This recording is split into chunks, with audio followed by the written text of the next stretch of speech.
Howdy, howdy, it's Saturday, and we all know the drill on Saturday. Regardless of what else is happening, as long as my limbs aren't falling off and the sky isn't crashing in on me, I'm here for a new player tournament, so... we'll be kicking off games soon. We've got Herman here in the lobby. We're just waiting for the tournament to kick off, and we'll have his next opponent by then, hopefully. In the meantime, though... Oh, come on. Here. There it is.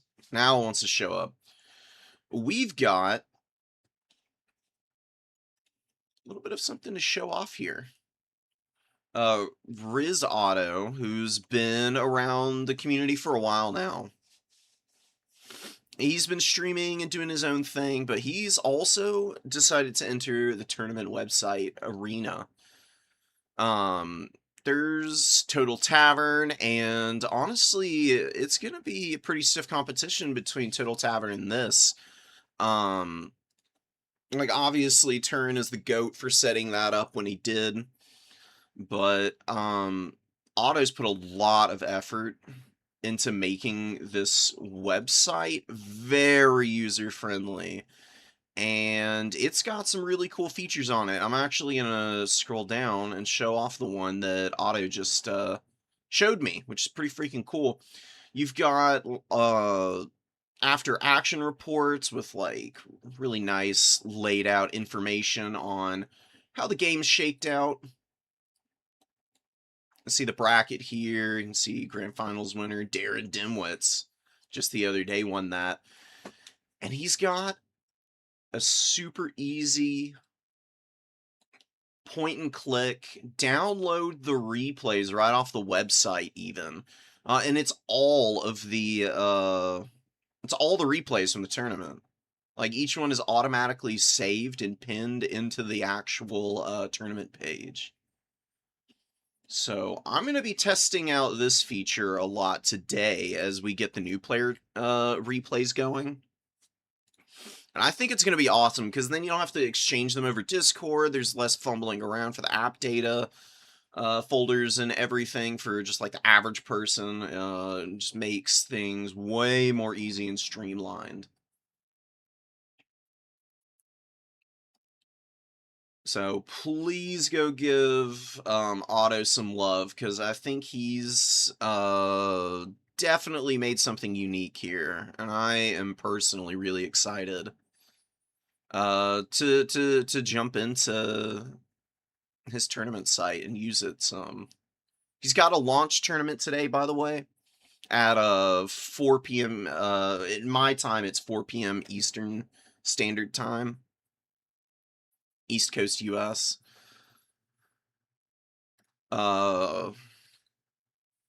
It's got a decent number of signups right now. It's stiff competition without like the toppest tier players like Anticity, Daniken, and guys like that having jumped in already.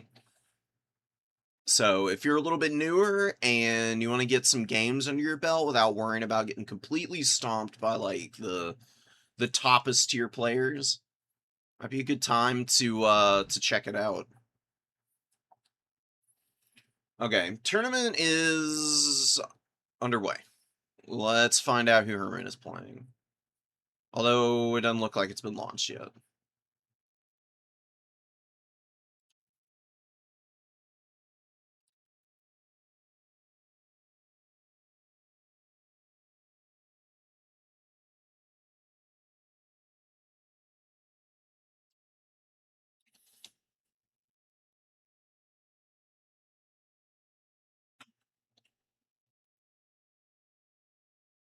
They participate, blah, blah, blah. Just reading stuff on the tournament page.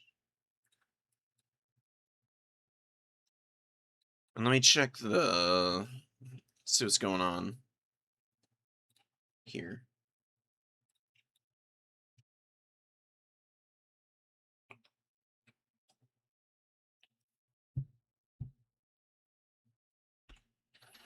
Okay, we haven't 100% kicked off yet. We're waiting a couple extra minutes, apparently. Give people a chance to familiarize themselves with the new website. and then we'll be underway. Just don't want anybody to miss out because they didn't know how the new system is gonna work. What's up, Adelmo? Hope you're doing good, man. We'll be underway shortly. It won't be too much longer. You'll just have to listen to my voice for a little bit. Listening to it either way, but just me purely narrating whatever shenanigans might be going on. Which isn't a whole lot right now. We're just kind of chilling here. Herman's in the lobby with us. He's going to be one of our round 1 players. And we'll see who he's playing. I mean, he's been hovering on Skaven, checking out Warriors of Chaos. Either faction would be really fun to watch. Warriors of Chaos is really a decent faction. That I think got hit pretty hard by the Bearman being taken away. Because Chaos Warrior Marauders suck. Standard Chaos Warriors really aren't that good either. They kind of just like run Forsaken and then Hellstriders and then a bunch of Horsemen. So they have a fairly rote and standard like play style a lot of the time. But I think that's mostly just at the higher levels of competition. Pretty new player friendly faction, and you get a lot of really cool lords, and there's some great out of the box or outside the box kind of strategies that you can run that are pretty engaging. I'm always of the firm opinion that Warriors of Chaos are like a solidly mid-tier faction, but because of how wild the roster is, how like crazy diverse the unit selection can be, people just can't quite wrap their brains around them as a whole. And it makes for a pretty challenging experience to try and like like specialize and get to be an expert level player on them. Yeah, he's some our stream, truly.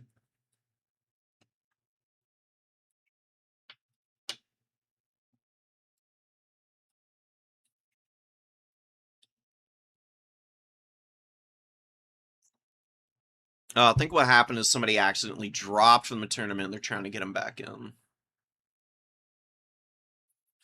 Which is understandable. We've all been there. Clicking buttons in error is probably one of the most enduring things about being a human being, touching technology of any kind. Imagine the total Warhammer 40k fat finger fails.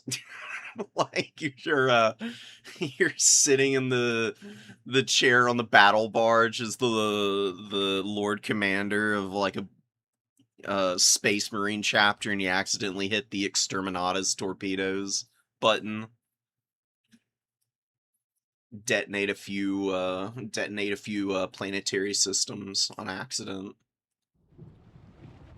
Bro was just going for the massage chair button, He didn't know what he was doing. It was an accident.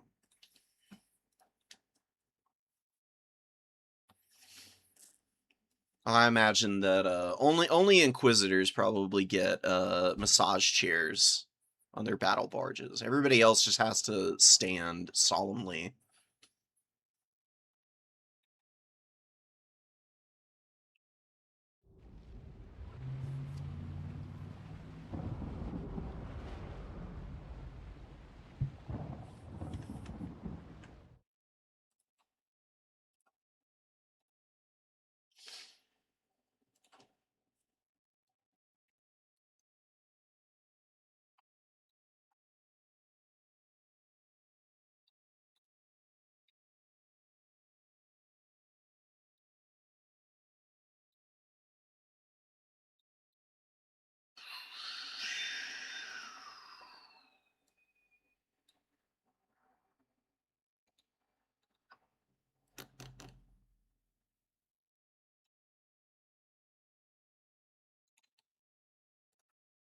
Tourney, go.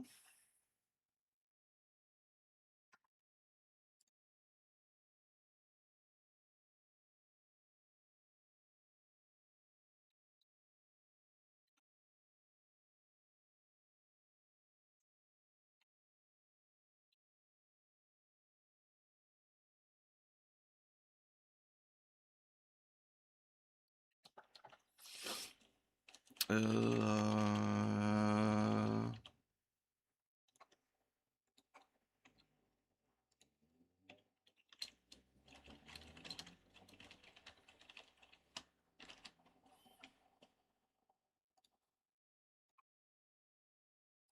up, Welsh? Is the tournament underway yet or not? Welsh. Trying to ask Hattie. As far as I know, I should be able to just like sit here unregistered on the outside looking in and it'll kick off and I can still see everything while it's going on, right?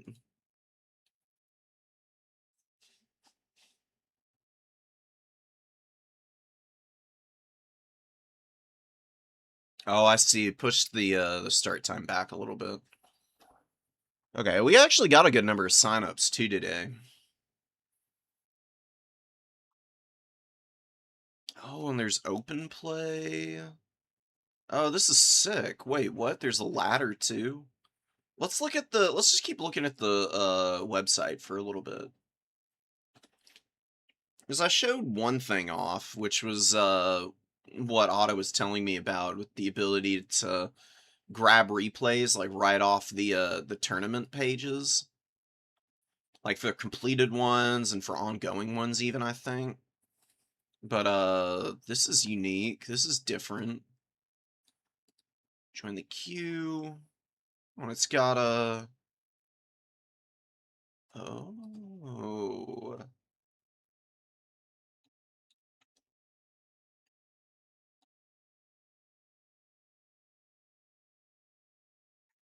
Dude, this is pretty freaking sick.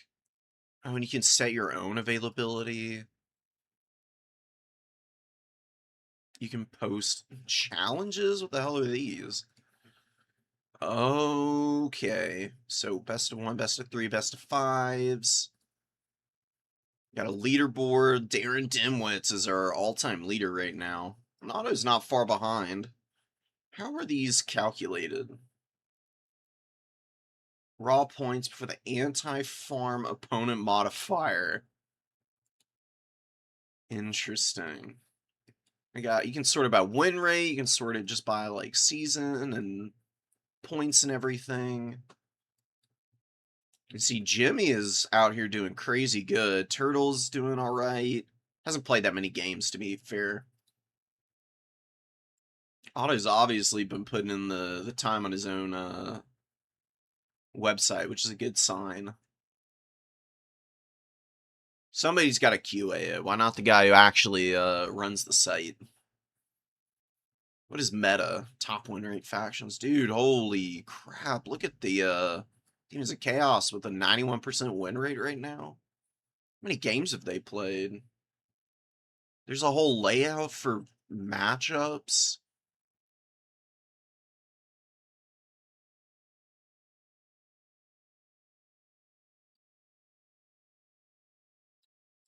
Transparent sparse data. There's a lot of sparse data, but there hasn't been that many games played in the grand scheme of things. You really only know what the matchups are like by once you've had like, I don't know, maybe 50 games played between the factions. It takes time to get a very accurate like model for these kinds of things. So over time this is going to fill in and look good. Oh, and there's even a way to grab the replays from over here. Very cool. Tells you the map and everything. Which didn't tell you the winner, but whatever. That's fine. I get why it does. It's not that big of a deal. What about factions? Beastmen with a lot of games played. Oh, not compared to Dark Elves. Dark Elves, Skaven Wood Elves, Tomb Kings and Lizardmen and Greenskins are the most played factions. Nobody playing Khorne. Vampire Count's not super popular. Tzeentch, very unpopular. Nobody really doing anything on Bretonnia. 2 games played, 0 wins. Rough stuff for the Horse Boys.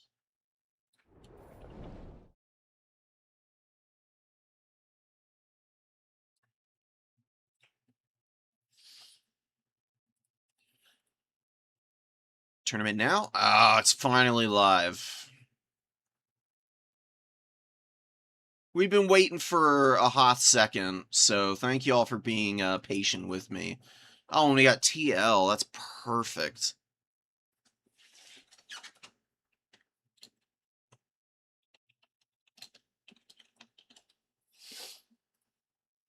Okay.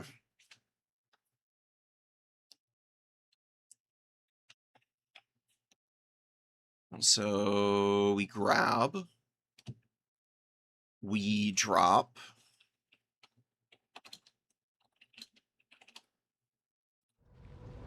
He'll jump in here, and then... What map are we supposed to be on?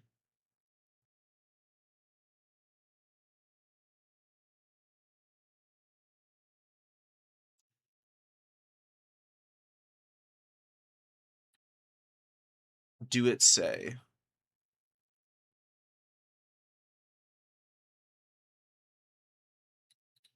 Oh yeah, I think it's supposed to give them a map to play on.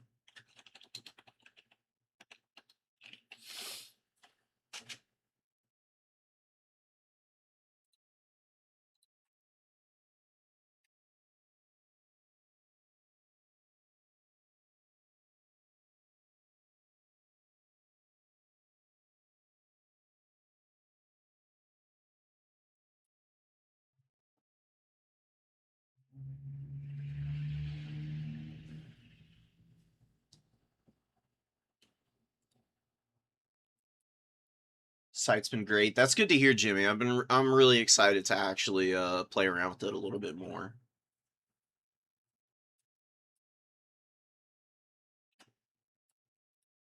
Unannounced family visits. God, yeah, that's either great or the most frustrating thing imaginable. Celestial Lake, okay.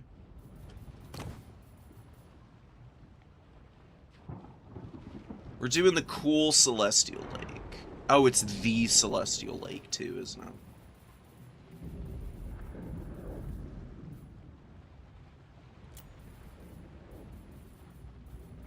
Oh, it's not? I just went too far then. There it is. It's one of the ones that doesn't have the corruption. I keep seeing all the corruption variants, and my brain goes completely blank as I'm just staring at them all. I try to pin them all every time, though. I should just use the search feature from now on. It's just way easier to actually find the map that you're looking for. Otherwise, trying to parse through and pick them out of a lineup is an exercise in futility. And then the process of actually pinning these is miserable. Makes me ill.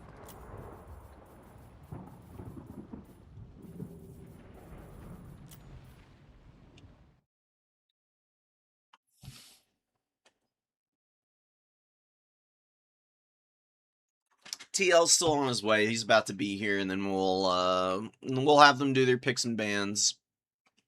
Or sorry, just their army picking, and then we'll be in a match. While we're chilling, let's go, I'm gonna go scroll around a little bit more. Open play does sound really fun. I am super excited by the prospect of an actual ladder. I presume this is an aggregation of tournament games as well, not just, ladder games.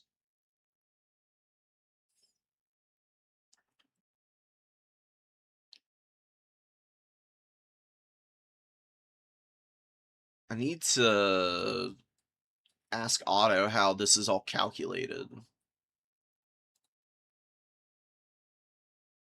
Like, win rate is pretty self-explanatory, but the, for the season leaderboard, I don't know if open play also, oh, it does count towards leaderboards. All results count towards the leaderboard. Ranked matches outside of tournaments. And then I guess also tournament games are added in. Yeah, it counts towards the leaderboard when a replay is submitted via the bot and the reported outcome goes uncontested. I do also like making people put their replays in so that they can be seen after the fact, because from my understanding, there's been some people who have been messing around a little bit with the game itself, and they found some pretty notable instances of bugs that definitely leave things in an awkward spot, competitive, competition-wise, because you can do some really gnarly stuff with changing like unit stats and cost of units, and just run the game if you host the lobby, even if your opponent doesn't have the same like system setup, which seems a little bit uncomfortably abusable.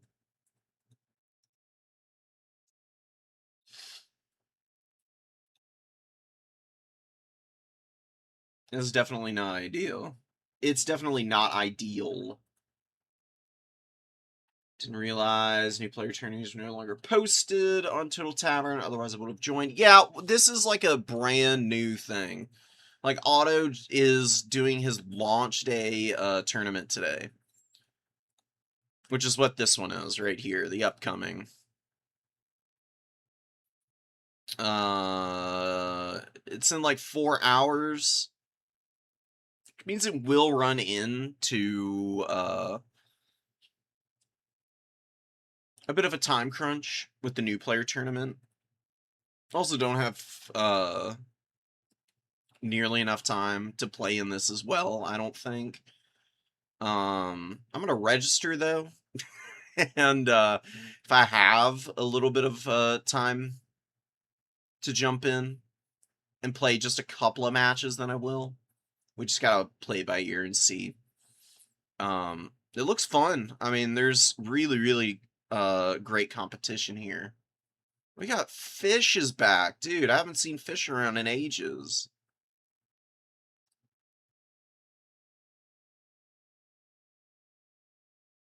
Are there any other? Wicked does not normally play in tournaments either. It'd be really cool to see him play. Gondola's here. Czar is a really good player. Bird is pretty awesome. And Otto said he might play in the tournament. Might just be streaming it though. Yeah, this is sick.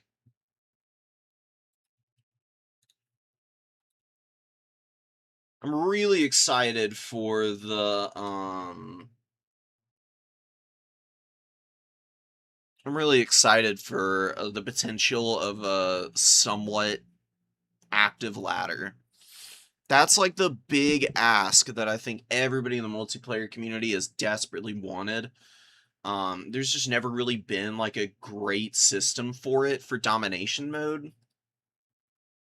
People keep trying to formulate new methods for it. We'll see if Otto's is the one that really sticks. And if people like actually jump in and use it. In the bracket, players can see a draft of pickman maps. It's only visible to the players. That's okay, because I'm just going to be doing the one live game, and then we're going to run it from there. Just with, is it on Blasphemous Snowfield again? Damn you, Blasphemous Snowfield. Celestial Lake. Where the hell was I? I forget. Anyways. Oh, yeah, we're just doing the one live game. I'll grab the replays off the site, and we'll go from there. We'll just rapid fire as per usual. Let's see, let's put the website through its paces. Leaderboard calculation involves calculated faction strength and individual strength with factions. Really? So does that mean that playing a variety of factions is more heavily rewarded or penalized? Because if you are only playing a few games on each faction and you win all those games, does that mean that your calculated strength on each of those factions would be really high? Or does it benefit you more if you're playing a single faction because your strength is more accurately reflected and you get more credit for each of the wins? That's my big question. I am curious. Super cool build here from the Skaven. Herman actually ran a help at A-Bomb the other day, and it did a ton of work. It's actually kind of a scary monster. You've got to move and run away from it because it can really slap up large entities pretty badly. And they don't have, like, the most amazing combat stats in the world. They're crazy survivable, though. They've got, like, the most leadership out of any Skaven unit by a country mile at 90. I mean, they very rarely break as long as they're, like, somewhat supported, not just completely outnumbered and getting, like, dogpiled on. It's got regeneration, so it can heal. You know, when it dies, it summons Skaven Slave Spears. And this Too Horrible to Die has a chance of being a really nice last gasp type of heal. It's a 50-50. If this procs, it gets a 20% heal. If it doesn't, it just straight up dies, which is, you know, it is what it is. When you get below 10% HP on a big monster like that, I mean, you're probably cooked anyways, so why not roll the dice? It's just automatically procs. Double Chaos Sorcerer of Nurgle is kind of wild. Not something I thought I would see. And these guys are on foot, and they both have Stream of Corruption. But neither has Children of Nurgle. So not going for heals. And Chaos Sorcerer Lord has just Rot or Die. I do actually like the Beast of Nurgle inclusion. It is a terror-causing monster. They're fairly tanky in their own right. But the Helped Abomination is way faster and way stronger in the 1v1. So it could get absolutely crushed here. Skaven have a very flimsy front line of just Skaven slaves with a few clan rats mixed in here. Just a couple clan rat spears. Nothing crazy. A lot of weapon teams. Tons of Poison Wind Globes. Natty Bubo's sharpshooters. Yeah, Natty Bubos just kind of want to post up here, and they just want to poke anything that wants to get up through and reinforce the middle objective through this gap. Or if your opponent wants to push the #1 objective, and the Poison Wind Globes are kind of perfect here. Because what you can do is you can just stick your infantry on the back of this objective, and then up in the woods here, you can have all your weapon teams chilling, waiting for the enemy to overextend onto your garbage units. And then you just nuke them out of existence. You just sack like a Skaven Slave Spear into the Marauder, have the Skaven Slave and the Marauder get nuked by the Poison Wind Globes. And it's huge value in favor of the Skaven because it's a 150 gold unit. And the Marauders of Nurgle are 425, so, like, you losing a Skaven Slave is really nothing in the grand scheme of things. Skaven should be more willing to friendly fire than any other faction. Sometimes they can be a little hesitant to shoot into their Skaven Slaves, which is kind of hilarious, honestly. It would be nice if CA could give them, like, some unique targeting priorities. Clan Rat Spears are protecting the Poison Wind Globes, but they get punched right through by the Chaos Lord of Nurgle. This guy's a terrifying combatant. He is really quite incredible. He's got great stats, huge weapon strength, tons of armor, good leadership, great charge bonus, and an amazing ability in Rot or Die. Damage reflection, leadership, all the goodies that Nurgle really loves to utilize on a regular basis. Fury's diving Poison Wind Globes over here. Excellent jump by TL onto these guys, doing huge damage to them. Herman responds with the Clan Rat Spears, but the Poison Wind Globes have not retreated yet, and they really need to get out of here. Globes over here are opening up on single entities, which is not what they are best at. Poison Wind Globes are anti-infantry primarily. The Poison Wind Globes are getting picked apart really badly. TL with a really effective dive so far. The Chaos Sorcerer Lord's fighting the Hell Pit Abomination. Rat Ogres are in here too. Demon Spear are getting in on this fight, and they are going to benefit a little bit from Rot or Die at the end here. Some damage reflection ain't bad at all. I think the damage reflection is doing some good work against the Rat Ogres, actually. You can see their HP ticking down here a little bit, steadily but surely. They had a big burst of damage, which I think was from hitting the Demon Spew. Rat Ogres are piling on Pestigores, but there's only one Poison Wind Globe left online, which is a bit of an issue for the Skaven. They are desperately in need of some firepower if they're going to win this game. And right now, they're just desperately trying to save the Natty Boobos. They're having trouble, obviously, the Poison Wind Globes, because pretty much all of them are gone. We've got one rallying back here that's fairly healthy, but the Furies are in a good position to potentially get a finish on them. Get a Veil of Shadows going off, trying to just lock some stuff in place and allow for a little bit of a response with the Rat Ogres getting after the Beast of Nurgle and the Rotflies here. Wolf Rats are kind of just retreating out of here. Wolf Rats I really don't like against demon factions. Maybe outside of like an AP Wolf Rat against Khorne. The reason the Wolf Rats don't do too well is because they get affected by fear, because they don't cause fear themselves, and they have awful leadership at base. Demonic factions tend to have a lot of fear-causing units. I mean, you can see the Forsaken have them. The Chaos Lord has it. You've got any demons will have it as well. Toads, Furies, Rotflies. It's a little bit too much of a leadership debuff for a unit that already is lacking leadership in general. Furies and Rotflies are really tearing up these weapon teams right now. Brilliant deployment from TL to get after those. Natty Boobos are on their last legs here. All of the Poison Wind Globes are fully offline at this point. The Hell Pit Abomination got just dapped up by the Chaos Lord. This guy got 1,200 value. Hell Pit Abomination only has 500 value. So having a pretty hard time hitting the Chaos Lord.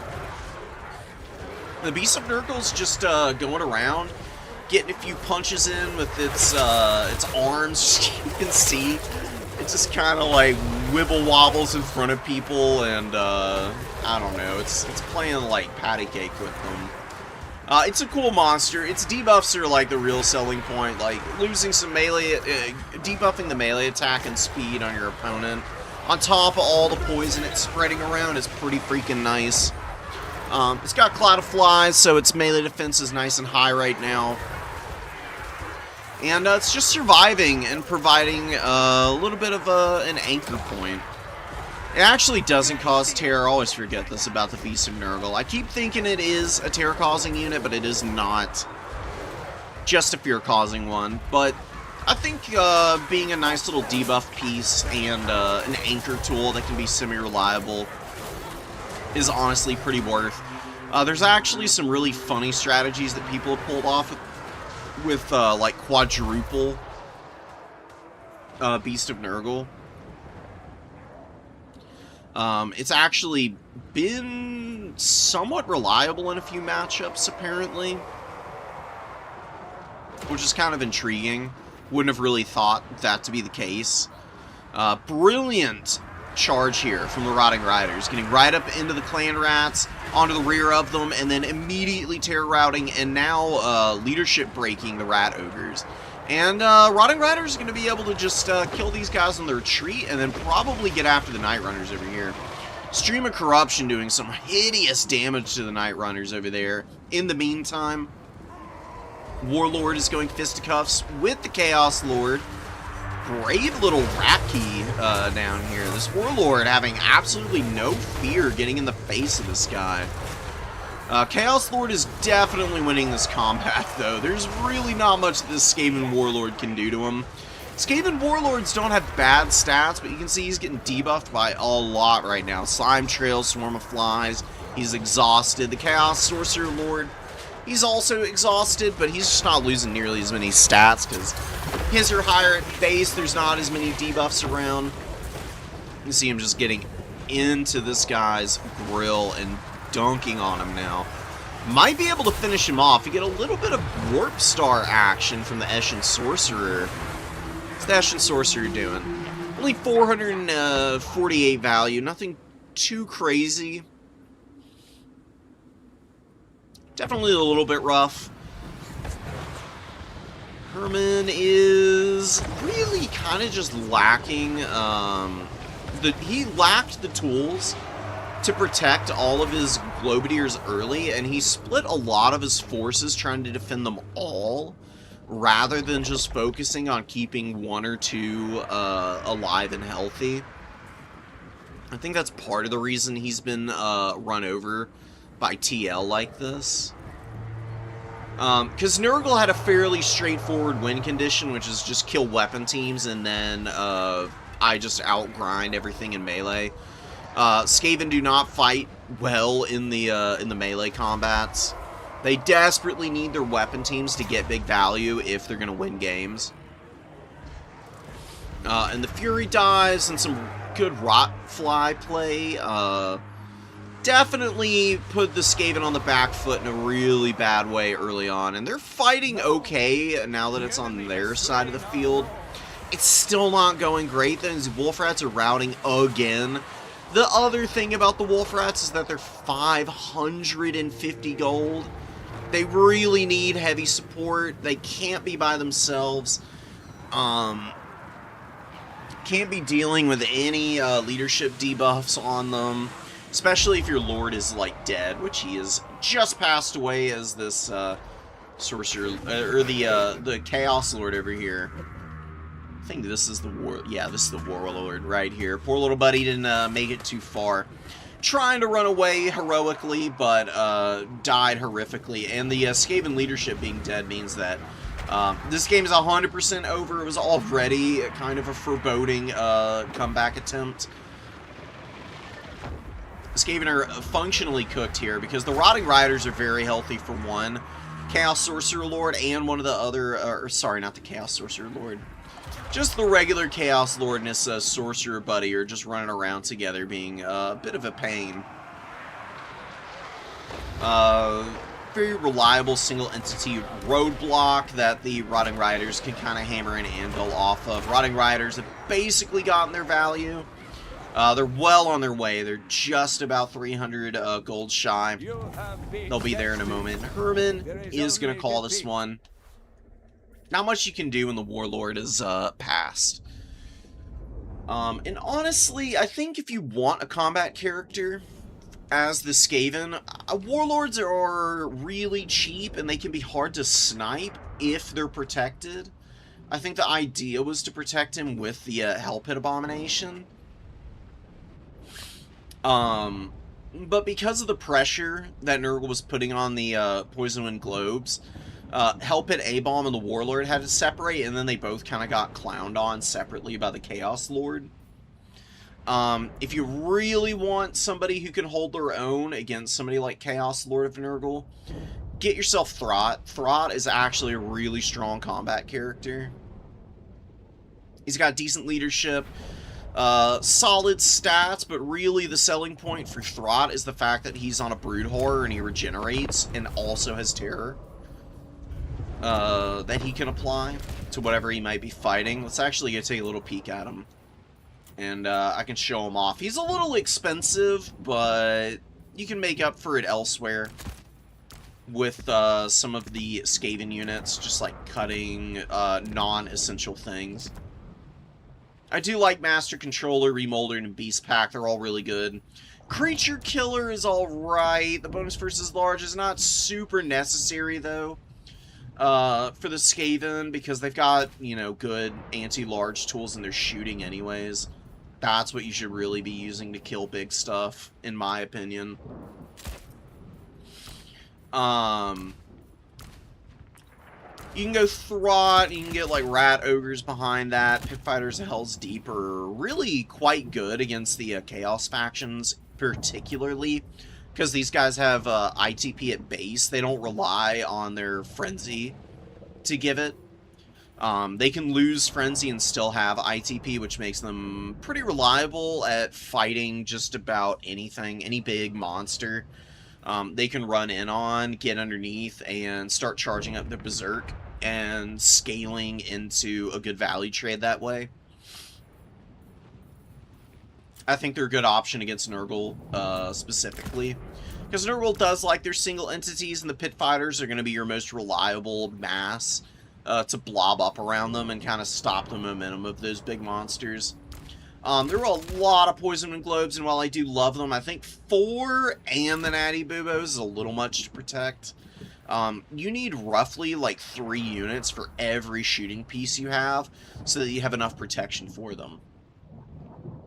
If you are spreading yourself too thin with missiles, and you're hoping to just shoot your opponent to death before they approach, then your positioning has to be perfect. And when you're starting out, your positioning is almost never going to be that well situated. It's just not. Because you're still learning the game, you're learning positions, you're learning what does and doesn't work. The best thing you can do is to just run some, like, fairly balanced builds with, like, the fundamentals in mind. That way you can kind of, like, acclimate yourself to the pace of battles and get, like, a good feel of how far you can stretch an early ranged advantage before you put yourself into the danger zone of overloading your opener with ranged pieces that you just can't protect. Just get some, like, Skaven Slaves in here, and you can get some Clan Rat Spears. You don't have to give Clan Rats the shield. Shield is a little bit of extra melee defense, but it's only 4. It's not that big of a deal. It's kind of nice to, like, mix a couple of these guys in just to have, like, something they can sit on a point and eat a little bit of missile fire if need be. For the Skaven, though, they don't really have to worry about it all that much. You can always just shove, like, a million Skaven Slaves up onto a point. Just try and hold it for as long as possible. Throt, Eshin Sorcerer with Warp Stars, and I guess you do want Veil of Shadows. It is a really good overcasted snare. You always overcast Veil of Shadows, by the way. The overcast slows speed down by 45% and disrupts the unit, so they have a hard time moving away. If it's just infantry that you're trying to snare, you can do the regular Veil of Shadows, but if it's cavalry or single entities, you need to overcast. Because for one, not only do you put the speed down 45%, you also silence anything in the aura, or in the radius of the spell, so like casters can't use magic, units can't use abilities, lords can't use abilities, blah blah blah. Really, really nice to get a snare off and then use like Natty Boobos to like hard focus the unit that's caught. Teeth Breakers are really good to combo with Veil of Shadows as well, because Teeth Breakers with like one good accurate volley on something, provided they have good line of sight, absolutely disgusting damage can come out of these guys. They wreck everything that comes in range of them. You can even do something like this and invert the summons. A lot of people like the Teeth Breakers to come out of reserve, but you can bring them in, concealment bomb them immediately, have them hidden for 73 seconds and find a way to get them into like a forest or something, and pop them out of cover at a really awkward time for your opponent and just start ripping into the opponent's units. One other thing is Night Runners. The little shuriken rats are actually really freaking strong. It took me a while to come around to respecting them. I think they're pretty hard to go wrong with. They just do a lot of damage for the price point and are very consistent at up trading. What you do with the Night Runners, you get them in, you have them oops, excuse me, cap points early. And then you have them just run around and either get underfoot of fights and be annoying, where it's just more HP that your opponent has to chew through. Or you let them use all their ammo and unsummon them. Either way works. They can get you a lot of value if you just keep them alive for as long as possible. Use all that ammunition up against like some, you know, reasonably vulnerable targets to their shooting. Stuff that's got like fairly low armor values, doesn't have like the greatest shields in the world. Or just to keep them behind the front line and just like go after Fury dives. Because the Furies are going to want to focus on like the Poison Wind Globes more than the Night Runners.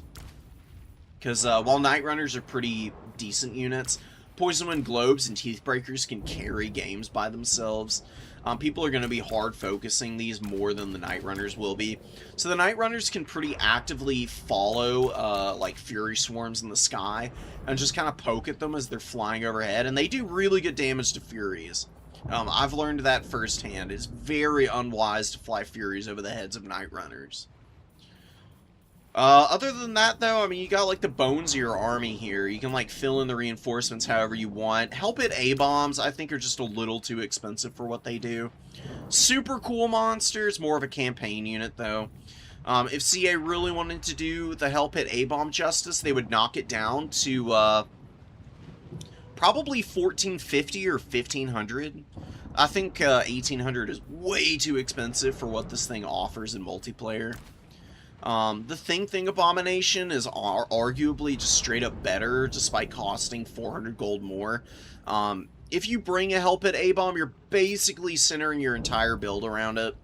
The reason the ROR is better is not just the extra stats. The extra stats aren't all that impressive. It's because the Thing has poison, which means it's always debuffing whatever it is fighting, which is universally good. It is actually kind of hard to escape from, with it dropping a poison speed debuff and then having 58 speed itself. It's got 100 leadership, so it's basically a faster poison causing giant, and it's got this fluid injection, and it does rampage the Thing Abomination, but that's arguably not even a bad thing for a big monster, because it wants to fight, and it gets a big buff from this. 24 more melee attack and 25% more weapon strength is pretty filthy.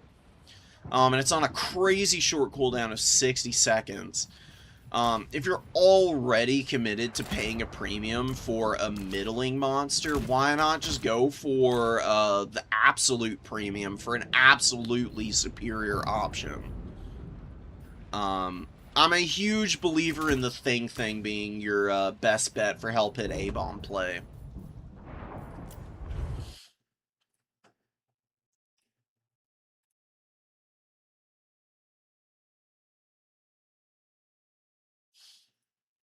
Dude, I went over it at the very beginning of the stream, Maxi. It looks freaking amazing, and I think that, I think Total Tavern is going to have to adapt or die, if I'm being honest. I mean, Turin's going to have, like, the built-in, like, audience advantage always, but I think the usability of Otto's site is way better, TBH. It seems like it's probably easier to use on the whole for tournament hosts. And then the fact that you can just grab replays right off the site is kind of untouchable. And we've actually got a couple here. People have already posted theirs in, so I'm going to grab those.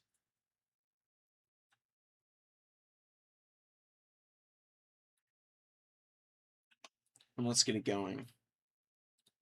I will say that the replay naming convention is a little bit peculiar. Let's go take a look at these. Oh yeah, look at that. A nice fat code. As long as they work, that's fine. Even if they're not necessarily very descriptive of what was going on in the game. I really don't care that much.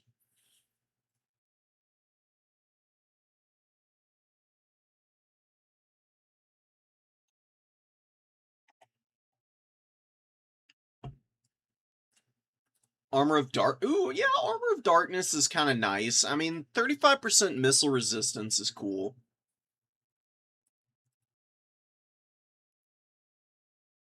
Yeah, I guess so. The Beast of Nurgle. Yeah, that's right. Beast of Nurgle looks friendly, which is why it doesn't cause terror routes. You know, it's just got such a big, friendly smile. You just want to go up and give the Beast of Nurgle a hug. You know, I guess that's how it takes advantage of folks. You know, it looks big and a little chunky and a little ugly cute, and then it just devours you horrifically. Kislev versus Coast. Kislev, I think, has a huge built-in advantage over the Coast, because Kislev has really strong archers. Kossars may not have the longest range, but they're cheap, and you can just absolutely lay waste to lightly armored targets ad nauseum with their focus fire, because you can get a ton out, and 450 gold, 500 gold, I mean, it's nothing for a really good line holder, too. Just because Kislev has Fire Blood and their units just don't rout unless they absolutely cannot handle the smoke that they're getting from their opponent in melee combat. And Vampire Coast doesn't really have great melee answers. I mean, they've got, you know, deckhand mobs. And deckhand mobs are good cap weight, but little else. They don't do much damage. And they're really just like buying time for the range tools for the Coast to value trade.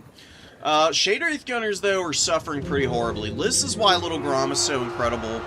Just super reliable at poking like mid-range, like infantry clear options, like the Shade Wraith Gunners, like Jezzails, those type of units. Actually pretty genius here. Using the Kossovite Dervishes to stop the Damn Knights Errant in their track. I actually do like using Hawks of Miska on these guys, because the summon does last a decent amount of time. Using the Kossovite Dervishes is a great idea, but if they happen to terror route, and then the Damn Knights Errant push through, even with not that much time left on the summon, if they're healthy, they can still do a crap load of damage. So using Hawks of Miska to just like get them down low, and they're even gonna crumble out here before they can even do anything. Really smart. PJ with a great catch there. One of the rare instances where I think that was heartily well used Hawks of Miska on like on a summoned unit that's not ostensibly creating value.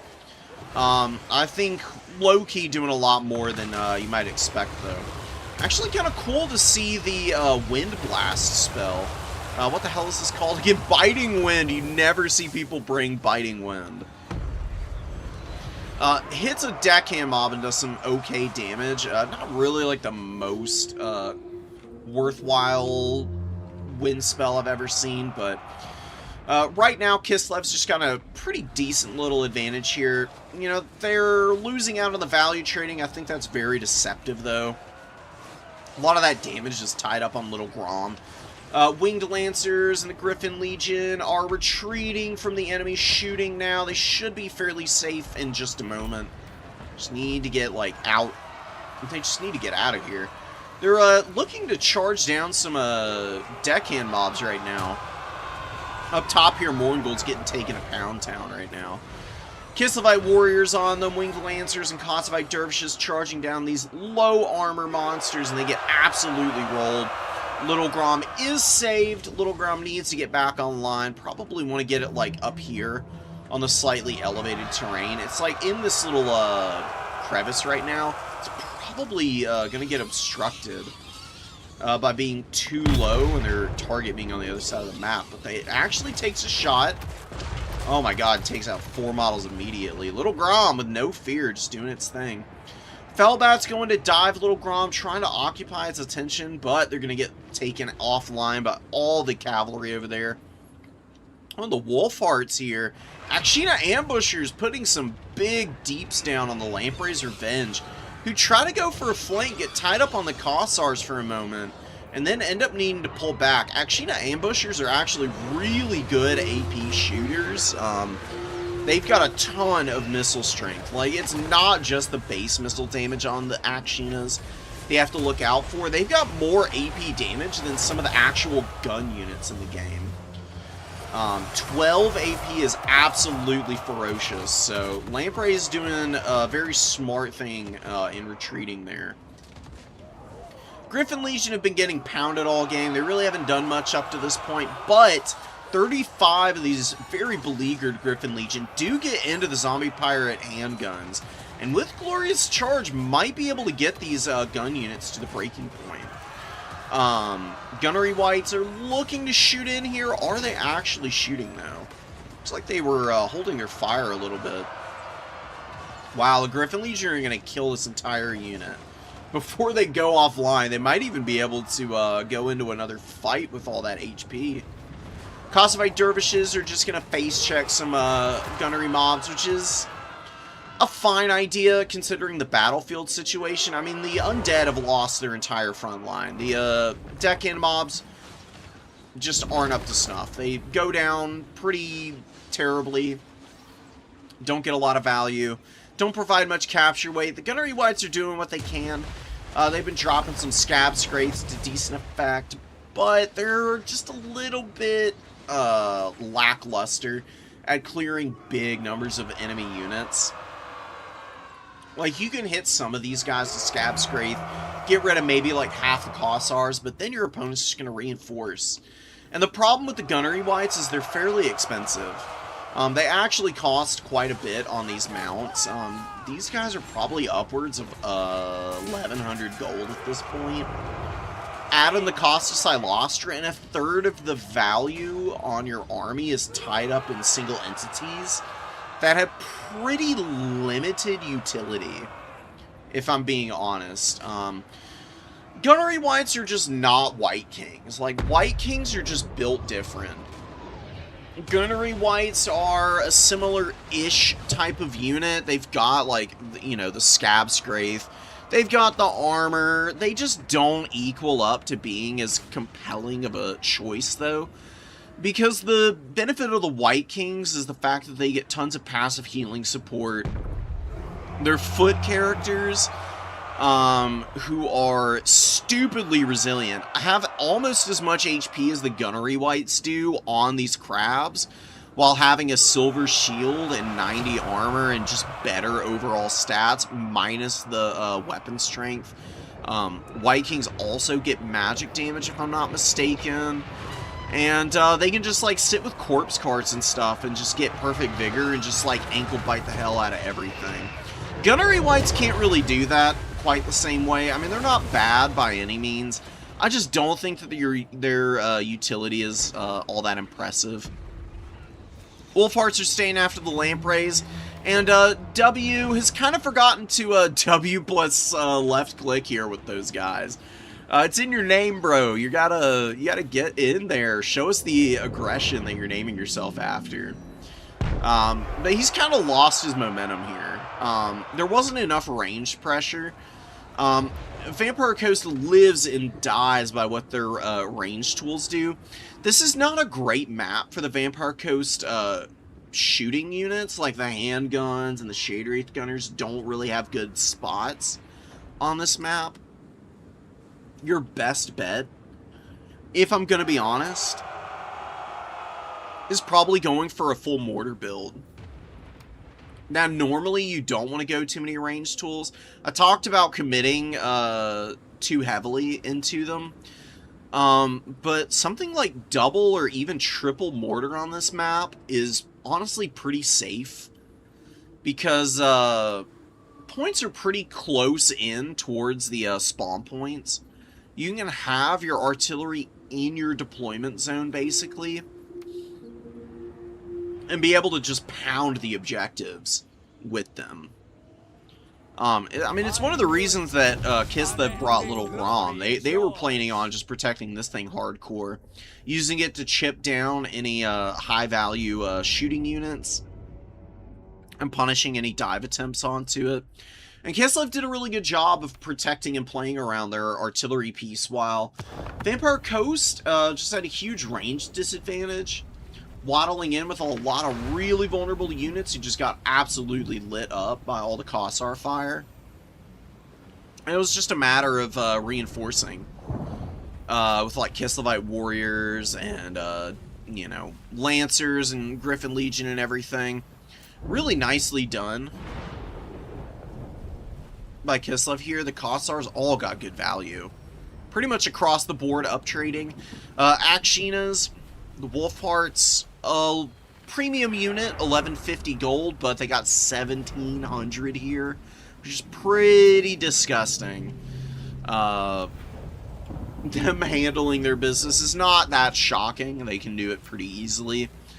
They've got the wolf traps, or the pack traps is what it's called, which is a really nice snare. It puts a lot of stress on the vigor of enemy units as well. It raises their vigor by 30%, which means that they basically go up to, like if they're at active, they'll go to winded. If they're winded, they'll go to tired. If they're tired, they go to very tired, and if they're at very tired, they'll just go straight to exhaustion. You know, it's nice to be able to force your opponent's units to suffer from the vigor debuffs, because that's one of the more punishing mechanics in the entire game. Keeping your units up at perfect vigor is amazing. Like, units that have it are stupidly powerful. And then the vampire counts, the reason they're such a strong faction is because corpse carts provide a vigor reduction bonus in their aura. There's even some more layering here with Daz's Song of Winter Sunlight. It's like a one-use ability on the Arwar Zargard Great Weapons. Zargard Great Weapons are a good answer to like one of the few units that would be good against a Kossar build, which is Depth Guard. Plus, these guys can like vigor replenish all their own units to like keep them nice and buffed up and ready to go. It looks like Kastalton actually ran it too, and he had Solyax. He was just running around on foot, bonking things on the nose. I didn't really do a whole lot that game, to be honest. Really, it was the Frost Maiden with some of her magic, and then just the steady, consistent pressure from all the bows that won Kislev that game. So, PJ, good job, dude. Very well done. Super excited to watch some more Kislev later. I don't see a lot of new players on Kislev, actually. For whatever reason, I actually think they're pretty beginner-friendly, if I'm being honest. They're just like Empire, but because of the Buyer Blood, they tend to hold better. And I think for newer players, just having units that can hold their ground makes a world of difference for your confidence in the game. And then also just the ability to value trade a little bit better, because units can get tied up on all the unbreakable Kislev stuff, even when they're at, like, you know, the end of the road. Those Kislev units being able to, like, occupy the odd unit or two that might get stuck on them is kind of huge, because it gives you a chance to then, like, focus fire single entities down.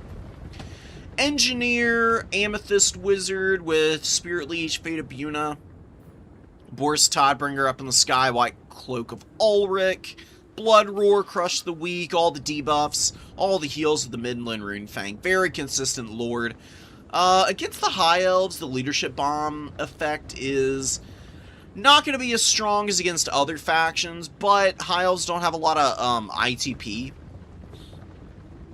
So Boris can still get some good routes as long as he's also getting a rear charge off on stuff like Ship's Company, Lotherns. Anything like that will be somewhat vulnerable to the leadership bombing effects, because they've got decent amounts at base. But, you know, 70 is not like an overwhelming amount of leadership, and they don't have any other way to, like, mitigate the fear effects or anything. Provided the Empire is good about protecting their Hawklands here, making sure that they've got, like, all the gaps covered up, then they should be in a pretty good position to poke down a lot of the early High Elf units, because the High Elves really don't have much on the field. They spent a lot on Nobles and on Eltharion. And Eltharion is an amazing character, don't get me wrong. Mistwalker Barrage is one of the best abilities in the entire game in the later stages of matches, because it just does a ridiculous amount of damage. But Eltharion is a flying lord, doesn't provide cap weight, and he cannot carry a match by himself. The rest of these High Elf units are going to have to put in some work if we're going to see a dub here. Sunmaker is out, which is what you see flying past us is the rockets from it, and demolishing the High Elf front line. Sunmaker is one of the best artillery pieces in the entire game. This thing is absolutely disgusting. Costs an arm and a leg, though, so Vernies doesn't really have a lot of supplies in the bank right now. Really could do to get something out to defend this, though. Nobles have managed to sneak their way around the map and are going to be able to get on top of this artillery battery, immediately taking out one of the artillery pieces itself. 2 down, 3? Number 3 is coming up. These Nobles serving up the Sunmaker like it's a hot and ready pizza, man. Oh my god, the Sunmaker going down. And Vernies value trading looking really nice early, but now suddenly with the Nobles compromising the Sunmaker, it's down to only 1 artillery piece. Firepower down to 25% of where it was, and the Nobles are still in here, and the Nobles are going to kill these Empire Knights too. I mean, they're really strong anti-large fighters. Their weapon strength is a little bit low, but it's enough to kill just a basic non-AP cav unit like this. Great Eagles on the way in. KOTJ and Vernies both have about the same amount of supplies. And Boris is coming back to try and peel. He's going to see if he can put in some work against these Nobles. Empire Knight's making the right decision and getting off that fight and going after Rahager's Pride. These War Lions actually don't have much armor and eating a big charge in the Empire Knights. Very, very painful. They probably still win this because the Noble did jump out onto the side. Oh, these guys have Armor of the Stars too? I didn't know that. Okay. I mean, I probably clocked it sometime in the past and just forgot about it. You never see Nobles anymore for the High Elves. Most people just run their Eltharion and just call it a day. But being able to sneak some single entities around to go artillery hunting, KOTJ bringing some heat that's a little unexpected. I really didn't think that was a possible strategy that we might see, but it's paid off huge here. Great Eagle is routing off the remainder of the Sunmaker crew. Honestly, just getting off these guys and letting them walk the rest of the way off the field wouldn't be bad. They'll be out of the fight. I mean, I don't think they're rallying anyways.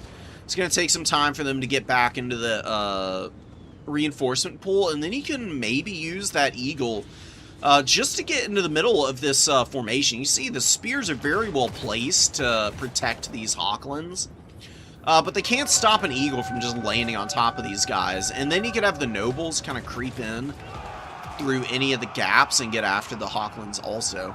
Silverhelms find a way in, though, anyways. They kind of stretch the protection of the Spearmen and just bum rush right through the gap there. And they get the Outrider grenade launchers, too. This is a big catastrophe for the Empire. This is one of the few remaining positions of strength that they have.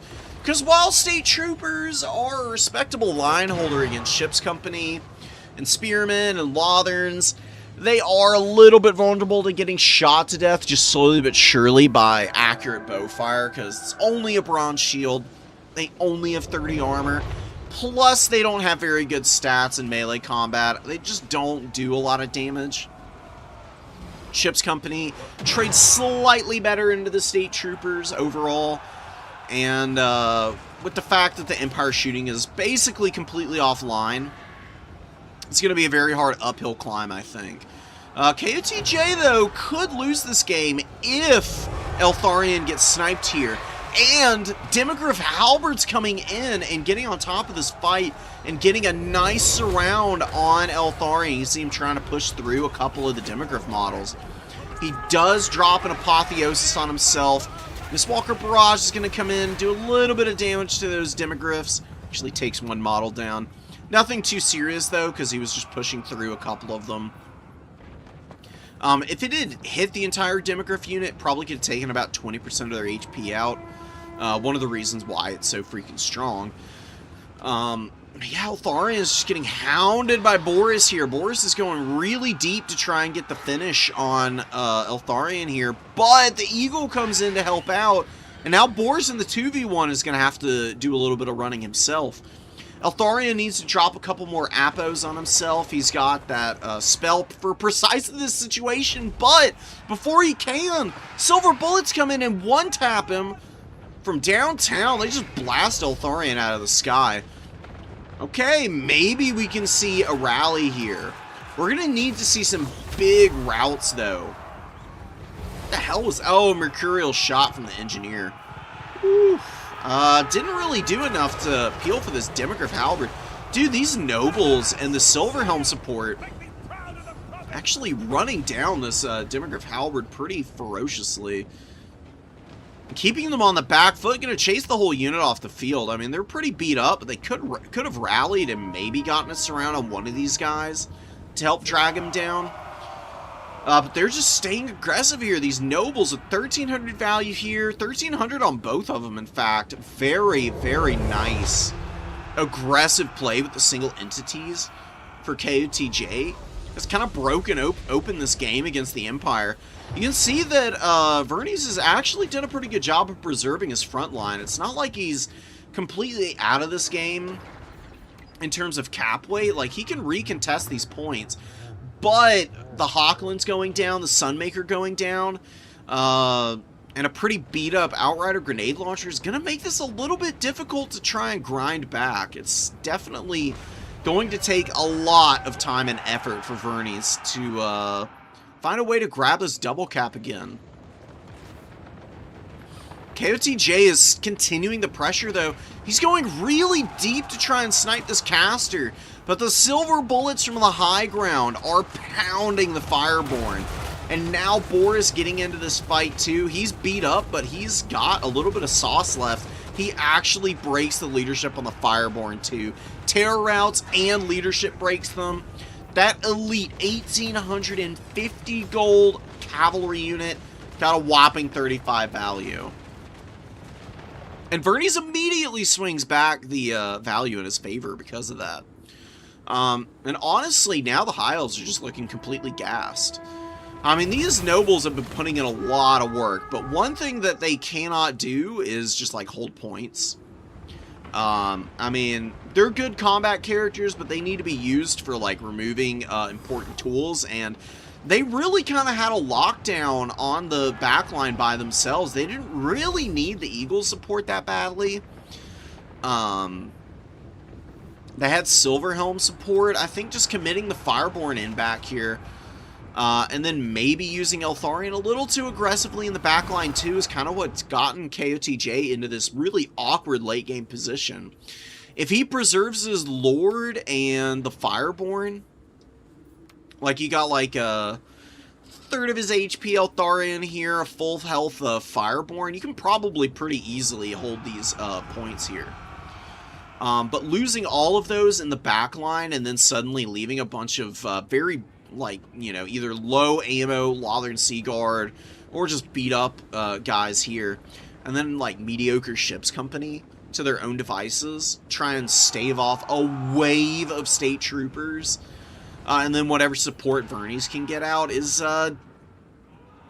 definitely on the more speculative side of line holding attempts. I mean, there's a chance that these guys can kind of stuff these state troopers off. They can hold this middle objective, but Vernies is making the right call by actually sending forward Spearmen to try and grab this number 2 objective. KOTJ is saving up supplies like he's going to bring Eltharion out. He's probably going to need about 200 more before that's going to happen, though. It looks like he's actually going to go ship's company. maybe Eltharion is not fully back, replenished in the reinforcement pool yet. Great Eagle is looking to maybe get a finish on Boris. It's a desperation play. Eagles don't have good weapon strength, nor do they have a lot of armor piercing. Boris, yeah, his stats are fairly low, but he's still got a good charge bonus. And the debuffs are just vicious, dude. I mean, he just causes so many leadership problems, and then Crush the Weak. White Cloak of Ulrich do a lot of work debuffing melee attack and melee defense for low leadership units, that he just wombo combos so well with his own business. Trying to outlast Boris is a nightmare in the late game if you don't have the leadership tools in the field. That Lord Dead penalty is really just destroying the High Elves right now. That is a basically full health ship's company that terror routed immediately. You get Boris on the back of this Lothern Sea Guard and break these guys, and the Empire will just immediately retake this point. And then they just need to get out Outriders, probably prioritize Empire Knights and Democraft Halberds over Hawklands. Shooting is really good in the early game when the formations are tighter and the protection for them is a little bit more present. In the late game, I almost never encourage people bringing these very vulnerable shooter type units. The reason is that if they get dove by like an Illyrian Reaver cav, they just get immediately swatted down. And then stuff like this can happen. This Rallying Noble might even be able to completely take the Hawklands offline, because this guy can kill the Hawkland models very effectively with his weapon strength. He may not be an anti-infantry unit, but it doesn't have to be. Oh no, are the grenade launchers? Oh no, the grenade launchers are not going to shoot their own guys down. Looks like they've decided better. Apo comes out. So yeah, there's Eltharion. Eltharion back in the field going after Boris. Actually missing some hits on him and getting real close to the silver bullets. And there's another Hawkland on the field trying to shoot down these characters. Big volley, making great contact with that Noble. He got a big heal and immediately loses all of the HP that he gained. Boris is going to rout. Boris is at 800 HP. He will rally. Just because he's running now doesn't mean he's going to run off the field. He's got 16 leadership. He's already past the breaking point. What you do with Boris is just hide him on the edge of the map. Literally on the edge of the map, mind you, because you can't unsummon lords anymore. The reason you put him on the edge of the map is back here. If your opponent is closing the gap, there's a chance Boris just breaks and then just runs off the field instead of dying. And you much prefer your lords retreating because the leadership penalty, it's the same as if they died initially, but the -10 penalty is not perpetual and it wears off after the initial leadership shock of the lord routing. Eltharion taking all this poke from the Hawklands. I mean, he got he pushed Boris out of this fight, but he didn't finish him. And now he just eats a million damage and is immediately non-functional again. Vernies did take the number 2. The High Elves are a little slow getting units out there, and Vernies has got the number 3 as well. And yeah, it's going to be the end of the game. That triple cap dude is so hard to contend with. You just can't afford to get triple capped in the mid game. With the position KOTJ was in, and him definitely knowing he was going to summon Eltharion out, having a bunch of like units just in the middle objective without ammunition or any other support, not really an optimal idea. Just not gonna be possible to hold. Just retreat everything back to your home objective, form like a defensive line here, and then get your lord back in and try and push out from there. KOTJ did great in the early game with the backline pressure, but he stayed back there too long. He massively overcommitted the Fireborn, and they're just too expensive to lose for such negligible gains. I mean, they literally got 35 value their first life out. Before they just got shot to absolute smithereens by the Silver Bullets. Silver Bullets, by the way, hard carried that game. They sniped Eltharion to really kick off the comeback for the Empire. They blasted the Fireborn and ended up with 2,700 value, which is phenomenal. Sunmaker was getting good damage in early, but went down to the Noble Dive. Hawklands were okay. All in, they were a respectable unit. They forced a lot of aggression out of the High Elves, and because of Verni's ability to punish that, he's walking away with the win here. Engineer, sneaky 1900 Engineer, not too surprising. These guys are one of the most obnoxious units in the entire game. They've got Restock, they've got Mercurial Shot, which is a really good tool for killing elite infantry, and also punching cavalry in the nose, too. You can use it against the Fireborn or the Silverhelms to pretty good effect. Just a good all-around character. And something that does not get talked about enough of the Engineer, despite not having the Shield Breaker effect, his little Outrider repeater gun actually pierces through shielded units very effectively. And cleaves through them like nobody's business. He can remove, like, Chaos Warriors with no problem at all. So, stuff like Lothern, Seaguard, and Ship's Company, they really don't have any sauce surviving the Engineer's pressure.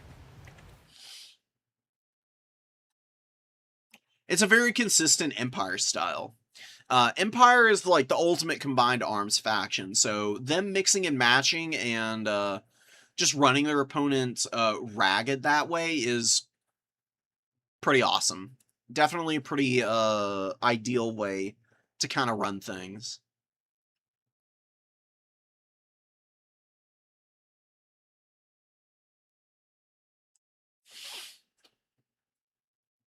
Where are replays, people?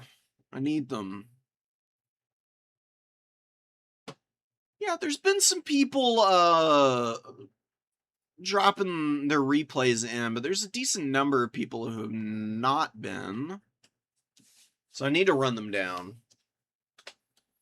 I need the replays. Give them to me. Pretty please.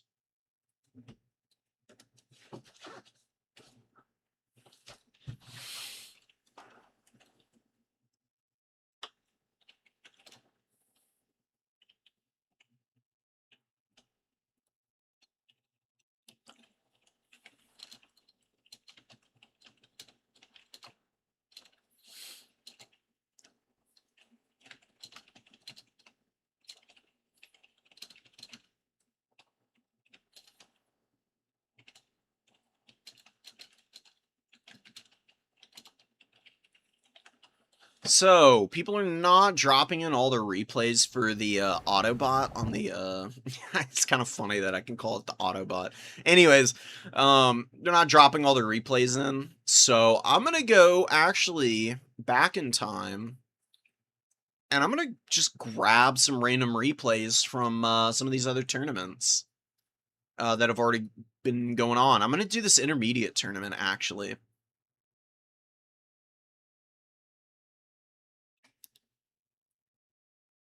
This should definitely have some pretty good games in here.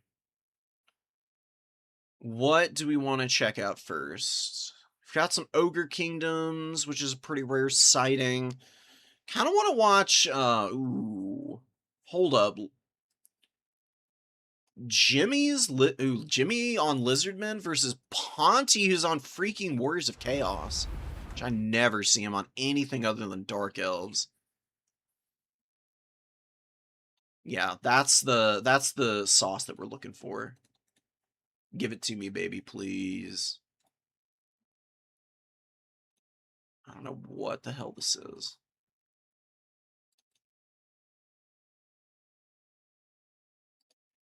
What the hell? Some random little file I can't delete out of my downloads folder, but whatever. That's fine. So we're doing an intermediate level game while we wait for some of the newer people to drop their replays. Just so that we've got something going on. This is a wild build from Ponty. What the hell is this? Triple Chaos Knights of Slaanesh with a Demon Prince of Slaanesh. Warriors of Chaos get this guy? Really? What? Shocked, I say. I actually had no idea you can get the Demon Prince of Slaanesh on the Warriors of Chaos. I thought they just got the standard fire magic Demon Prince. Dude, there's so much stuff in this game. Sometimes you can play this game for thousands of hours, and there's still things that you're catching up on. Literally nobody brings Demon Princes for Warriors of Chaos, by the way, so this is really interesting and exciting to watch. Most people just run Archeon, or maybe they run Sartorial if they're going to go like an Exalted something. You know, Sartorial is a really fun character. He's my personal favorite for the Warriors of Chaos Lords. But Pont really does love big, scary Lord-type characters that can be really disruptive with their magic, and Slaanesh magic and Shadow magic in general as well tend to be incredibly annoying to have to handle. Oh my god, this guy's Blissful Rapture, no freaking way, dude. Okay, so I need to run down a few things about the Demon Prince of Slaanesh. Because he's such an odd one out, and you don't see him all that often, he's got really good stats, first of all. 55, 55, 500, 50 charge bonus. Low armor sucks, but he's got 25% Phys Res, which is awesome. He's got Strider, Devastating Flanker, all the typical goodies that Slaanesh gets. Arguably a little bit too much, but whatever. He actually brought Mortal Blow, which is a big buff to weapon strength, 35%. So he'll get up over... he'll get close to 700, if not a little bit over. Enfeebling Foe and the Withering are very, very cheap spells and can proc Blissful Rapture, which is a huge buff. Map-wide, 10-second, 12 melee attack, 4 leadership buff. Really not much of anything can stand against Slaanesh if they just spell spam and Blissful Rapture you off the field. He's got Pavane and Phantasmagoria for big snare type effects. Pavane does damage and then rampages, and then Phantasmagoria just lowers leadership and forces units into total immobility. Which might be pretty good against Lizardmen especially, because they do like to bring... you know, lots of little skirmisher type of units, and the Chaos Knights can hammer against them pretty effectively, provided they get some good charges in. Oh my god, but the Demon Prince is that low armor. Ooh, Chameleon's putting some hurt on him. He's gonna have to pull back. Pont definitely regretting the decision of trying to move in there. That is one of the nice things about Skinks, man. Sometimes they can run into a little bit of trouble because they can be a little bit slow, but their firepower is really impressive for a unit that doesn't have tons of AP. The Chameleons just fire so goddamn fast, and they have the poison, and it just all stacks up when you got like 3 of these guys around. Any flyers that are trying to get in on them, they're very good at aggressively poking against. And then, like, Feral Cold Ones or Spear Riders can usually save them from stuff like the Chaos Knights. But here, Pont is getting a really nice surround. He's going really, really hard for this Chameleon skink over here. But he's going to lose his Demon Prince of Slaanesh here. He gets hit by Tempest.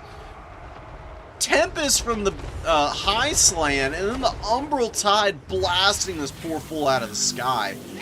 Brutal opening for Pont. Oh my god, Jimmy is just going hard in the paint.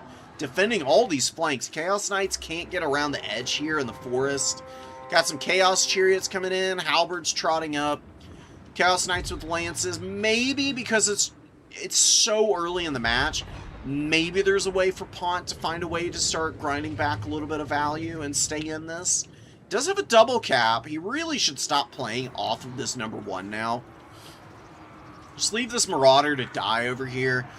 Keep retreating with this Chaos Knight and try and like link it up with the other ones and maybe start trying to win some fights over here.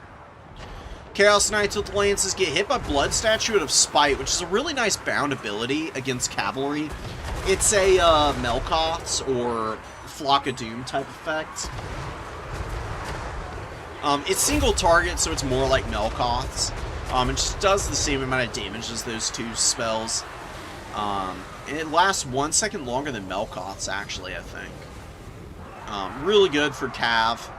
Ruins their HP. It's just scary trying to get in on Slan sometimes. They've got so many defensive abilities. They've got Rampage mitigation effects with a big leadership buff. Banishment's a really nice bound vortex. Tempest and Apo is all that was brought here. And I'm a little surprised to see Tempest cast here because typically you see Archeon, so maybe Jimmy just knew that Pont was running the Demon Prince. And he's just kind of calling him out here by throwing this on. Or he was expecting Sartorial or something. Sartorial is pretty good against Lizardmen. Really, really good against Lizardmen, in fact, I would say. Archeon tends to be a little bit more consistent against them because Burning Head is so good against Skinks and Source alike. That's why you usually see him a little bit more than anything else. Plus, Archeon also has Searing Doom, and he's a untouchable combatant, honestly. I mean, Archeon wins pretty much every duel 1v1. I think there's a handful of characters that can beat him, but it's a very, very short list. And Lizardmen definitely don't have anybody who can beat him in the head-to-head. Krokgar on Grimlock maybe can beat Archeon. I still think Krokgar would need support.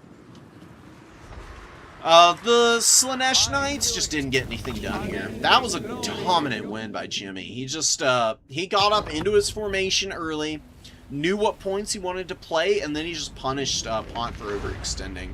Absolutely roasted this Demon Prince into irrelevance.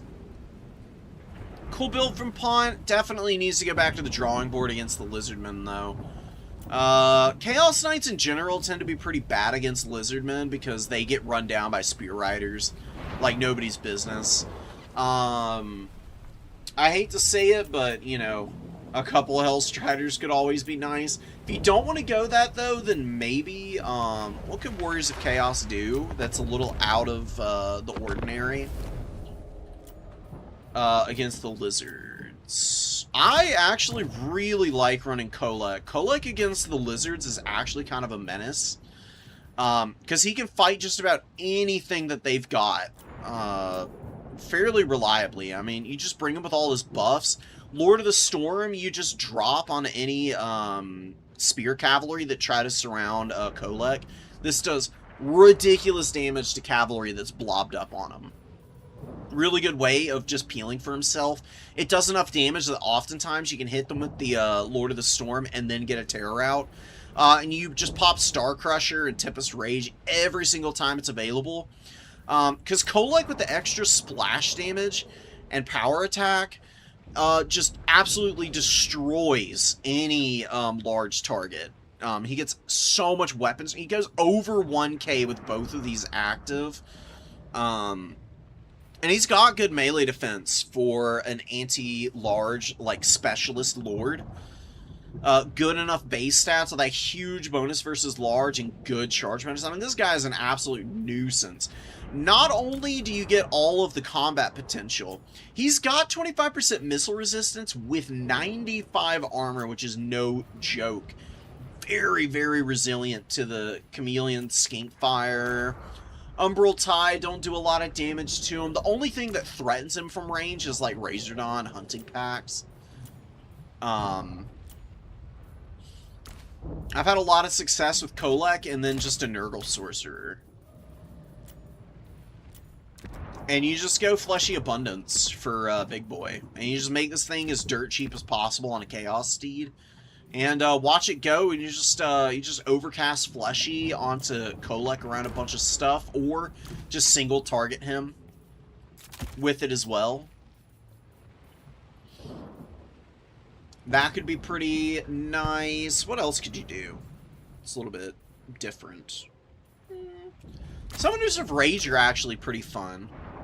They're not nearly as strong because they have a little less armor. They survive Skink Poke okay, but because they have much lower armor than somebody like Kolek, regular Dragon Ogres and the Arwar as well can get lit up pretty badly by the Umbral Tide. The Umbral Tide, if Kolek's armor was as low as the regular Dragon Ogre's was, would macerate him pretty badly. It's because he's got the 95 that he's a lot more resilient against them. Like, missile resistance is awesome, but, you know, at the end of the day, it's 25% of damage, you know, at base that you're mitigating, which is awesome. But if your opponent has the right shooting tools, it's still range damage, and you still gotta close the ground against those targets, and they can still uptrade into you pretty easily. Especially the Lizardman shooting, which is all fairly cheap. Compromising those types of missile units is really the goal against the Lizardmen, if you can shut them down and get them offline.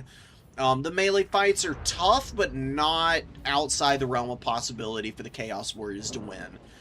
In just a raw, like, 1v1 scenario. Like, Forsaken don't do great against Saurus, but they just absolutely dunk on Skinks.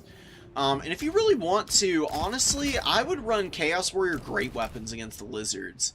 These guys are a great middle ground between the Halberds and the Chaos Warriors.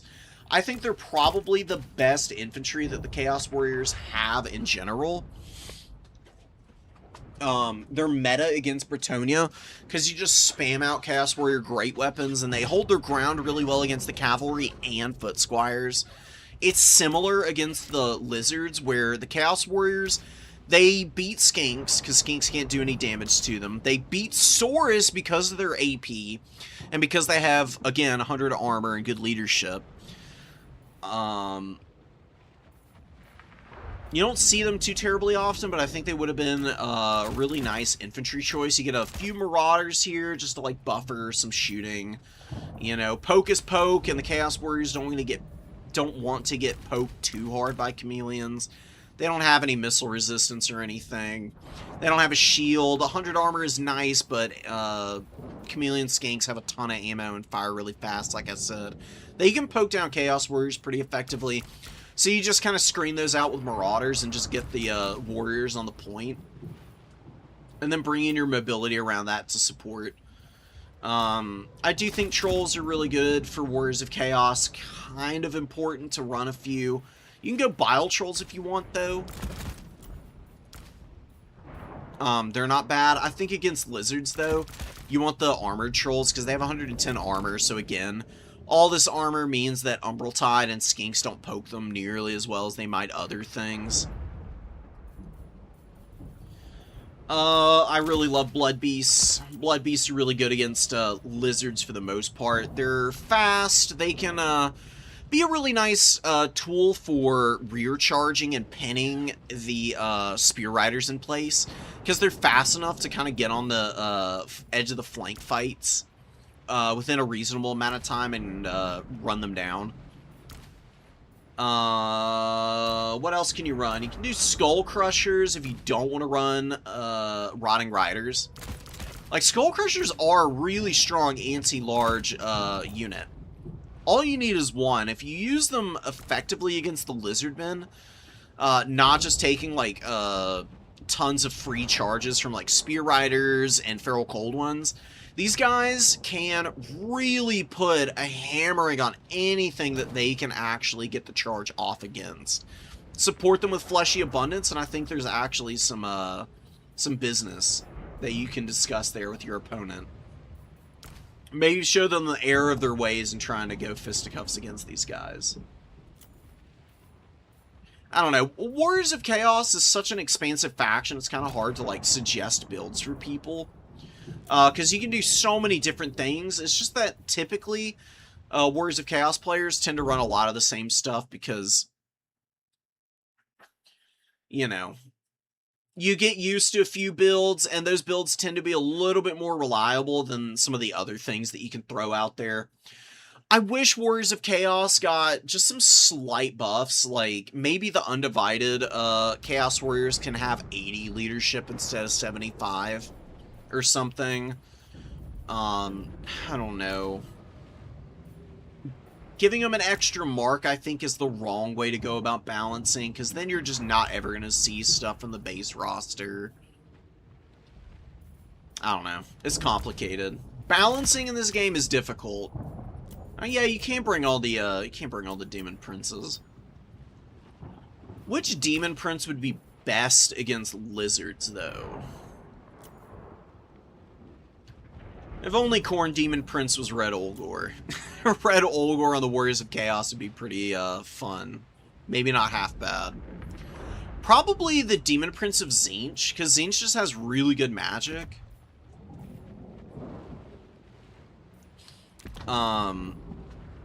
You can run Infernal Gateway as a nuke spell for any blobs. Excuse me.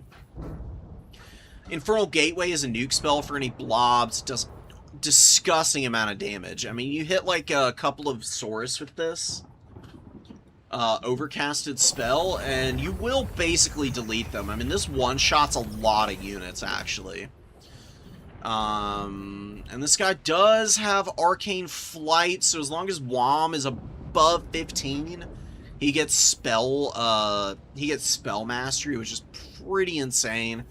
Like, extra damage on spells. Spells are already really incredible. Any extras that you get from Arcane Flight or something like Greater Arcane Conduit is an absolute must. It just scales the magic past breakpoints where otherwise it like leaves units like very brutalized but still semi-functional, and you know, something that can be healed up potentially. The extra 15 damage on Infernal Gateway basically guarantees kills on anything that spell might hit while the spell mastery is there. What's up, guys? If you want to put it in the Discord, fine. If you want to do it through the website, that works also. Either or. Help at A-Bomb needs to be fixed or buffed. Yeah, it's a little bit lackluster. I mean, the RWAR, like I said, is probably your best bet for running something like that. I'm downloading replays. We got a decent number here for us to go through. We can just get it going now.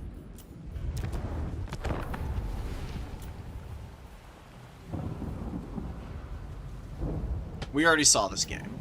Skaven High Elves. Skaven High Elves is going to be cool. So Herman struggled a little bit against the,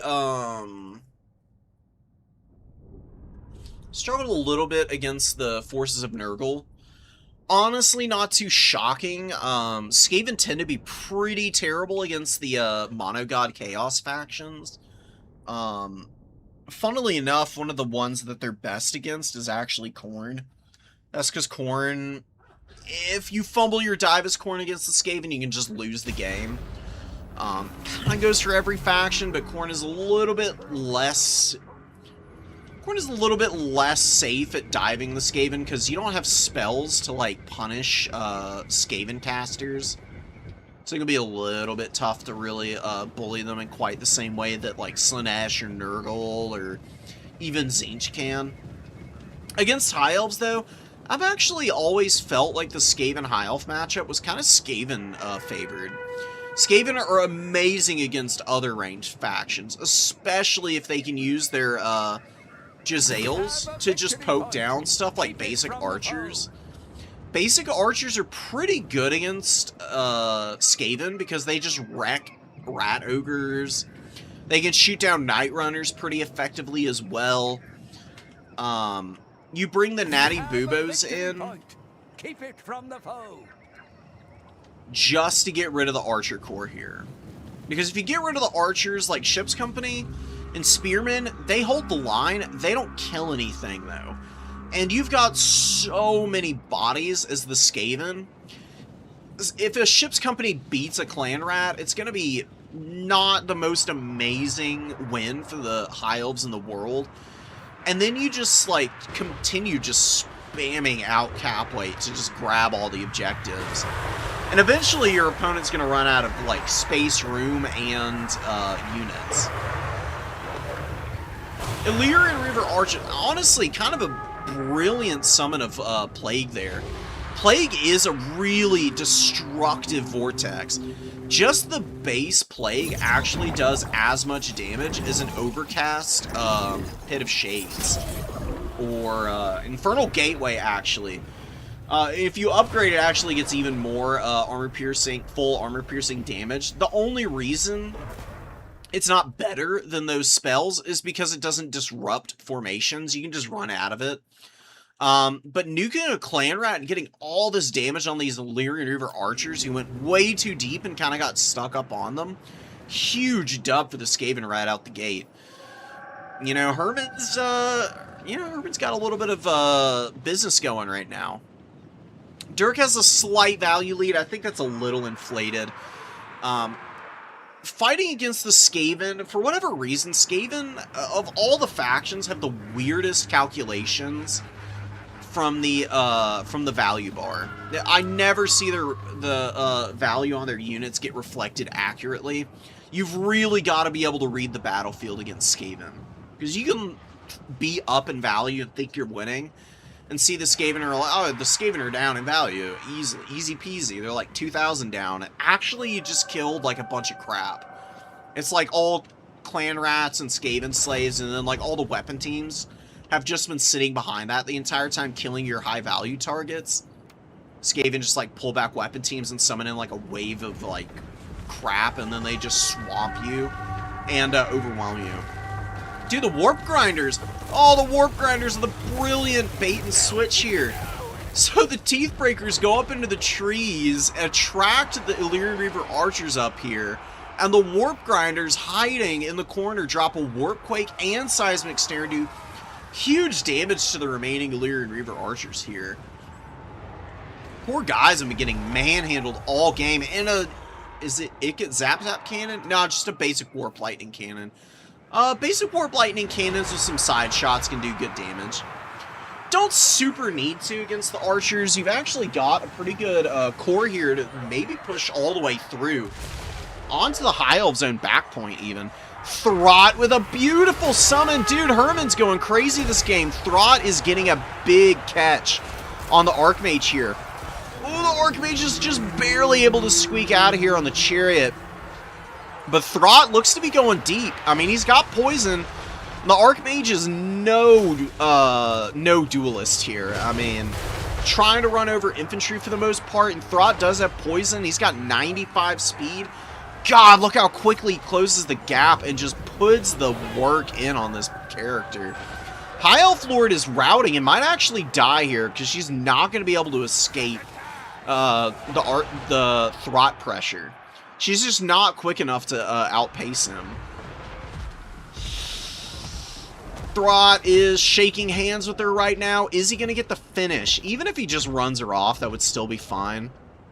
Skaven are doing a really good job of value trading right now against the High Elves, and High Elves are in a little bit of trouble. They do have some Silver Helms getting on top of the Teeth Breakers, though. This could turn into a bit of a problem for the Skaven if they start losing their weapon teams again. Like, yeah, they've got some business going on in the front line. They've got, like, you know, some Storm Vermin who can, like, hold the line at the very least, even if they're not the best unit in the world. There's some Eshin Triads out. There's a lot of Clan Rats still. They're swarming pretty effectively. They just really need to make sure that they've got something in the late game that can still kill characters. Like, they've got the Warp Lightning Cannon, and that's awesome. But Caradhran could become a problem if his Mark of Asurian is going crazy. It's a really powerful Mortis Engine type effect. Just absolutely destroys everything. I like the odds on it getting some work done here once it procs. Whether Caradhran can carry this game is probably the big question for the High Elves, because he's going to have to absolutely do something here to get them back in this. He needs to come in and maybe snipe the Plague Priest. He's pretty exposed right now. Get in and maybe beat down Throt. I mean, Throt is very vulnerable to Caradhran because this guy's just more reliable duelist type character on his horse. He's got fire damage too. So Throt takes 20% extra damage from it. Anything Caradhran's trying to do to him. Archer's getting hit by the Pestilent Breath. It's a nice little spell. Does a lot of damage.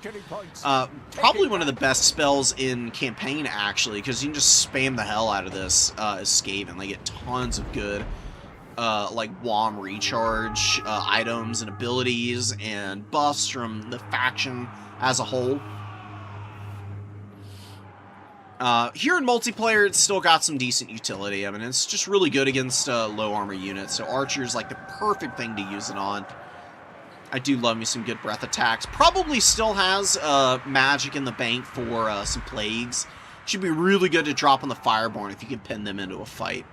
Now, the Warp Grinders went crazy this game. The Warp Grinder is dead now, but it got almost 1,000 value. It's a 600 gold unit, too. So, oh, it's got 1,100. No freaking way. It doubled its value just about. That's awesome to see. Warp Lightning Cannon's trying to take down the Archers. Honestly, it could probably stand to swap over to the Eagle Claw Bolter and just get rid of that real quick. Doesn't take too many shots to destroy the models on them. It's not doing all that much damage, but, you know, just to, like, you know, ensure that your opponent isn't getting any untimely routes, because artillery of any and all kind do provide a leadership debuff at base. See if it applies appropriately here. Yeah, attack by artillery, -8, -10 leadership. For Skaven, who are a low leadership faction, you definitely want to try and get rid of any leadership debuffing type of equipment, casters, units. Use your superior shooting to full effect. The Warp Lightning Cannon has been a little bit awkwardly used. I mean, it really should be shooting the Fireborn, because they've been in range of it this whole time. That's something to always double check, Herman. Make sure that your Warp Lightning Cannon is shooting at cavalry whenever possible. That's what it's best at killing, by the way. Pierces through cavalry models like crazy and does big damage. Plague got dropped there, killed some ship's company, Silver Helms, run into it, but only as it's, you know, disappearing off the field. And yeah, here you go, the Fireborn getting absolutely dunked on. And brutalized to magnificent effect by the Warp Lightning Cannon now. It immediately goes from about 300 value up to 600. Rat Ogres running around, mucking up the works. What do we have here for the Skaven to hold the line? They're pretty beleaguered in terms of numbers on the field. They do have Natty Boobos out, and they've got enough protection here. I think the Natty Boobos will be able to get some work done. Gotta be careful about giving them a move order, though. They definitely don't want to get any closer to the front line. Oh, Herman, man, you gotta get something in here to save him. Honestly, Throt needs to stay in this fight. Throt against, well, I don't know. Caradron is on the way in, so maybe it's not the best fight to sit in with Silver Helm support. He's got Rat Ogres here. If this Rat Ogre is able to survive, they don't get chased off the field. That Remolded is giving him a lot of HP. Maybe they can get back in here and do something. Plague gets dropped again, but just nukes the Skaven Slave Spear. Definitely want to make sure that you're using your magic optimally. Really, this is where you should have dropped it, because you know that you've got mass here. Your opponent wants to commit to this fight with their units. Just drop the Plague right here to get rid of the Silver Helm coverage around Caradron. And your Rat Ogres can clean up this other one, and then you can just, like, force path all the Clan Rats in to try and make sure that Throt does not get killed outright by Caradron. You're in a pretty good spot. The win con is keeping Throt alive and just making sure they can get rid of the odds and ends High Elf units that are still out here. Good pressure from Dirk, by the way, here in the middle stages of the game with the Illyrian Reaver Archers. Just poking Rat Ogres, this is exactly what you want to do here. They're definitely one of the more dangerous units that the Skaven have, and one of the selling points for the Skaven is having Rat Ogres just stacked on top of their, like, garbage infantry so that they can value trade. Honestly, even though it's a Spearman, this is a pretty good fight for the Rat Ogres. They're a little beat up, so they may not be able to clear these Spearmen out, but they still will do decent damage to them. The Rat Ogres already got their value, so anything else is just gravy on top of it all. Skaven Slaves do break. Rat Ogre's probably not far behind them. That is going to mean that the High Elves might be able to take this point here, but they're very far behind. Herman has a nice lead, and he is compromising the Eagle Claw Bolt Thrower of the Rat Ogres. Clan Rats are just running in, not getting a lot of value, but supporting. Always supporting. Swarm of Night Runners is out. Oh, just shooting down the Company of the Calendarian. Sorry about the hiccups, guys. They're driving me freaking crazy. Trying to work through it as best I can here. Spearmen getting thumped by the Natty Boobos right now. 1,700 on Natty Boobos sharpshooters as well. Throt takes some pretty bad damage from Karadrin. Just gonna have to pull back. Just keep him away from that guy. No point in overcommitting there. Plague Priest with 1,000 value, you know, not bad. Just slowly but surely whittling down High Elf units. Yeah, there we go. The Warp Lightning Cannon just absolutely annihilating the Eagle Claw Bolt Thrower with the support of the Rat Ogres. Good value on this cannon. Taking a little bit of time for it to make its money back, but it's got a decent amount of ammo left. It can probably grind out another, like, 1,000 value if the follow-up shots are very well placed here. Just hammer these Silver Helms right now. Archmage is just trying to drop burning heads from the safety of the trees. Oh, but she overcasts and shatters, I think. Brutal. Just going to run off the field. And right as the High Elves start to get a little bit of momentum back, their Lord is looking like she's going to just dip out on them here.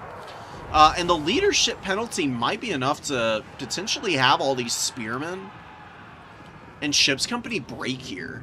As long as some Skaven units get up on this point, swarm it with Storm Vermin and Clan Rats and whatever else you have in reserves right now, man. Try and carry this one home. Silver Helm's running down the Night Runners over here. Plague Priest kind of mucking up the works a little bit just by being there.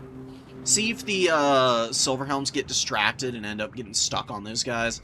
Clan Rats coming in, Warp Lightning Cannon, not shooting the Silver Helms, just shooting a bunch of infantry and getting some friendly fire on the Rat Ogres in the process. I mean, I guess it's okay. The Rat Ogres are chasing stuff away from the point and giving the Skaven a little bit of an opportunity to reinforce over here with some units. Actually, a really genius idea to force path the Skaven Slaves onto the objective.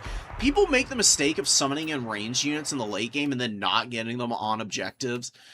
You get them on a point and then you have them start shooting, and you just make sure that you summon them out with something to, like, defend their flanks. Herman's made a lot of really good decisions here. Throughout the game, he's gotten some great catches. He's done a really good job of utilizing Throt. Throt's got 1,300 value. He could definitely get back in here and drop his Remoldereds. He's not been very assiduous in utilizing these. He could come in and give one to this Rat Ogre out here, and I think that Rat Ogre would really appreciate it. It is a substantial heal. It's 12% of the full HP total of a unit. Rat Ogres have a good HP pool, so 10% of their, or 12% of their HP is about 800 health, which on a unit with 16 entities is pretty big business because it keeps the models alive longer. And really, for monstrous units, chariots, cavalry to some extent, model count is more important than HP, because what you want is good charge damage, and just good charge damage, really. You just want to get that critical amount of that critical impact. Just hang out and get the full benefit of the charge bonus, retreat, and then cycle charge. Rat Ogres can sit and hold the line a little bit as long as they've got Clan Rats underneath them, but really the meat and potatoes is them just pulling out behind the lines of Clan Rats and Skaven Slaves, and then rushing in and out of combat and refreshing that charge bonus as much as possible. You give them some Remoldered in the middle of all of that, and they can go wire to wire in games. People really disrespect the humble Rat Ogre. I mean, they're 700 gold unit. They're so cheap as a monstrous infantry unit. that you can just swarm the field with them, and they can really start to go crazy. If you can get all your rat ogres out and have them all fairly healthy on the field at the same time, they scale like absolute mad lads in the late game. Because your opponent just can't find any opportunities to isolate units once enough rat ogres on the field, and they can just find any number of low-tier Skaven units to sit on and just absolutely outvalue your opponent by just being duplicitous as hell and never giving anybody a fair fight. Plague Priest actually did pretty good. I was a little skeptical that Plague and Pestilent Breath would be utilized well enough to get value, but Herman did a really good job of doing it here. And Dirk is a really good high elf player, so it's honestly a pretty impressive performance. Like, huge kudos to our Skaven lad for coming in here on a hard faction as a new player, and then pulling off some really wicked stratagems in this last match. Warp Grinders went absolutely insane in that game. Warp Grinders are really there more to immobilize units. The fact that they got 1100 value is bonkers to me. It's probably the first time I've ever seen them trade that well, in fact. What's up, Skull Taker? How's it going, bro? David, good to see you guys. Hope y'all are enjoying. We've got plenty of more replays incoming. We've got High Elves versus Norska. Norska has the edge here. Norska's just a better faction. They've got stronger infantry about country mile with Bearmen. They've actually got the Javelin Hunters on foot are actually really good at counter-firing like big high elf monsters. They also do good damage to Oceanids, believe it or not. The bonus versus large on the Javelins kind of makes up for the resiliency on Oceanids in a lot of ways. Know this! I would throw your lives to the mercy of the gods, if it pleased. No, man! You're fortunate, then, that I need you alive. Shaman Sorcerer with the shadiest pre-battle speech I've heard in a while.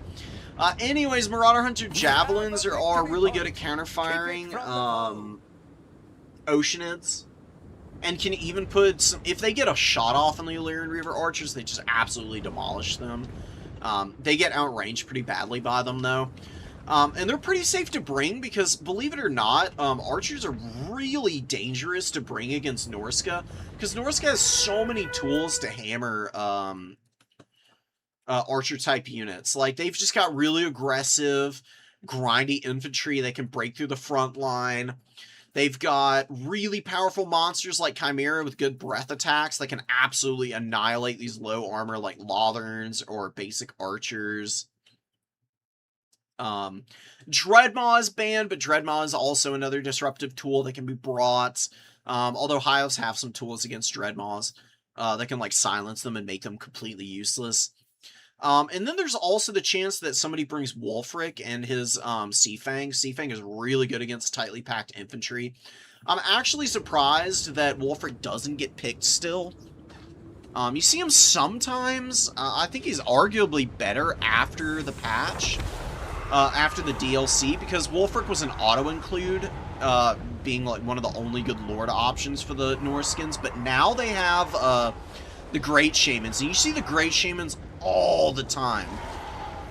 And they've got really good magic and some good abilities, but I still think Wulfric against especially the Elf factions has a little bit of a place in the meta. Just being able to use Seafang to get rid of, like, Lotherns, or just to hit, like, a line of Ship's Company and Spearmen that are a little too close together.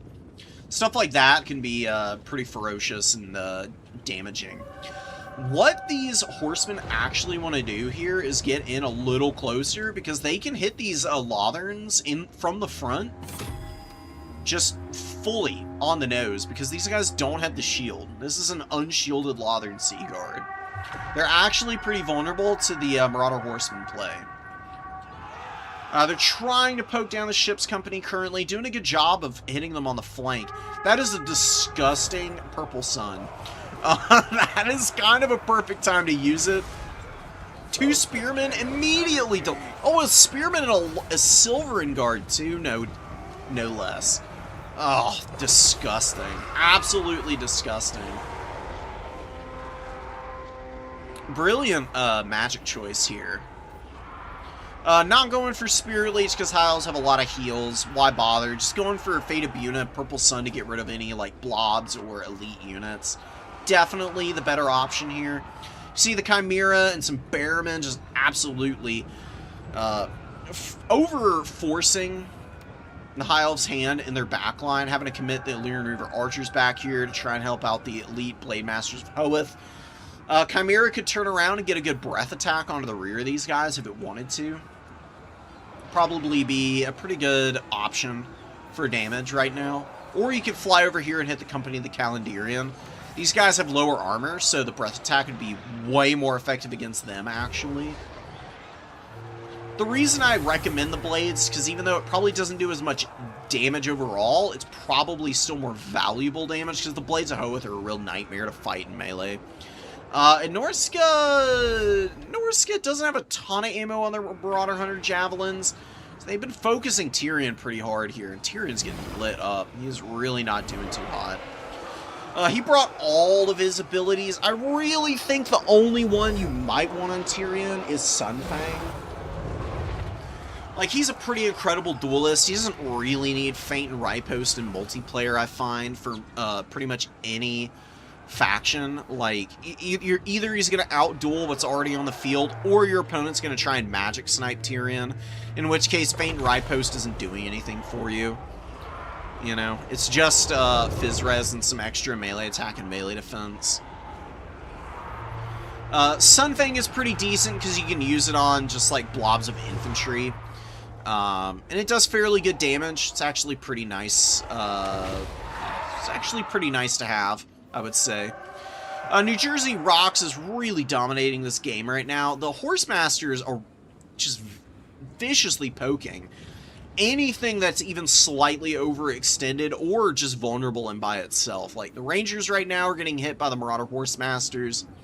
Marauder Berserkers are coming up to counter those guys also. Berserkers absolutely dominate Rangers, by the way. Brutally unfavorable fight. And the Norskin Isil is just going to straight up charge the Rangers down too now. These guys do a lot of damage on the charge. They got good weapon strength. And the Strider is really nice also. It means that they're just at peak efficiency regardless of whatever terrain they're on. They get a downhill charge here, which is awesome. They get a little bit of extra impact against the Rangers. Get them nice and low, and then the Berserkers can get up here and just cap that point away. So Skinwolf Werekin on the field. One unit of Skinwolves over here. And the Blades of Hoeth are on the objective grinding. Trying to do their thing, but New Jersey, utilizing the last 3 volleys from the Marauder Hunter Javelins, is really chipping these guys down hard. Plus, you got the Chimera and an AP. I mean, the Skinwolf Werekin's not an anti-infantry unit, but he's still got good melee attack and weapon strength. He can definitely do some good damage to these guys, and we get a tear route on the Blades of Hoeth at the worst possible moment, right as they're about to get in. To start, like, grinding down some of the actual, like, infantry and things that they're good against. They get terror routed, take a bunch of extra damage, and now they're probably going to terror route in another couple of seconds. Marauder Hunter Javelins, 1,900 here, 1,000 over here. Don't know how this other one's done. Probably not nearly as good. I got 781 still. Yeah, the Archers are getting jumped. Illyrian Reaver, Archer Cav are probably the units that is doing the most here. They're cleaning up some of the horsemen. They've poked decently well against a lot of the other targets that the Norskins have out. Maybe a full Reaver Archer Corps could get something done here. This is kind of a hard map, though, for the High Elves, period. High Elves are not a sit-and-grind type of faction. Unless they are just pumping out Earthbloods. I think that'd be probably better than going for the Fire Mage, because honestly, you can hit Bearmen and Berserkers with Burning Head, and they just have so much HP. Even if they get hit by pretty optimal ones, they've still got the ability to, like, hang out on the battlefield for long enough that the Norskins with their, like, superior speed can usually, like, reinforce and support them with something. It just doesn't open up opportunities in quite the same way against Norska that it does other factions. I think against Norska, the better bet for Magic is something that does damage to, like, entities. Like, spells that are effective against, like, Skinwolves and the Sorcerers, Werekins, Chimeras. One thing Norska really does not like is being Lord Sniped, and I don't see people go for, like, Spirit Leech enough against them. Like, Wulfric's vulnerable to the Spirit Leeches, the Great Shamans are very vulnerable to being sniped. High Elves have really powerful snipe tools as well. Arcane Unforging on Eltharion does wicked damage to these caster-type characters. And you can always get a cheap mana battery mage with just Starwood Staff and Book of Hoeth for like 600 gold.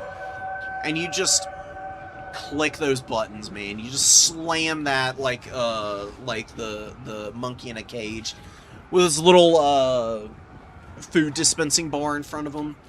You're just paying to win at that point. If you're able to kill your opponent's Lord, debuff Norscan leadership, and then you can engage them after whittling them down a little bit with skirmishers. I think that's usually going to be your best bet. Because truth be told, you don't need foot archers. Like I said, they're a little too vulnerable to perform well against the average Norscan build. While the Illyrian Reaver Cav are long range, they've got good ammo, they're accurate, and they hit pretty freaking hard, and they're good even after they run out of ammunition because they've got good stats, as all High Elf units have martial prowess. They've actually got, like, pretty good stats in melee. They can really run down Marauder Horsemen to great effect, in fact. And you can always just, like, kind of build up behind them, you know? You can, like, bring out your, like, infantry with a little bit of support, just to, like, hold down 1 point for sure early. You know, get, like, a couple Silverin Guards up on the #1 objective. Like so, a couple Ships Company as well. Just have the archers, like, sit up here. And they just whittle away the horsemen or the javelins who they outrange. And they just try and drag Norska into a death pit in their own backline. If you can force Norska to overextend, that's usually where you're going to have the most success against them. If they're fighting on their own terrain, which is, you know, the middle of the map or their side of the field, Norska's pretty untouchable. You've got to find a way to force risky dive attempts out of the Norskins if you're going to win against them. Especially for the High Elves. High Elves just really don't want to approach this much tankier, aggressive faction. I mean, Bearmen have almost 12,000 HP. They've got the same HP as, like, Plague Bearers almost. Which I think is a little ridiculous. I mean, Bearmen, if they had, like, 10,000 HP, I think that would be a little bit more of an appropriate middle ground for them. They're not unbeatable, but, I mean, just the fact that they're an ITP infantry unit that also gets, like, leadership and melee attack buffs and Fizz Res as they grind, which is exactly what they want to do, just makes for a package that's maybe a little bit too much. Oh my god, this is going to be another disgusting Purple Sun of Xerius, dude. It has been demolishing the High Elves this whole game. Multiple times we've seen big blobs of High Elf infantry just get absolutely crushed by the Purple Suns. And I think that's going to be the parting shot here. I mean, Dirk actually kind of made a game out of this one, Considering how rough of a position he was in after the opening engagement, he's actually managed to secure his backline enough to make a little bit of a push here. It's sad that it gets shut down by just another brilliant bit of spell targeting there. Yeah, and now Beasts of Tashnar and Skinwolves are all over the skirmishers, and this is where things really start to fall apart. Fireborn also didn't do too hot. Shaman just absolutely carried this game. I mean, I don't think there's anything else to say other than that. Silverin, Scions of Mathlin, and some Rangers trying to hold the back point. Good charge into the back of this Ranger from the Norscan Ice Wolves. They don't pile into combat super effectively, but they've still got a good little surround going here. They'll be able to very effectively wear these guys out, and that's going to be a GG. Ice Wolves and the Shaman. Shaman leading his loyal Ice Hounds. Which should end up being just a devastating rear charge here. It'd probably break this whole position open, to be honest. Really need to see... I don't know what you need to see from the High Elves here. Lotherns did get 1,300 value. I do think bringing, like, one Lothern is wise. Because the utility of the foot archers is there in the Norscan matchups. It's hard to protect them. Doubled their value, which is really nice. The skirmishers also did great. It's just the infantry is just so horribly outmatched. And Tyrion dying really early also was another big problem for Dirk. If he keeps Tyrion back and just waits for a bit and looks for opportunities to counter the Chimera as it's landing and trying to fight stuff, I think the High Elves can maybe remove that thing without too many issues, and then they can have Tyrion kind of get unleashed at that point to go hunt down the characters. Either the Werekin first, or going and seeing if he can get the Shaman. Shaman's a little hard to catch, but it is doable. All you need is your opponent to just lapse micro one time, and you can just absolutely crush them.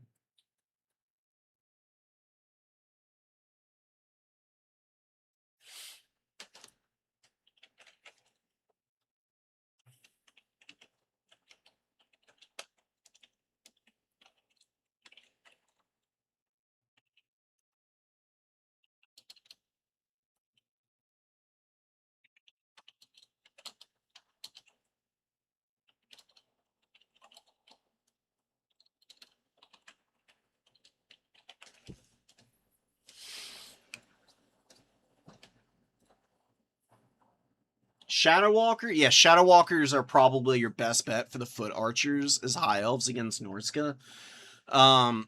Let's go talk about Shadow Walkers for a minute. I mean, the utility on these guys is pretty incredible. I mean, they're 1,000 gold, so they're very expensive. They're, no joke, you really do have to like lock in and protect these guys to really get your money's worth out of them. But they have poison.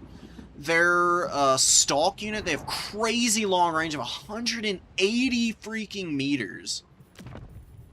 Norska has nothing that they can use to counterfire these guys in any meaningful way, and they have a hard time closing the gap on them, because 40 speed is not going to save you from a Skinwolf, sure, but the poison missile damage that you can put out on a Skinwolf that's trying to close that gap will take them down to about 50-something speed, and then it is really easy to run those Skinwolves down with your own mobility, or to just focus fire them to death with like a bunch of Reaver Archer fire.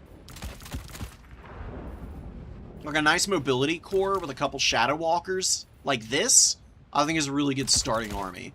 You can get a couple of Silverin Guard, like I said, to go hold ground. 2 ships company. You've got Eltharion. He's got, apparently he's got Arcana and Forging on this build already. Is this, I think this might actually have been me last time, doing like a theory crafting of High Elves versus Norska. Fang Sword is really good because it gives you Fizz Res and it gives magic attacks to Eltharion. And Norska actually has a lot of physical resistance, like Skinwolves have it. Throg does not have it. I think he gets it in campaign, though. Sail doesn't have it. Werekins do have it, though, and they're pretty common to see. But even if you're just using Fangsword to engage onto Werekins or Skinwolves, I mean, that's like guaranteed value, because these things are an incredibly common sight being brought in by Norska. I mean, they're one of the staple units of the Norskins, and probably always will be. Either the armored ones or just the regular Skinwolves. Although sometimes it can be kind of fun to throw the Maws of Savagery onto the field, because they're just kind of a fun unit to play around with. Not like amazing by any means, but they're really not half bad. They get a much better AP split than some of the other Skinwolf variants. See, they're a majority non-AP, and the Maws of Savagery just flip that around. Actually does make them pretty ferocious against the High Elf Cav, believe it or not. Like, normally, Silverhelms and the like may not win a 1v1 against an armored Skinwolf, but it's a very long, grindy fight, actually, because Skinwolves have a hard time getting through the, like, what, 100 armor of Silverhelms? Yes, 100 armor here, man. The Maws of Savagery, because of the AP split, are way more effective at punching through the cavalry. They're pretty expensive, though. You just don't see them all that often. But, you know. Having somebody like Ultharion, who's a terror-causing monster, fly in, rear charge, pop the Fang Sword, get the Fizzres of his own. Mind you, it's 40% Fizzres for 31 seconds, which is kind of crazy. It actually becomes pretty safe to engage on the Maws of Savagery with that much Fizzres, and you're nullifying their physical resistance, plus you're just a terror-causing madman, which Skinwolves are vulnerable to, because they don't have ITP if their Frenzy wears off. So they can terror route same as just about anything else. If you can just pile enough pressure onto them, you can, like, force a lot of routes on Norskin units. It's a tough matchup, but the cavalry is better. Trust me. The reason you want to go for the cavalry is because you don't want to get caught. If you get caught as the High Elves cold by Norska, and their infantry is able to grind down your front line, while their mobility just keeps you isolated out of assisting in the front line, you lose. You have to be able to use your mobility as the High Elves to wear out the Norskin mobility before you can engage. If you can do that, then you have a pretty good odds-on chance of beating them, actually. Elf factions, in general, are pretty strong right now because they're so mobile, and mobility is so favored currently. The issue for the Elves is their low HP pools, especially on their infantry. If you just take head-up fights against the aggressive factions, you will lose games.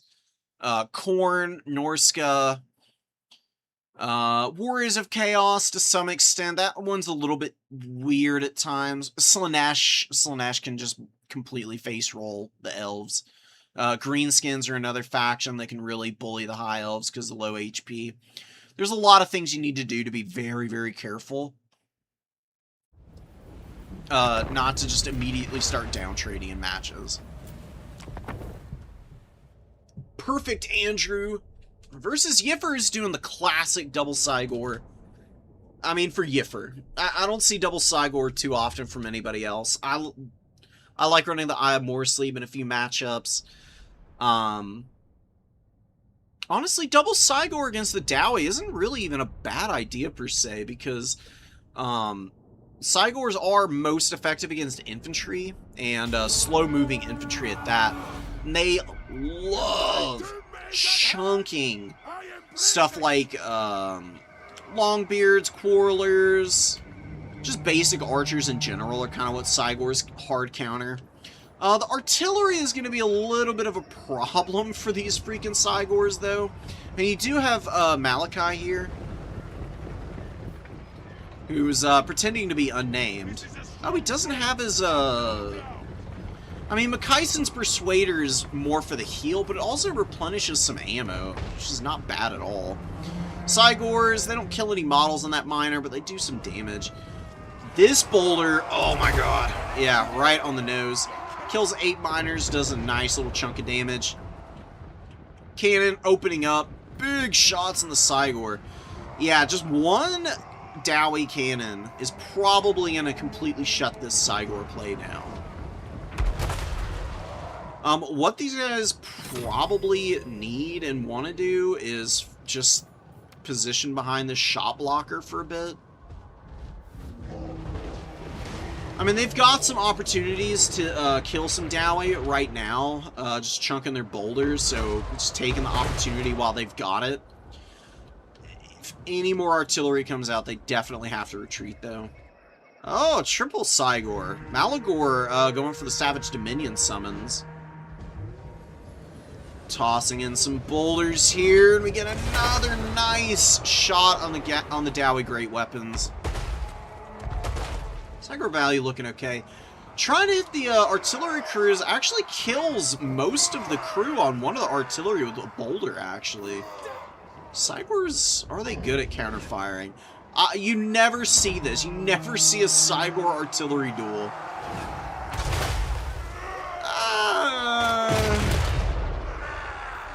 I don't know. They're not great at it.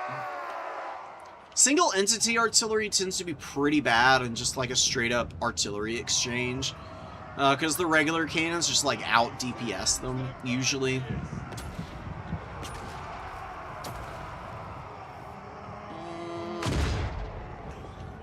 If the Synagore and Razorgore dive goes well, then maybe the cannons can be completely taken offline. These Slayers are responding a little too slow.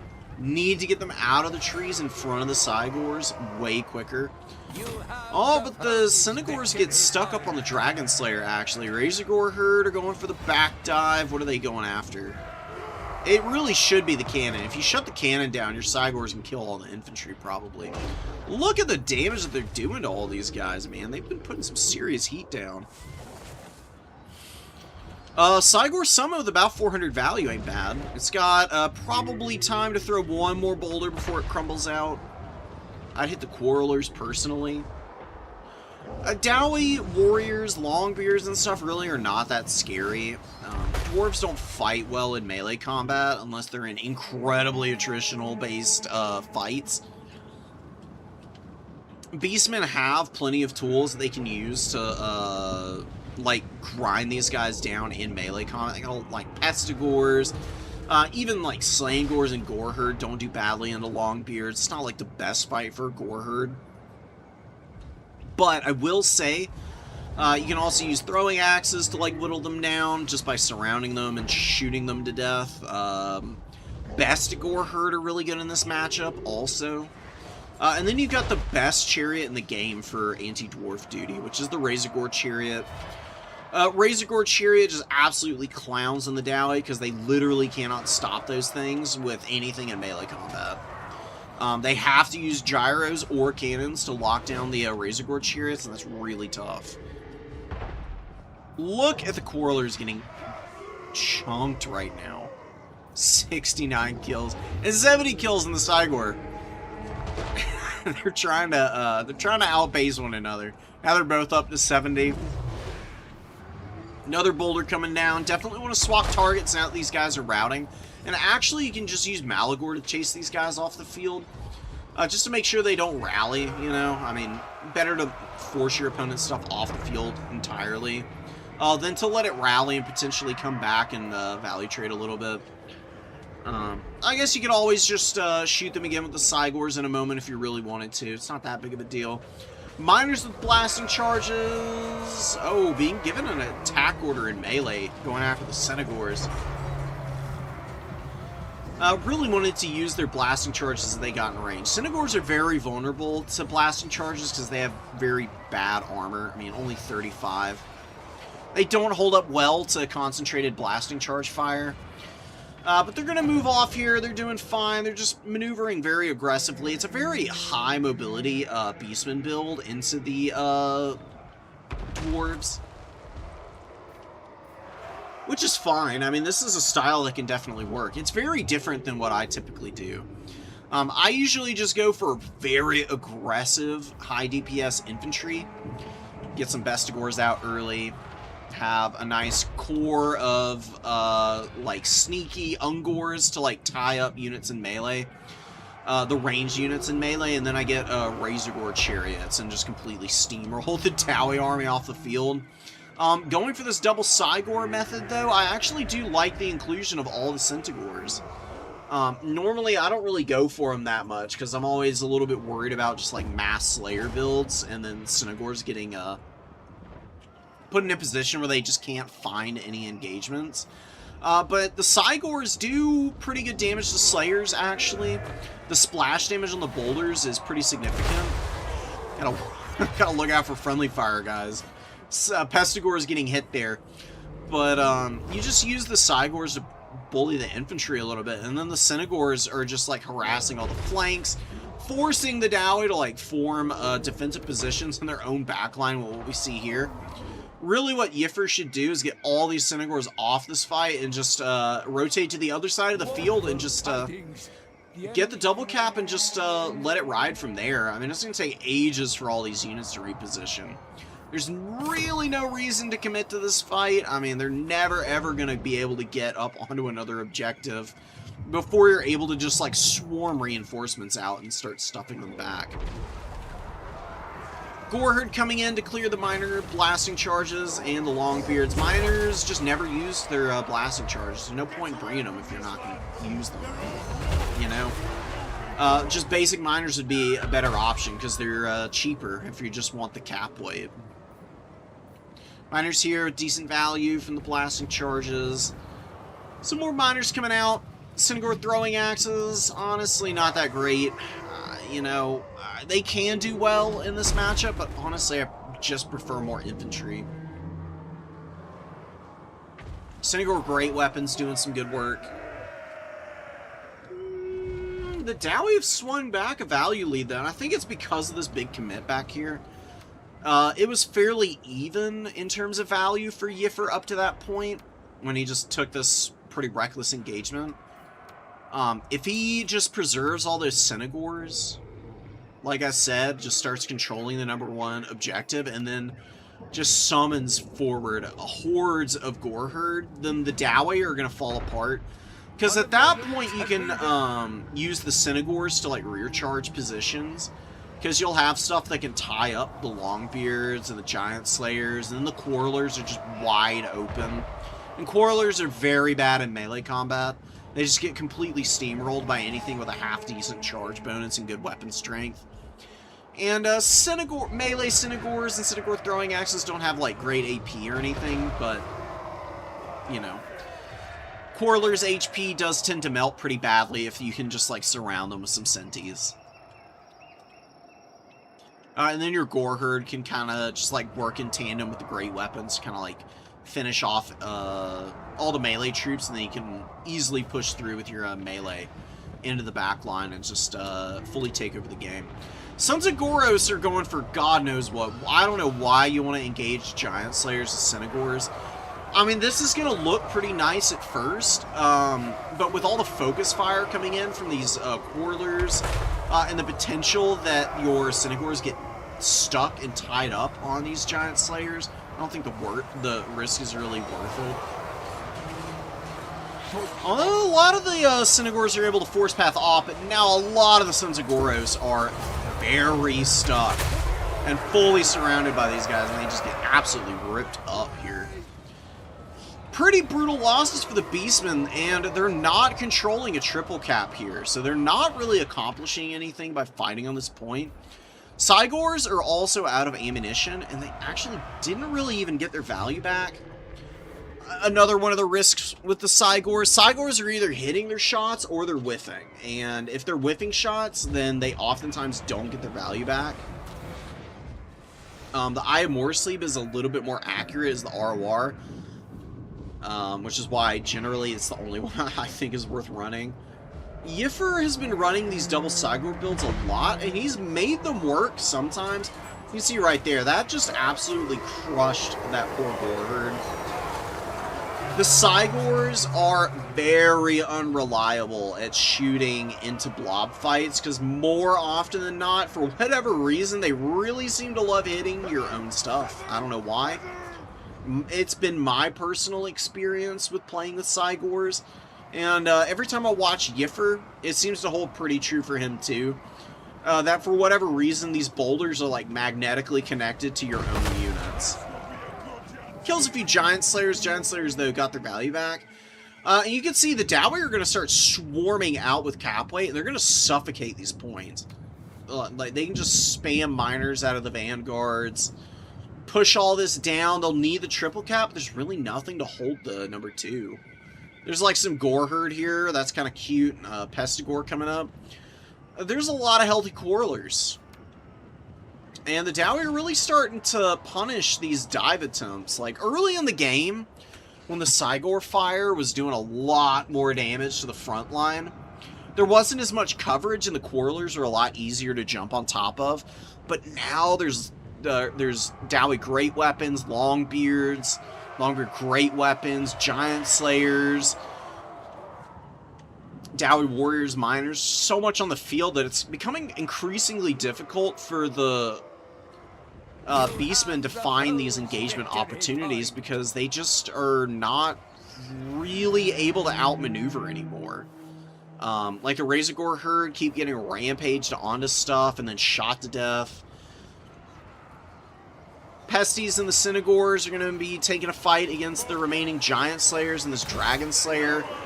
Both of these units doing some pretty heavy lifting for the Dwarves. Still need the triple cap, but Dowie, if they just leave some units here, they'll be fine. Just leave a Miner and the Longbeard here. The Dowie Warriors should just go to the number 2. And you just get like a Quarreler or something out here that can counterfire the Cinegore throwing axes. Keep them from poking the Longbeards and the Miners off that point.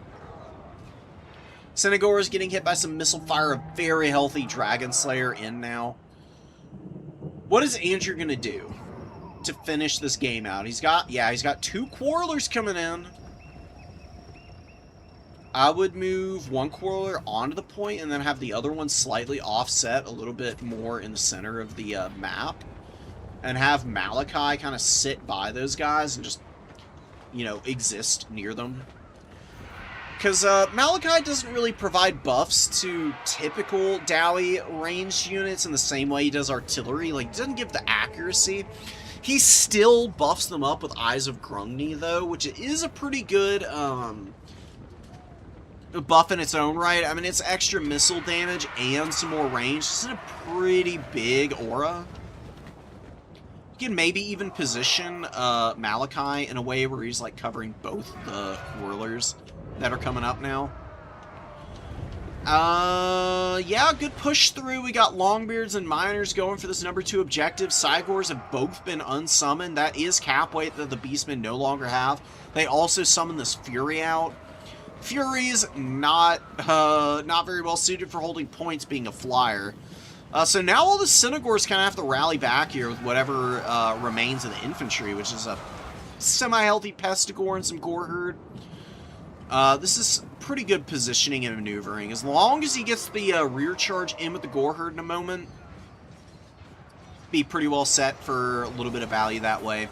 Good focus fire with the Javelin Centigores, or sorry, the Throwing Axe Centigores.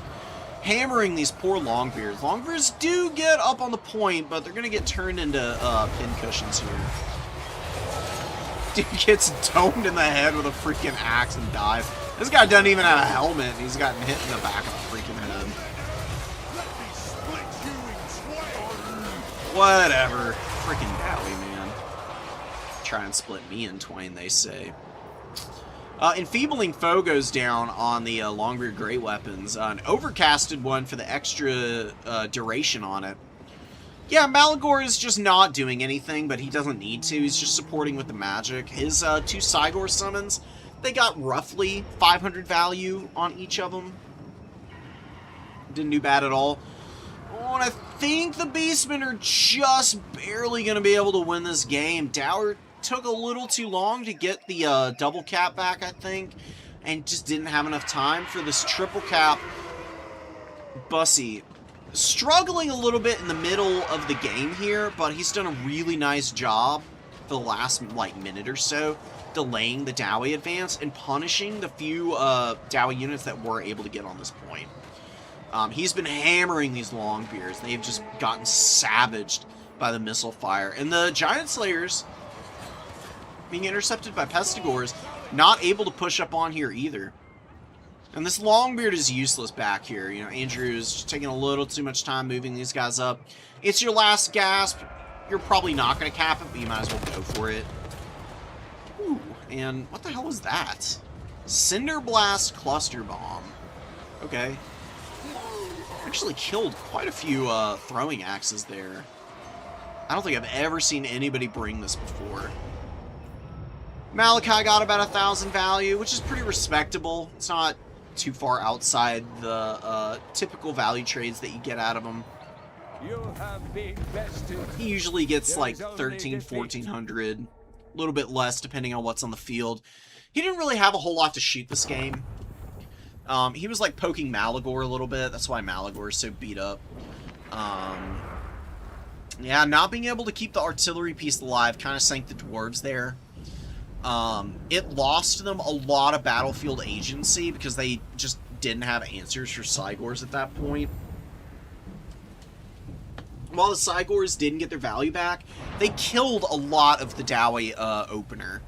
Like, all these miners, the Dowie Warriors, and the Longbeards are just getting absolutely ruined by the Cygor bowlers. And not being able to shoot down a single one of them just gave the Senegors and the Beastmen in general just a tremendous amount of room and opportunity to go for those deep dive attempts. Because the Dowie formation split up pretty early. They went for the middle point pretty aggressively, and then their back point was left a little undefended, and the Beastmen were able to grab that and hold it for a decent amount of time. By the time they resecured it, they had lost the off-angle middle point objective, and then again, by the time they secured that, it was triple cap territory. If they keep that Dowie cannon alive, they kill a Cygor, I think they probably are able to win that a little bit easier. You just have to keep units in front of the Dowie cannons. Most of the time, what you want to do is bait your opponent in, get the crew off the artillery piece, and run away, and then bring your cavalry in the same breath. But Dowie just straight up do not want anything to actually get on top of the cannon crew, because they cannot peel for them very effectively in melee. Their units are too slow, so you're kind of just in a rock and a hard place if your opponent is compromising your cannons.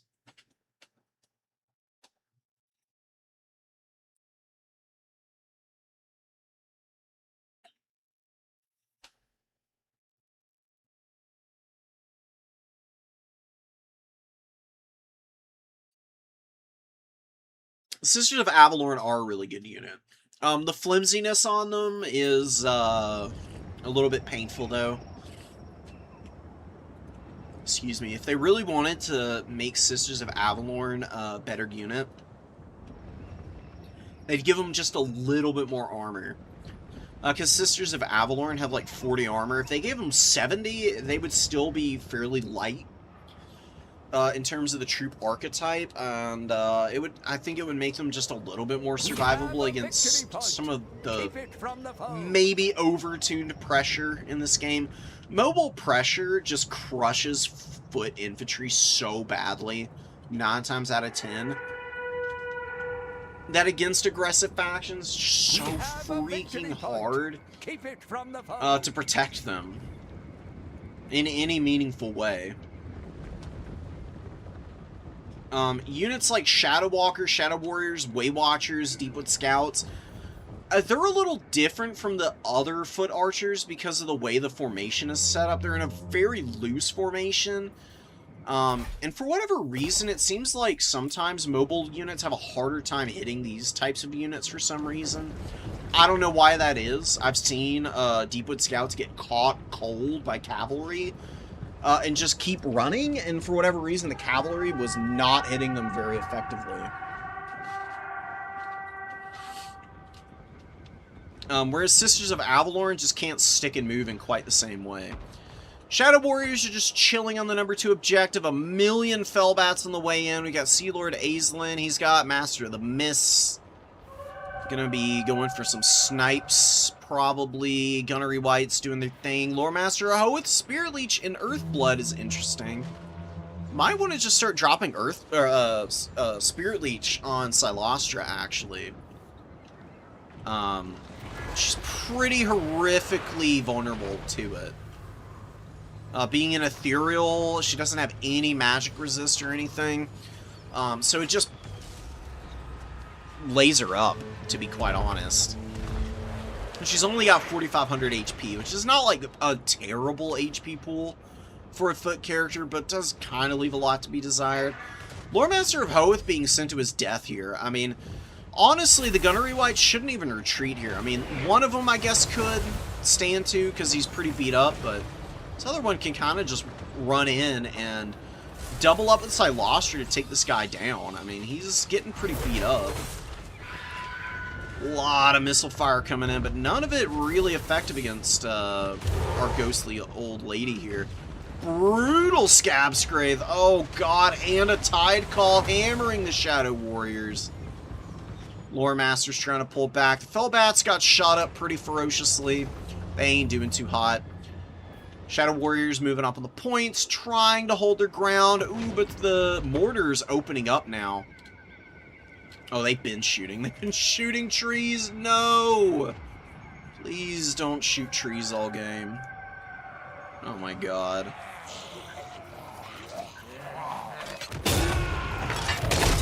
Oh, man. Oof. Tree cover is nice, but you need to make sure if you're positioning mortars in trees, the best thing you can do is find like a little gap in the tree line. Like right here. How much room do they have? Yeah, like right in here. You kind of actually want to get an overhead view to try and do this. Like, mortars can fire out of trees better than artillery, but not if they're directly by the trees, because they just shoot directly up into the canopies, and then your shots are doing nothing. If you want them to semi-effectively fire out, then you probably want to position them in this little clearing right here. And these other guys, you can probably position slightly forward of the tree line. This does technically count as forest, if I'm not mistaken.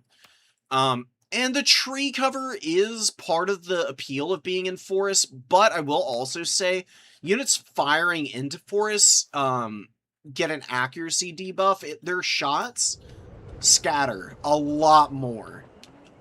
I don't know what the raw numbers are, but I've seen enough games and noted it enough times to know for a fact that just the mere presence of the forested tooltip is enough to make it a lot more difficult for your opponent to like value trade against you. Skycutters are actually going after the mortars here and doing some decent damage. They actually take the crew down decent amount on HP, and oh, but they don't get them to crumbling though. Unlucky. But they do force the lampreys forward. Now you know they're there. I would just pull the Lothern Skycutters back and just try and focus down the white Gunnery White. There's no heals. Like, there's no possibility to heal any of this. You can kill this Gunnery White, start chipping down the other one. Skycutters were doing that pretty effectively early on. Oh my god, they charge right into the lampreys here. They're gonna get themselves killed doing this, too. Kinda rough. Sisters of Avalorn out on the field, and oh, they got Master of the Mist here. Uh-oh. Oh, the Gunnery White's gonna die. Oh, he moves at the last second, dodges some of the shots. Yeah, follow-up volley, though, a little bit too accurate, and yeah, Gunnery White, big dead. Now you focus Silostra. Just pull the Spearman back and focus down Silostra. Oh, your opponent's doing a favor by not getting her into the Spearman. The reason you commit Silostria into the Spearman is because it's a safer place for her than out in the open field with the sisters can get like free magic damage off on her, because she's very, very squishy to missiles. You know, Fizzres is great and all, but if your opponent has magic damage, I mean, cooked. Absolutely cooked. Silostra down to 1900 HP. She's trying to pull back and survive. High Elves are doing a great job of holding the points. Undead do flip the number 3 again. KOTJ has a shitload of supplies. Really needs to just start summoning some stuff out here. Some more archers would be nice. Something just to hammer these decade mobs and the Morn ghouls. All this really frustrating garbage that the undead are throwing out right now. Because the last thing you want is to value trade well in the early game, and then a bunch of Morn ghouls come out, sit on top of deckhand support, and just grind down all your infantry, and then you're out of ammo because you used it all. And then you gotta unsummon everything and then try and resummon it all out while you're losing points. Tide calls have been really freaking good here, but Celostria takes a lot of overcast damage from that one, which is pretty horrible to see. Mortars are still mostly shooting trees. They're doing a little bit better now. I mean, they've like actually gotten a little bit of value in. The foe's victory point. A little bit unfortunate that they're not really being as efficient as they could be. Honestly, KOTJ is just doing his opponent a favor by attacking here. Like, yeah, artillery can be really annoying, and double mortar can be pretty devastating, but if your opponent has them in trees, and they're just shooting the forest, and you can get in there and check it pretty easily in a game, I wouldn't really fuss it too much. And they've been fairly lackluster. Like, the damage the mortars are doing is not so much damage that you can't just, like, bring more units up and replace the casualties you've taken. You're actually losing more by committing to trying to kill the artillery. I mean, you get one mortar down with the Illyrian Reavers, that's awesome. It's really not that much value, though, in the grand scheme of things that your opponent had there. And yeah, it looks like the High Elves might actually be on the verge of getting overwhelmed by the hordes of garbage on the points. They just don't have enough cap weight to hold the objectives right now. And the Lamprey's Revenge are really healthy and have a lot of value. Oh, and double depth guard pole arms on this point. Honestly, the Lamprey should just go to this objective then. You don't need to cap the number 2, but you've already got a bunch of zombies over here, so they're committed. They're not getting away from here.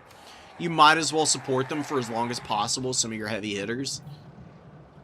Just to kind of drive your opponent crazy. Although, Blades of Hoeth are coming in against your pole arms. Gotta pay attention to stuff like this.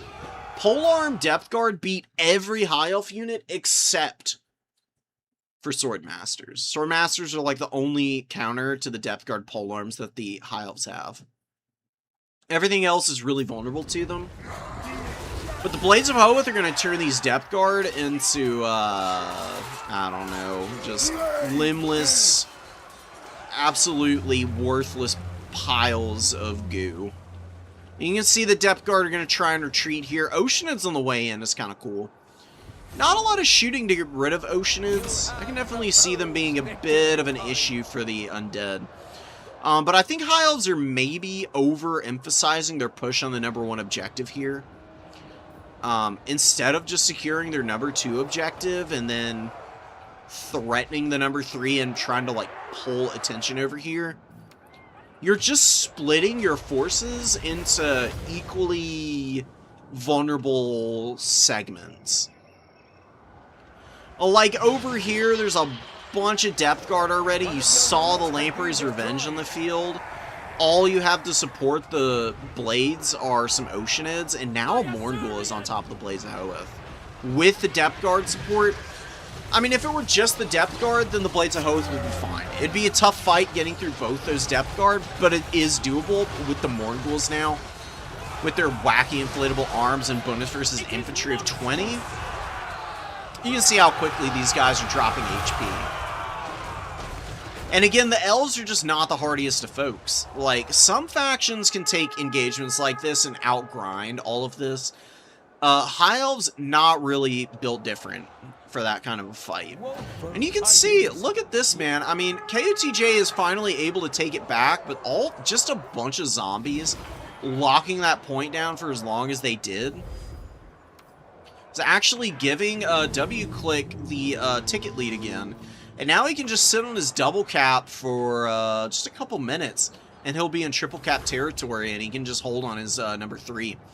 What I would do for W left click right now, whatever pole arms and deckhand mobs you can summon out, immediately start sending them to the number 3 here. You've won on this number 1 objective.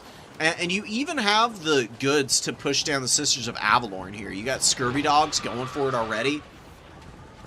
Night Terrors, Lamprey's Revenge, regular Mournguls, a few remaining Depth Guard polearms. Like, all of it is going to be a little too much for these guys to survive through. Illyrian Reavers are going to intercept one of the Scurvy Dogs, but Scurvy Dogs coming from this angle.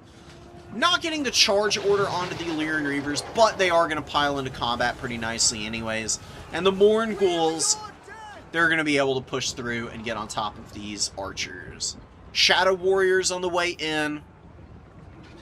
Did okay. They did okay the first time around. They're going to get some good, accurate volley fire on the Mournguls here.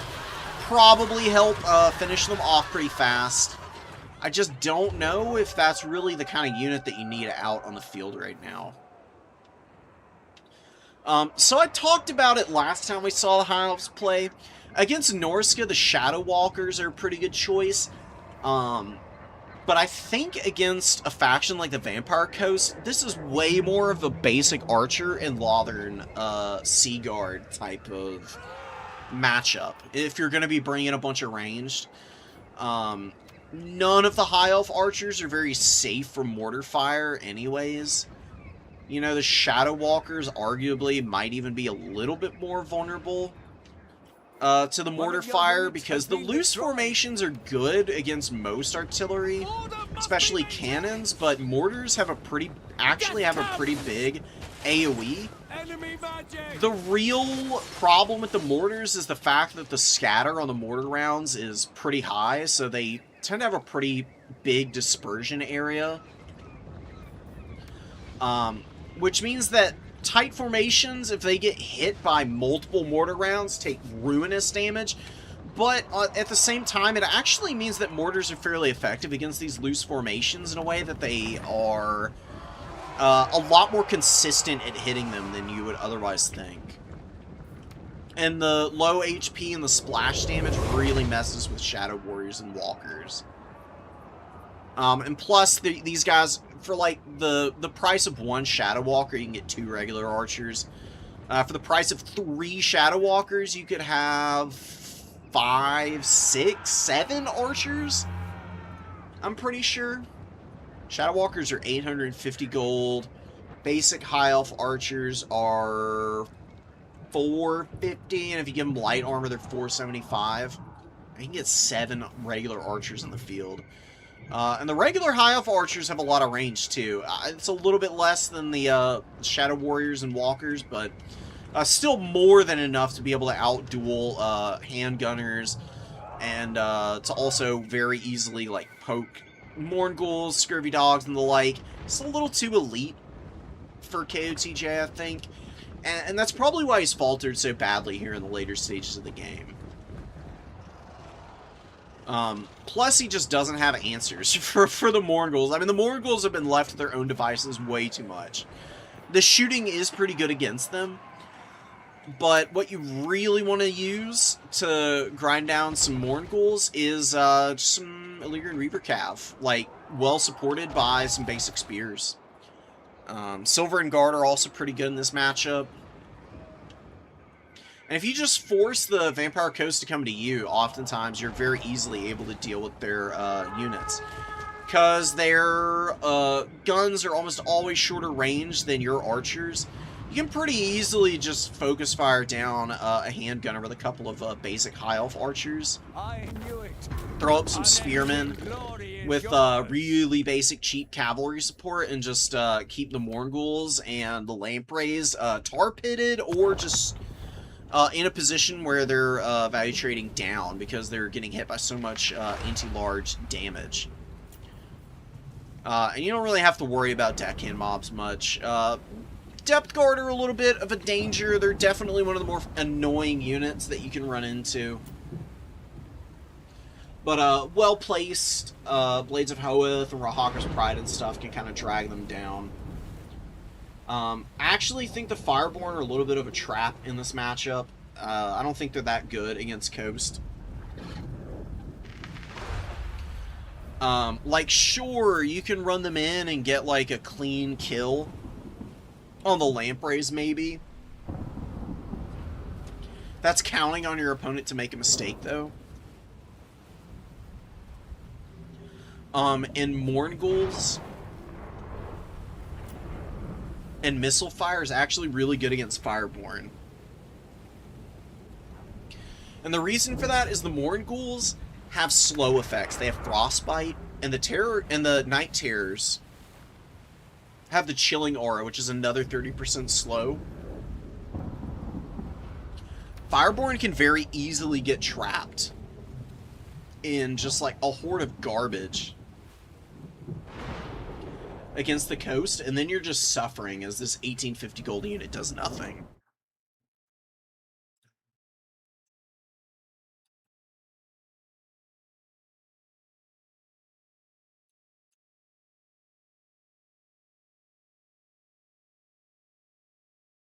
Yeah, I'm surprised the Lore Master survived as long as he did as well.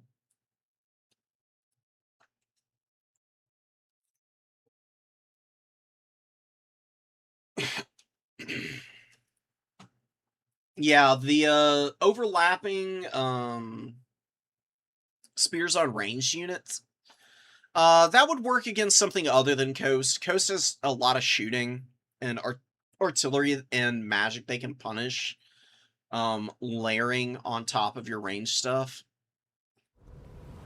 Another thing, you just obstruct your ranged pieces by doing that. There are ranged units that can shoot from out of friendlies. I'm gonna talk about a couple of those now, right, actually. Truly forbidden tech is to go for blue horrors and flamers.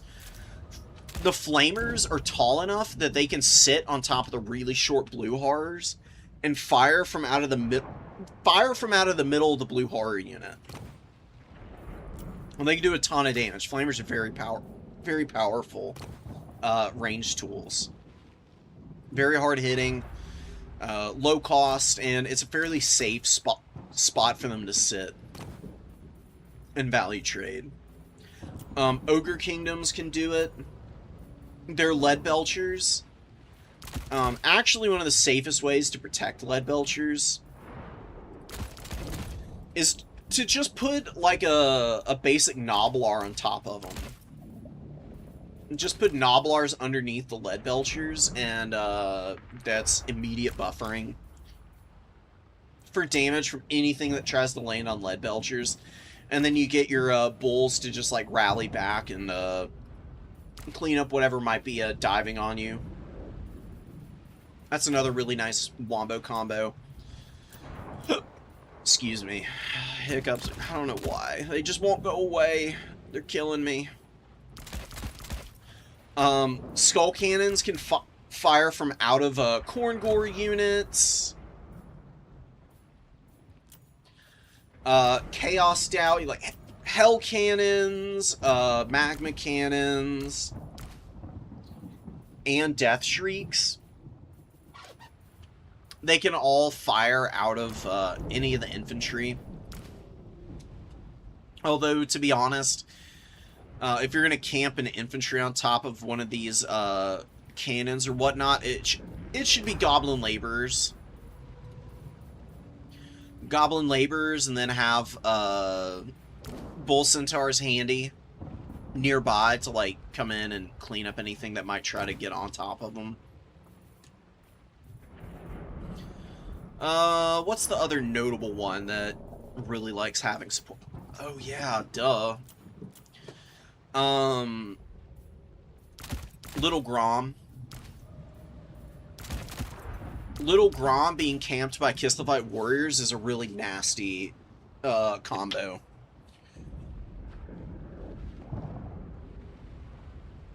And usually, the best combinations for, layering units is big unit, little unit. You know? I mean, quite literally big unit. Little Grom is a really tall, entity. It does not get obstructed at all by Kislevites warriors. And it's also really nice because you need single target removal for Little Grom and then mass removal for the Kislevites warriors. So they synergize sitting on top of one another really, really nicely. Kislevites warriors provide protection against large targets. Little Grom just blasts everything apart. I mean, if you go Druzhina, Little Grom, Kislevites warrior, and you just, like, Blessed Helm of the Oblast. Excuse me. Anytime an opponent starts to try and use missiles to shoot either of these guys down, the 60 armor and missile resist makes these things impossible to kill. And then he can just, like, restock Little Grom endlessly, and he got, like, the cheapest, like, most annoying ranged core ever here. Druzhina's got some pretty good damage output, actually. He's really not even bad in melee, either. He's really cheap, and you can pop on a Warhorse. Doesn't have to just give ammo to Little Grom, either. You can restock anything that's on the field. I actually found him to be really good in conjunction with Horse Archers. You go one restock on Grom, and then restock on each of the Horse Archers, and you can keep them out all game.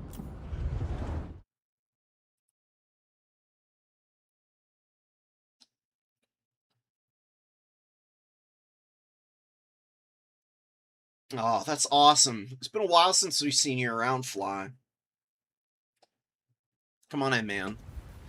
Game's good. It's always been good. It's, you know, it's just a little rough in terms of interest right now because it's, you know, it's been a long time since any big DLC. You know, like the biggest streamer for Total Warhammer is also doing other stuff right now. Tourney is busy with, like, Heroes of Might and Magic and whatnot, which is awesome, but it definitely, like, draws away a lot of attention, which is a little bit unfortunate.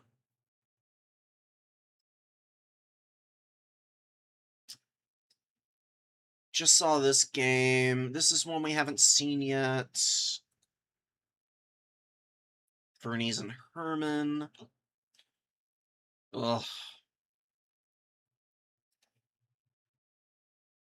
These hiccups are going to be the death of me. I might actually go insane if they stick around all freaking stream.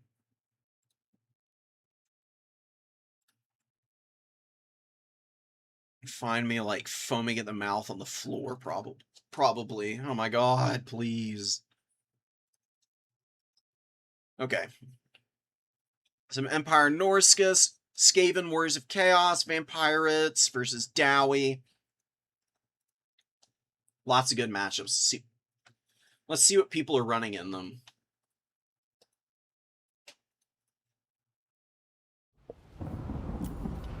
And, well, we covered all these, right? Sure did. Okay. Sweet.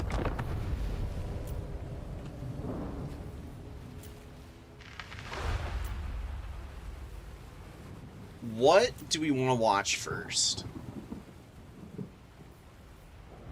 I kind of want to see Herman up against Ponty.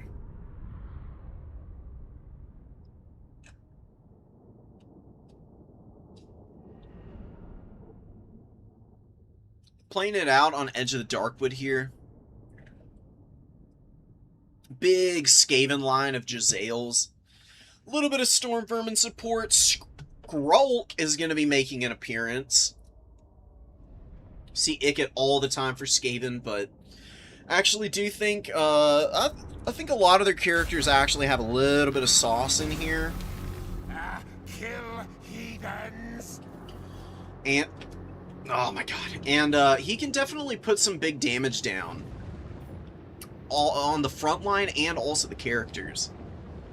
Liber Bubonicus is a big time Spirit Leech effect. Does a ton of damage.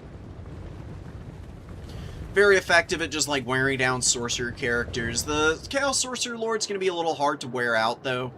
He's got a item, gives him heal, Crown of Everlasting Conquest. He's definitely one of the better Warriors of Chaos Lords just because of that, and Nurgle Magic being so strong. I mean, Lore passive gives a nice heal. Stream of Corruption is a very, very powerful cheap spell. Fleshy for heals and Rancid Visitations can snipe Skrulk. Skrulk's gonna actually probably want to hang back a little bit. And just stay on the opposite side of the formation from the Chaos Sorcerer Lord. He's going to pause in the open field here. Skaven Slaves and Clan Rats moving up to the objective, getting on the number 2. Natty Bubos, Warplock Jezzails, Skaven Slave Slings moving in. Keeping these guys back is not a bad move right now. I'd probably want to creep them forward a little bit more so you can start shooting up onto the middle point. Delay your engagement. Delay your engagement here. Your opponent got here first. You didn't get the cap. Your units are going to lose a head-up fight. And you really, really need your Jezzails to kind of kickstart the engagements for you.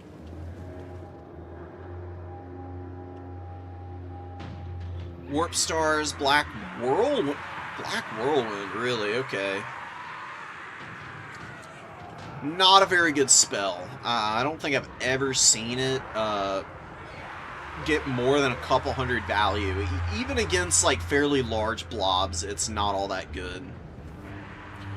Rot Knights were thinking about charging in, but some good mass comes in with the Rat Ogres, and they're going to be dissuaded from engaging. They get hammered by the Warplock Jezzails on the way out. Oh, and they stop too soon.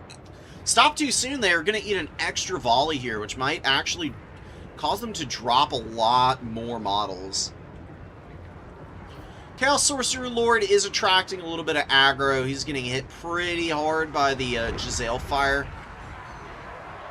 Did get a huge spell off on Skrulk, though. That Rancid Visitations takes him down to half HP. Good Plague, though. Oh, the Chaos Warriors getting cooked pretty bad, but Chariots and Trolls able to break this position. Oh, no. Skrulk pops Rod of Corruption, but he's out of position. He really wanted to be about here to drop it, because you hit both these units and this Marauder, probably. Skrulk on the green line is what I really want to indicate there. Rod of Corruption does huge damage to infantry, cavalry, anything that's surrounding him, pretty much. Not great against Trolls, though. Trolls are one of the few units where it's not really advisable to go for it. Rot Knights, Chaos Trolls, a lot of regeneration, a lot of really durable units in the build for Ponty. So even though he's down trading a little bit right now, it's really not the end of the world. You can see Black Whirlwind going in. Wow. Wow, 200 value for 13 wins of magic. Stop the presses. Stop the presses, guys. That's truly crazy.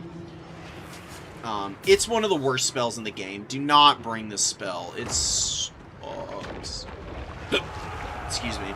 Veil of Shadows is just like 10 times better. You don't really need Vortex spells if you're going for Plague. I mean, you've got the good Vortex here. Like, don't even spend money on the Eshin Sorcerer at that point. Skrulk's magic is more than enough to, like, really drive the Warriors of Chaos crazy here. Halberds are just doing whatever they can to hold the line wherever they're showing up. They've got a lot of missile support, and there's a decent number of Rat Ogres to help out as well. Skrulk gets hit by another Rancid Visitations, almost dies, is routing off, and probably does not rally here. Excuse me. But Herman is blasting fools with these Jezzails, dude. What the hell? What the hell is this? A Slaughter Brute sighting. Actually pretty cool. Slaughter Brutes are kind of garbage. They certainly are not a great monster, but I've actually found them to be decent in matchups where your opponent brings,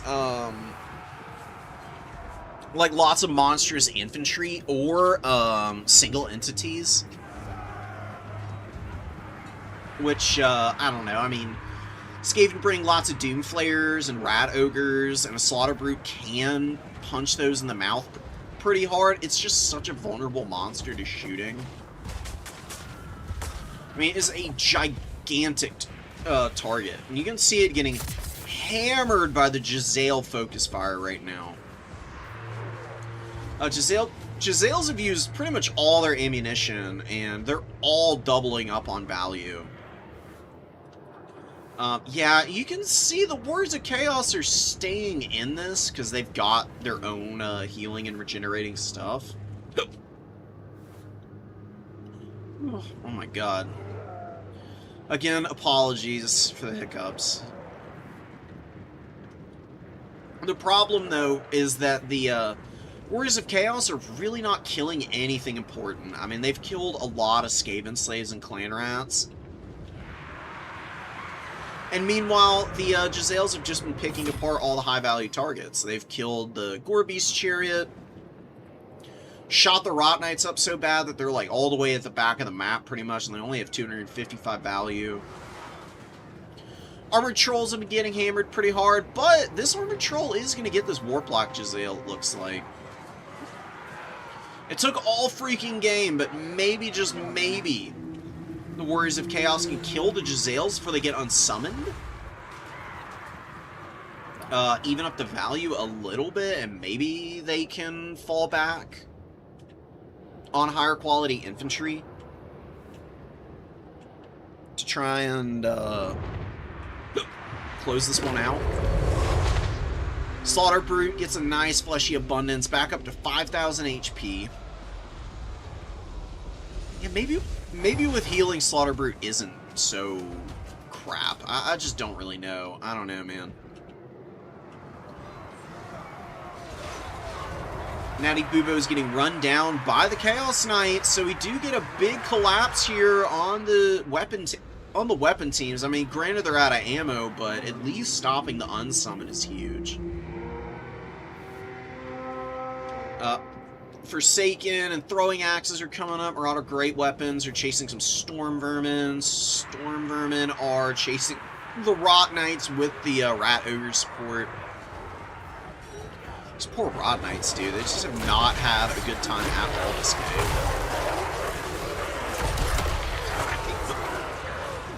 I don't know. I mean, I think they might be a little too elite of a unit for fighting against the Skaven.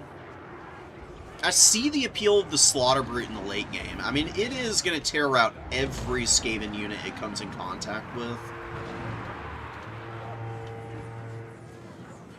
The Skaven leadership is not great because Skrulk has run away as well.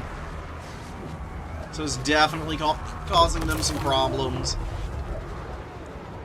Really not loving life right now. And, yeah, another Black Whirlwind that does absolutely nothing.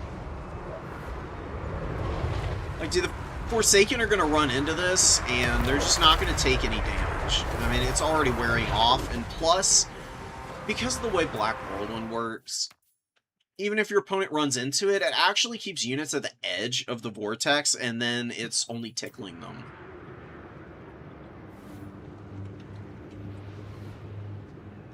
Warp Stars is just a superior spell in every possible way.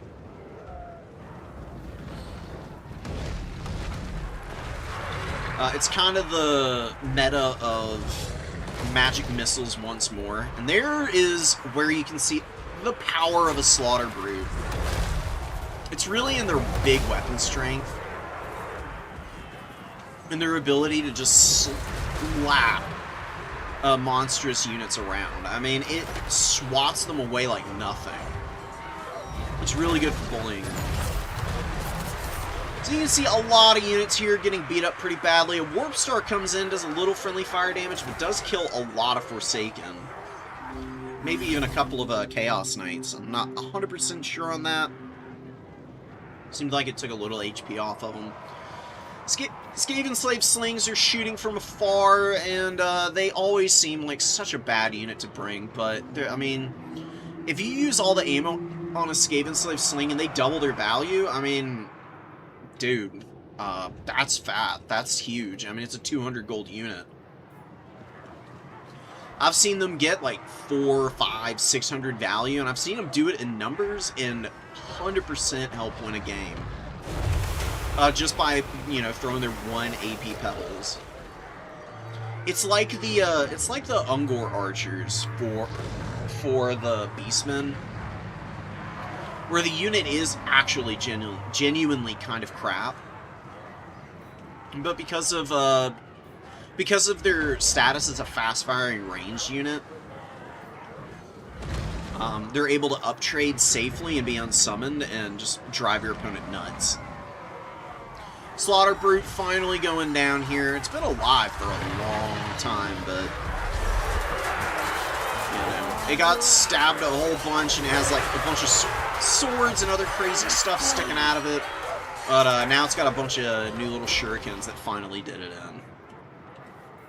Night Runners poking the rear of some units over here. Chaos? Warriors of Chaos with a comeback. They're really starting to swarm out here. And Herman is just desperately trying to cling to any of the objectives, but Warriors of Chaos are able to grab this back point. Ponty's been controlling his home objective pretty firmly. And the number 2 is vulnerable. There's really not a whole lot holding it down over here. There's a bunch of trolls and marauders running in to get up on this point as well. I'm gonna start making this they're gonna start making this pretty miserable. Night Runners going down to the Chaos Knights, but the Rat Ogres, excuse me, coming in for a little bit of revenge. And Skrulk is back out on the field. Skrulk's ready to give it his all too, and he could kill the Chaos Sorcerer Lord with his Liber Bubonicus from here. I think he already hit one off. I think he already hit that guy with one and got him nice and low. The follow-up one probably take him down below 600. And it does look a little foreboding for the Skaven, I'm going to be honest. They really don't have a whole lot to stop this rampage in the middle. The Gorby's Chariot is going to trash the Poison Wind Globes when it makes contact. Oof. Yeah. Big damage going down on those guys. We'll see if the Warplock Jazales are able to clear these dudes at all. I really doubt it, because the Chaos Trolls are coming in to replace there. They've got regeneration abilities. They'll be able to take a lot of this Jazale fire and be okay. Marauder throwing axes, screaming in, trying to get after these guys. Night Runners are getting in the way, but they might be able to push through and just lock them down for a moment while the Chariot and the Trolls carry home the charge. Wow, Pont was getting absolutely dominated on the objectives and on the value trading early, but after all the Jezzails got unsummoned, really haven't been many effective units for the Skaven. They have been having a rough go of it in these melee fights. I mean, you can see that they just don't stack up very favorably at all. Skrull drops a vicious Liber Bubonicus and the Chaos Sorcerer Lord. Doesn't get the kill, though, and his leadership barely hangs on. So that's 600 HP. Skrulk is going to move in and try and get some Rods of Corruption off. Would be pretty nice here. A lot of stuff that it would be pretty effective against. Trolls are getting in front of the Rat Ogres, and the Jezzails did survive, but they had to run to the back of the map. So they're very, very useless at getting the push needed that the Skaven want right now. Maybe instead of committing more up onto this point, maybe going for a little bit more pressure on the back objective of Pont would have been a good idea. Because I think it would have made it a little bit more difficult for Pont to all in on this back point here. Because he ended up capturing this with his Chaos Sorcerer Lord, the Slaughter Brute, and some supporting elements. And then those tools were able to just lock this point down with the all the terror routes Slaughter Brute provided.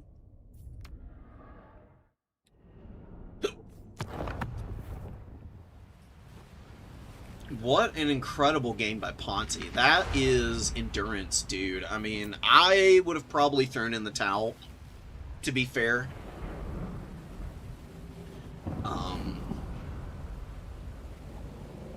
That was honestly pretty rough. That was about as bad of an engagement as you can take against the Skaven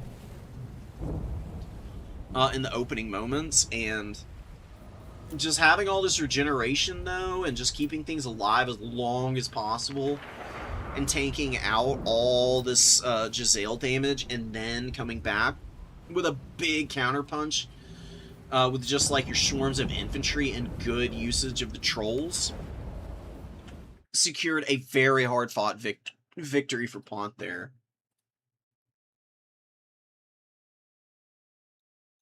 Kislev Horse Archers and the only bad skirmish cav. I've never had a bad time with Kislev Horse Archers. Well, I mean, maybe they're not like the best ones in the game. I've had perfectly fine success with them. Although I don't use them nearly in the same way as others probably do. A lot of people use Horse Archers and then just unsummon them. I usually keep the Kislev Horse Archers out because they're basically a Kossovite Dervish. I mean, use all their ammo up, they run around, they rear charge stuff, break them. I don't have to spend on the light cavalry at that point. I can just bring more Griffin Legion in. And some, like, Armored Kossars or something. I mean, you got a really hardcore aggressive build right out the gate. And you can just bring in all the other Kislev supporting elements and kind of run your opponent over from there. You don't have to do Griffin Legion in the opening, though. You can do them in reserve.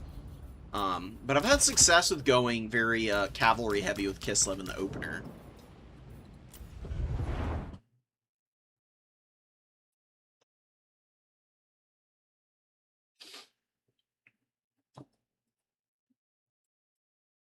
Did I do the Vampire? I didn't do Vampire, it's Beastmen. We'll get to that.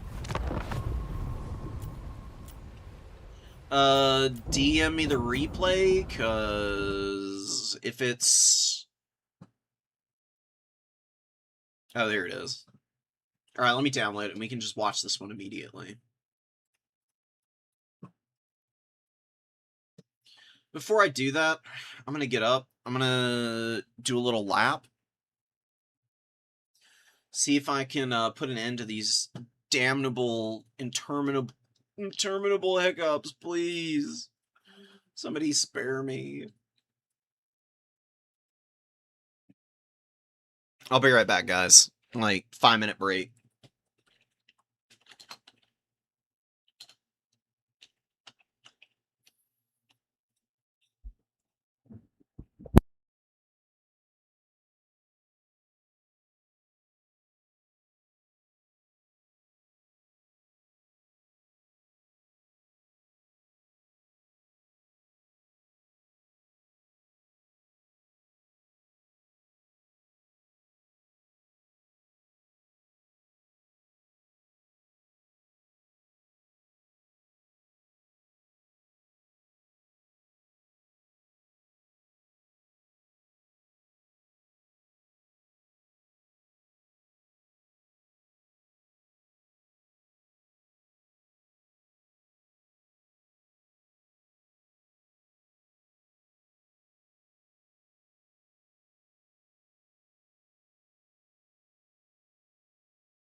Alright, ghouls and goblins.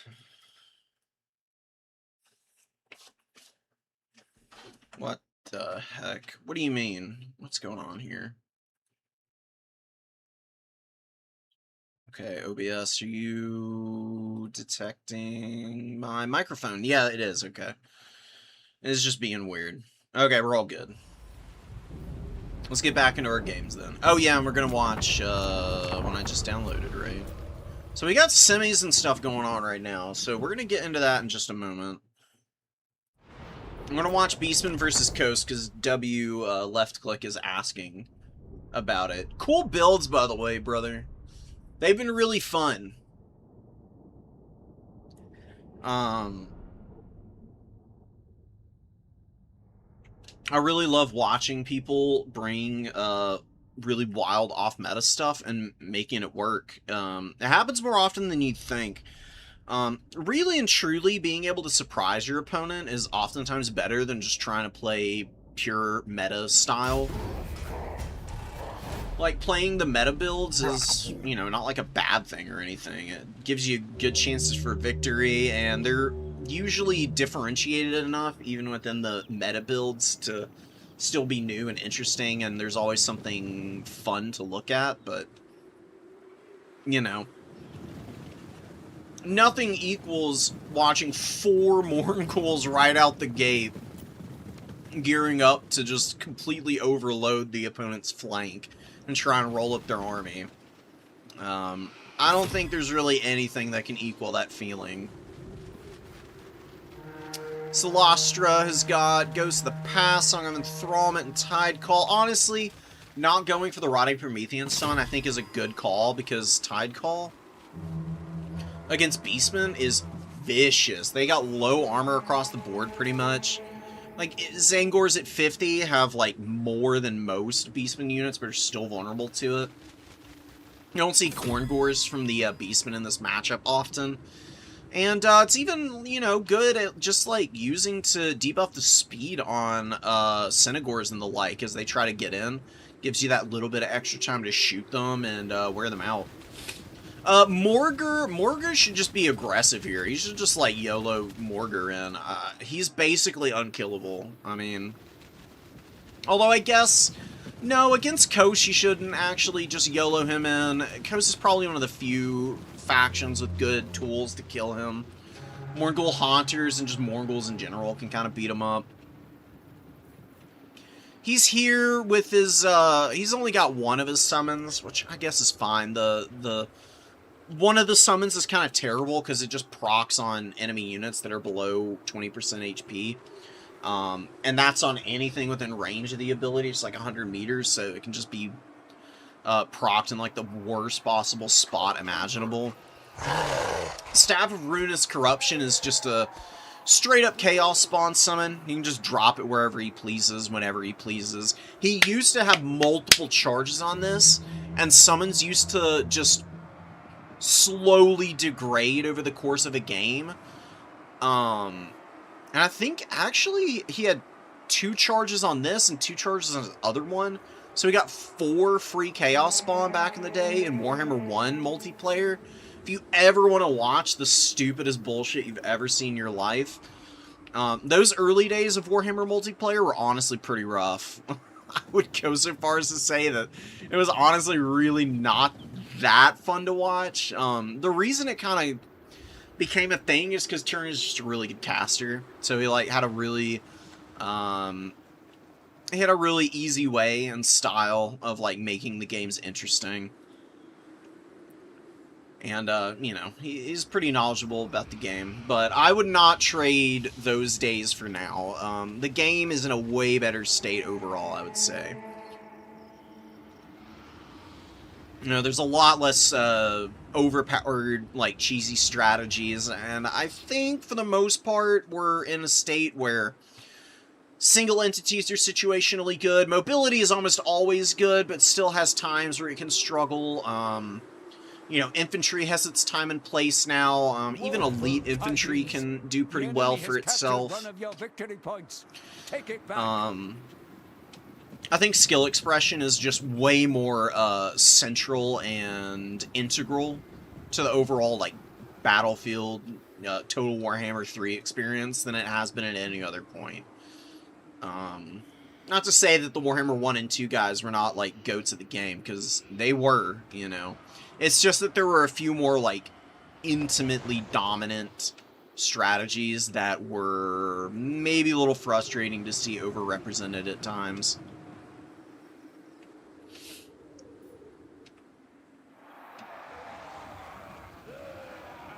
Sons of Goros chilling, Goreherd chilling, Bray Shaman with the bit of shades.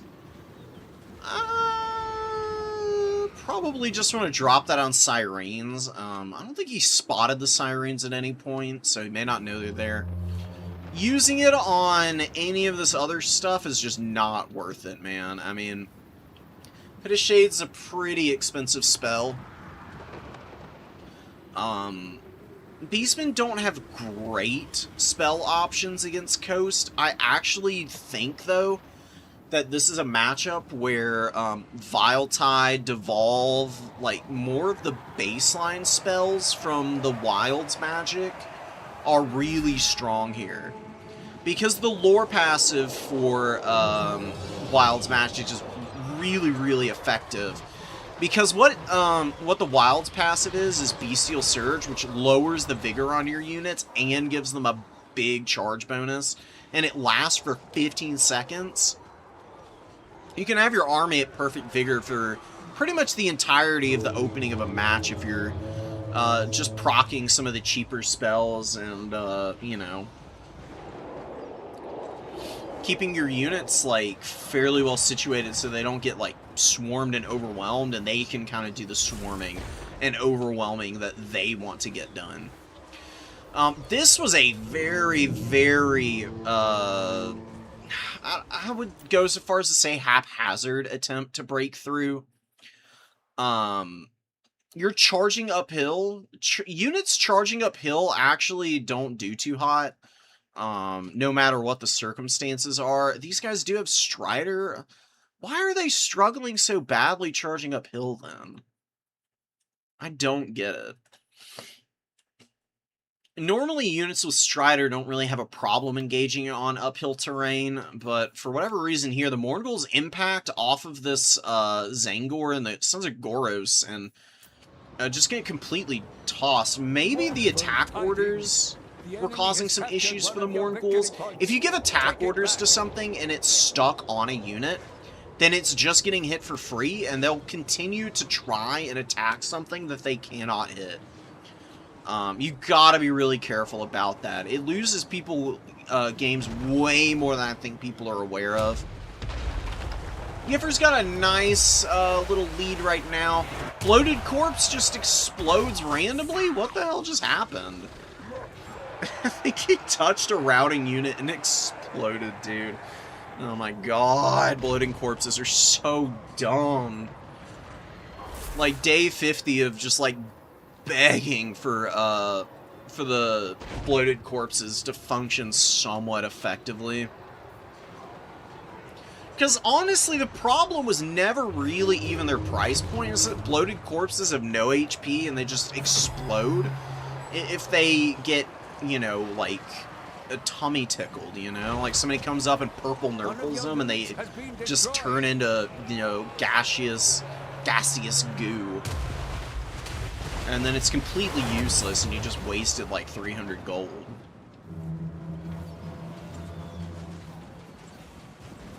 Zangors are doing amazingly. I love Zangors. There are definitely matchups where they're not good, but on the whole, I think they're probably the best marked infantry for Beastmen specifically. I mean, Beastmen do like Slangors. Slangors are just stupidly fast and aggressive and hard to kill because they're ITP and blah blah blah, but Zangors with the Silver Shields do something that the Beastmen can struggle with, which is hold ground against missile-heavy factions that can't be rushed right out the gate. And I think they're really good against specifically like Vampire Coast, Wood Elves, and a couple other factions, Greenskins I think they're pretty good against. Any faction where there is a good chance of seeing some like ethereal units or just like frontline grindy infantry that have like low melee attack but also rely on Physres for survivability. That tends to be where the Zangors can really profit. Because they sustain so well. They've got a lot of melee defense. 38 at base. The melee attack is a little low, but it gets up to 31 as long as they're fresh and Primal Fury is active, which is pretty nice, and they get some small arcane charge buffs from the lords, just throwing down magic, which is just good passive, you know, build up, and eventually pressure, because if you get a fairly healthy Zangor with a bunch of arcane charge going for it, they get pretty nutty. I mean, they've got a really high charge bonus too, so they function defensively, and they can be really good at pushing. Because they can impact into low armor infantry and really start to grind through them effectively. Just by virtue of having the decent charge bonus that they do. It's the real selling point of Beastmen. Beastmen are a hammer and anvil faction. To the extreme, in the sense that literally everything is a hammer, and they have like 2 anvils. They've got Bestigors, and they've got Zangors, and those are their anvil units, and everything else is just like raw hammer power. You know, they're very glass cannon-y. They tend to do pretty well though. Beastmen are just really strong. Mobility supreme type of faction, and that is, of course, as I mentioned, you know, one of the better faction archetypes in the current meta.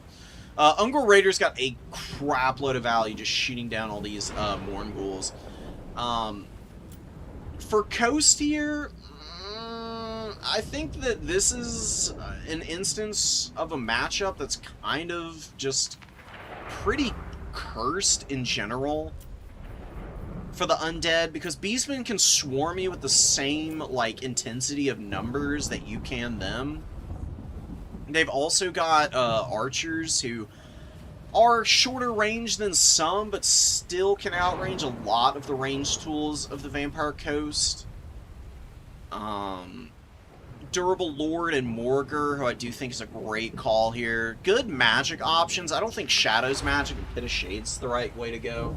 But I do think that you could run it and not be too fussed by it, because you can use it on like the Depth Guard, any Sirens, like blobs of Scurvy Dogs, and just undead in general.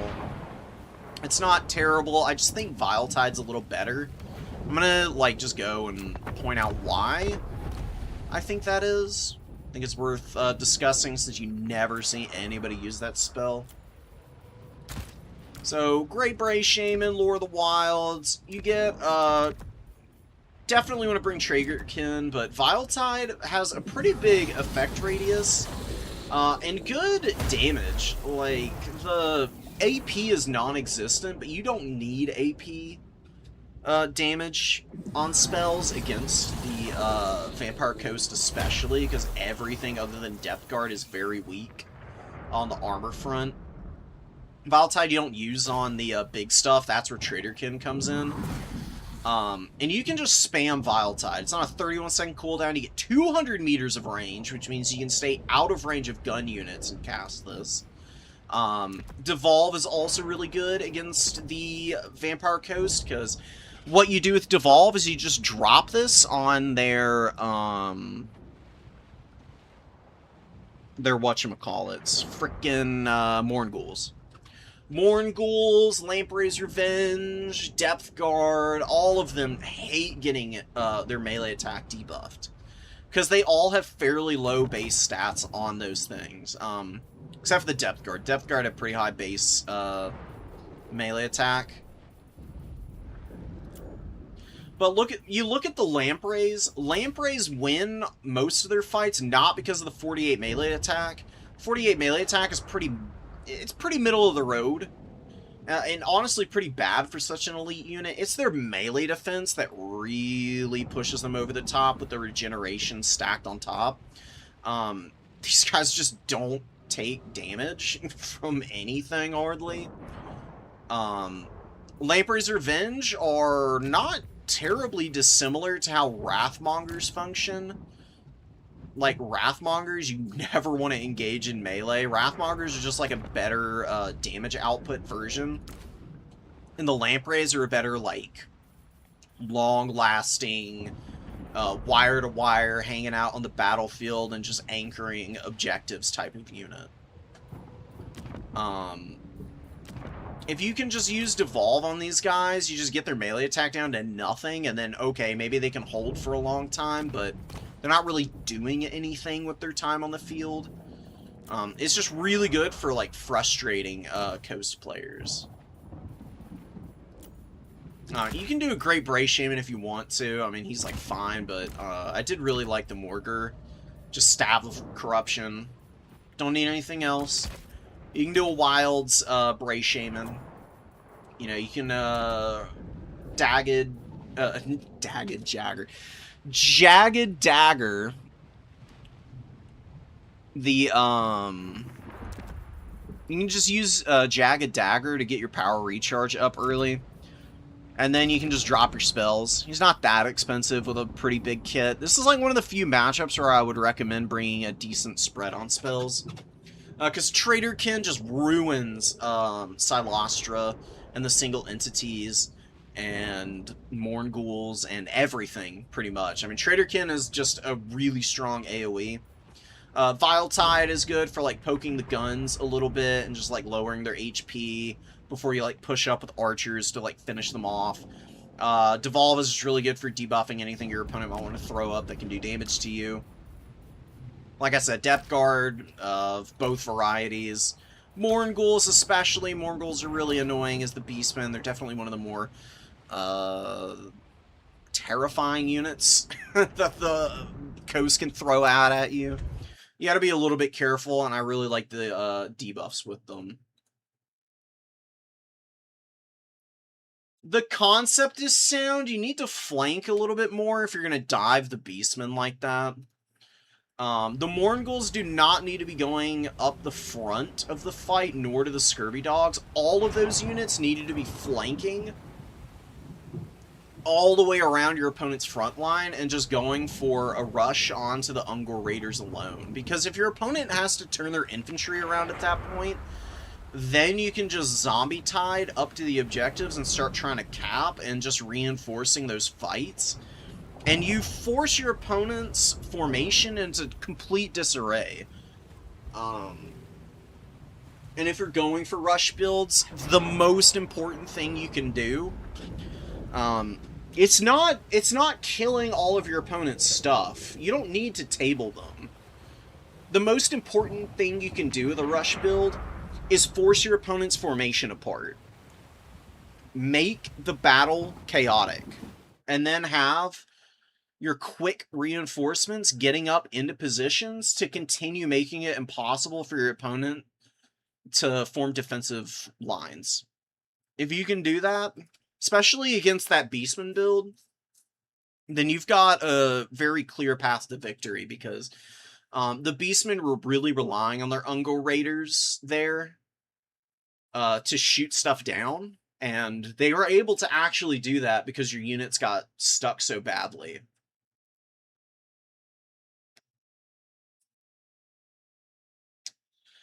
Okay, so here's the thing. All your Mournguls and Scurvy Dogs, they stay together, because the Scurvy Dogs are the damage buffering for the Mournguls. And they're actually fairly hard to crumble out at times. Scurvy Dogs are really good.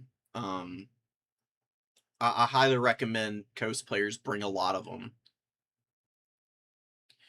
The dogs and the Mournguls stay together, and then the zombies, instead of pushing that far out objective, because your zombies are so slow, you probably just want to summon all of your bodies out along the same line of advance as your Scurvy Dogs and Mournguls. They just don't also go for a flank.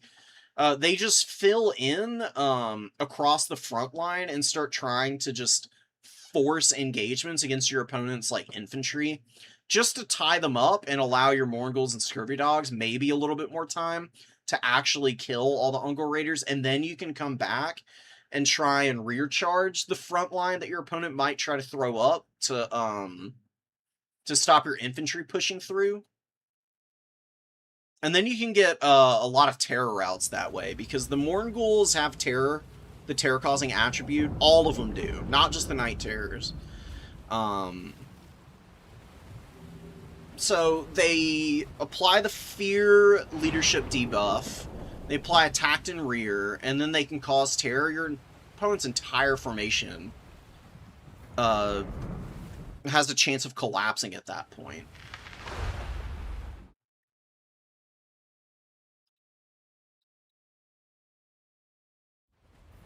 You know, a lot of the time, it's really not a bad idea to just all in at attacking an opponent's flank.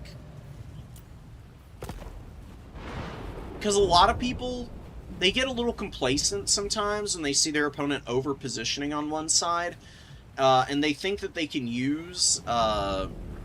they think that they can keep forces in a pretty static position to hold points, and then also just use the limited frontage of their units to kind of fight you off. If you play your cards right, though, you can punish them for that by overwhelming one side of their formation and then just repositioning around to start spreading the rest of their army thin, and then doing pretty much the exact same thing to them once you have your lines nice and tidied up and ready to go again.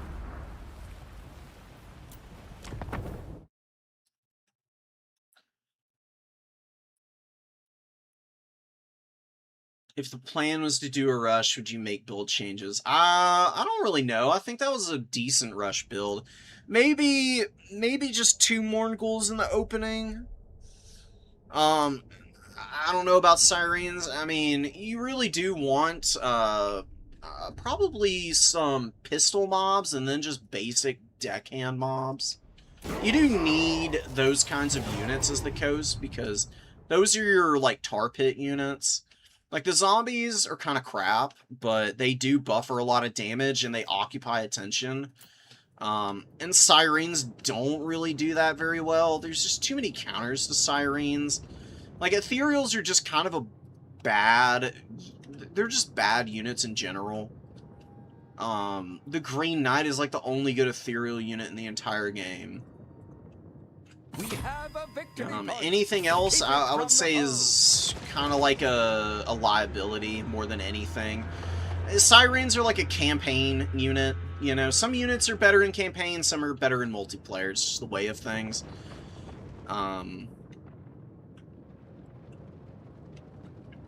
You can mix in, like, one Siren, but if you're... I wouldn't ever bring any in the opener.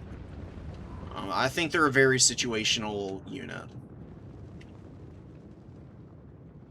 Engineer, War Wagons, Elspeth von Draken does not have anything except Buna and Spirit Leech and the lore passive.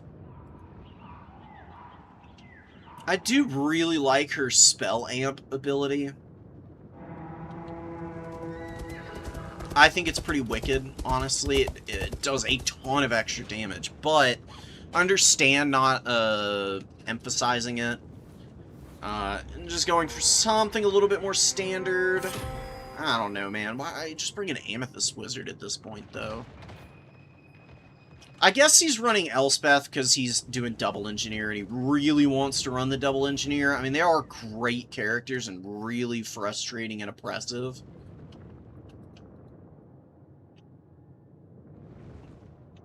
We'll see how it plays out ultimately, though. Empire Knights are coming in. Outrider grenade launchers are fleeing for their lives.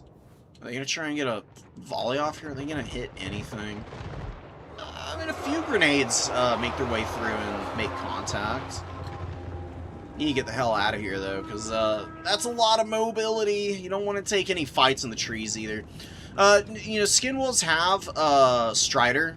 Sending the Empire Knights in here, really not the best idea. It's purely to save the grenade launchers, I think. I think they probably would have gotten caught without this all in. Your guys are losing speed and melee attack in here, and the Norse skins, like their horsemen are.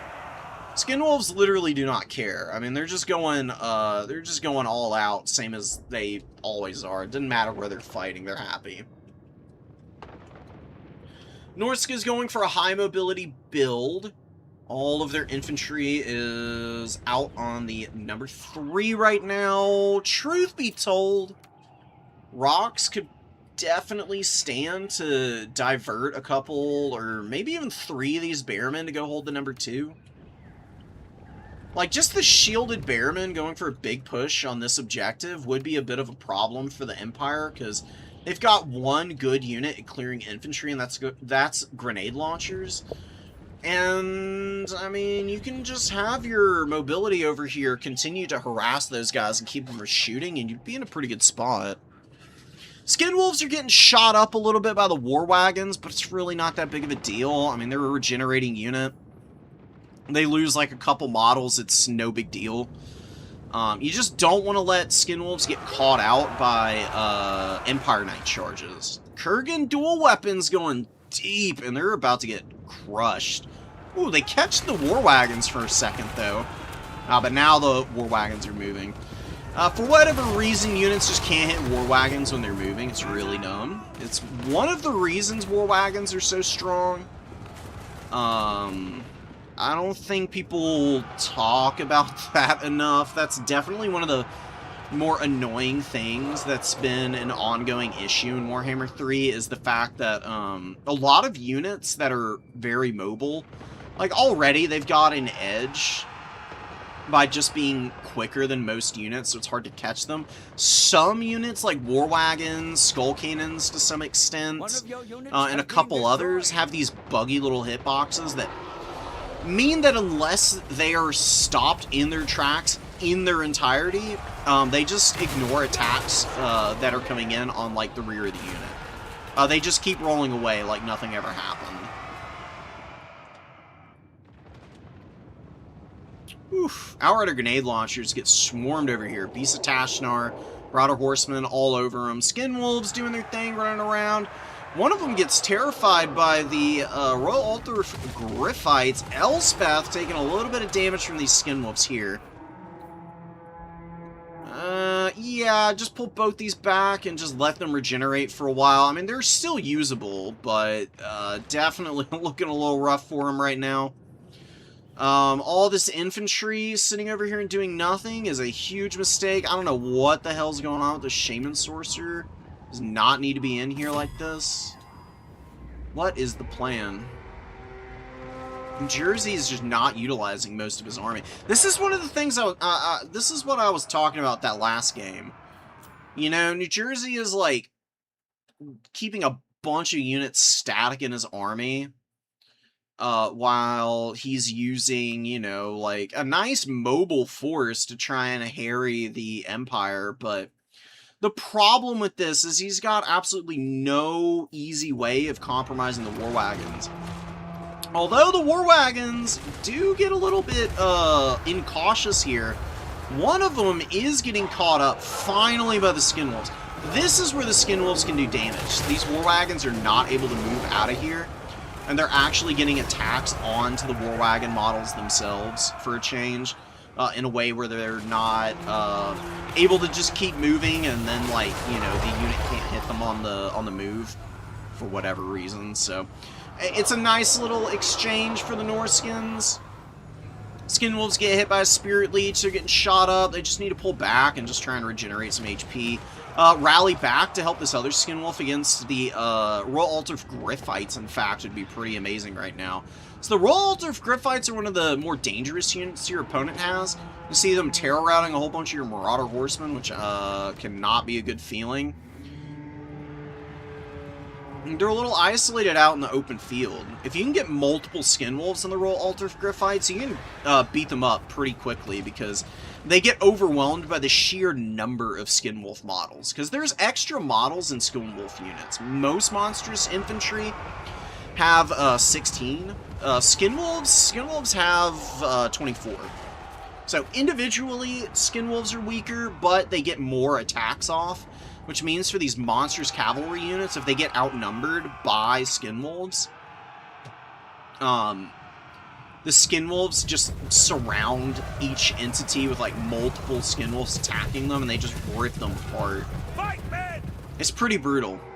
Chimera is getting shot to absolute smithereens. Best way to kill Chimeras is not to engage them in melee. Just have, you know, shooters get them off the field that way.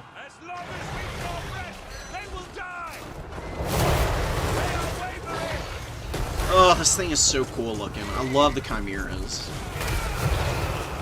They look great. They look amazing. They perform amazing. Maybe a little too amazing. But at least their breath attack has been brought under control, so it's not so obnoxious anymore. Really now they're just like decent support with flaming breath, and then the immune to flanking helps them get some hard engages that other monsters and units can't really afford to do. This is going to be a pretty nasty burning head potentially. Ooh, Spearman kind of running into it. Doesn't get any favorable rotation or anything, but it still roasts the Spearman pretty good. Bearmen are about to get absolutely dunked on by the grenade launchers, man. Grenade launchers are easily one of the best removal tools for Bearmen in the game. Although I would say that they're one of the best removal tools for any light infantry in the game. Anything below like 70 armor, hell, even things at 70 armor get lit up by these guys. Bearmen actually survive their volleys a little better than most infantry. For most infantry, losing 4,000 HP is half of their health. For Bearmen, it's a third. I mean, yeah, no. I've got thoughts on them. They're kind of wild. Look at the overwhelming horde of Ice Wolves here. The Empire is starting to get caught in fights now. That they just can't win. And it does look like the Royal Altar of Griffites. No, they got away. They're pretty beat up, though. I think they may have gotten caught for a moment. Or were able to extricate themselves. All these Ice Wolves could end this game if they get the War Wagon Corps. And the nice thing about Norscan Ice Wolves is the Frostbite. If they get Frostbite onto these War Wagons, they go down to about 40 speed.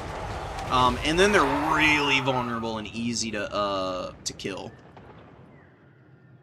So, Hunters and Bearmen are just in the spawn point of the Empire, which I don't really think is a great spot for them. They're attracting a decent amount of aggro, though. Let's see, one Marauder reinforcing here. This is actually a good spot to continue to sit and get ready to engage the Empire. Empire is rotated around the field. Now they're in front of the number 3 here. Elspeth gets caught by Skinwolves in the trees here. Oh my god, and she is not having an easy time of escaping. She got pinned up against the tree. And the Skinwolf attacks keep staggering her. Oh my god, and she breaks. The Skinwolves are going to run her off the field, I think. Because she keeps getting stuck on trees as she's running into them. Skinwolves with Strider pass through trees. You can see like that. They've got like the... the Woodsman trait does the same thing, where like specifically in forests, you just pass through the trees instead of getting stuck on them as you're running through them. I think that actually got Elspeth damaged just enough. So, that, yeah, I don't think her leadership is going to rally. That's going to be really agonizing for the later stages of this game for the Empire. Are they going to be able to start holding these points or not is the big question. Chimera is just waiting in the wings. It's got 3 breath attacks left. Shaman Sorcerer is hiding. I mean, about the best he can hope for right now. Kurgan dual weapons and Skinwolves coming for the Empire Knights, and they get a very clean charge on these guys as they're not moving an inch. Wow, and they just get absolutely stomped here. Something that's nice about Skinwolves, so something you can do here, Skinwolves are actually really good at attacking infantry, believe it or not. They have a decent amount of mass for how many models there are, and their Strider means that for whatever reason, when they just charge into things, they pinball infantry so much better than some of the other monstrous units in the game. You can even see it happening here, and they're not even being given a charge attack.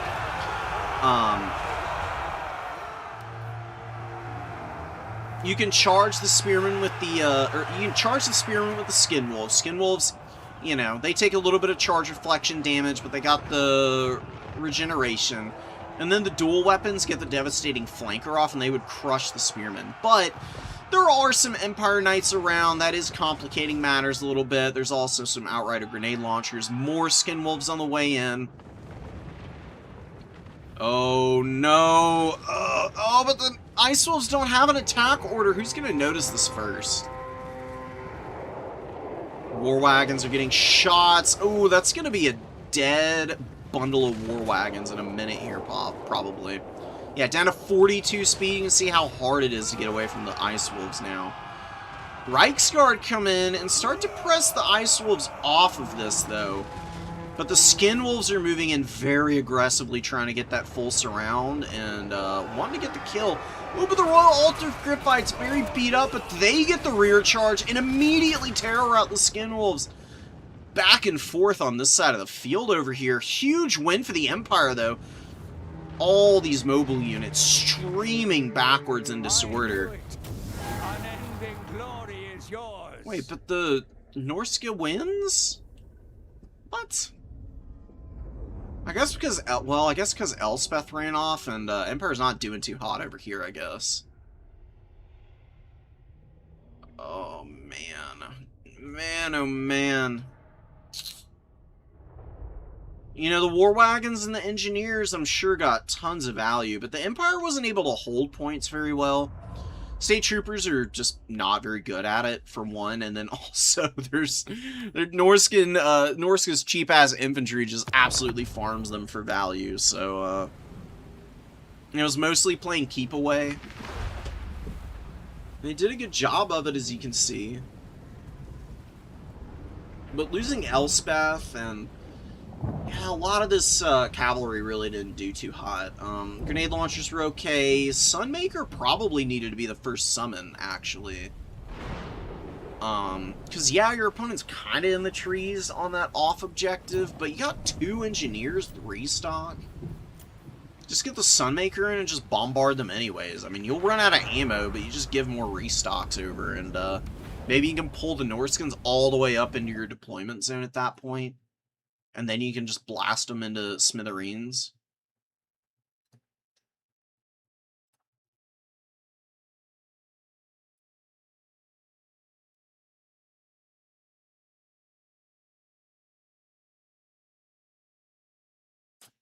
Gelt's really good into Norska. I mean, he's just a good caster in general.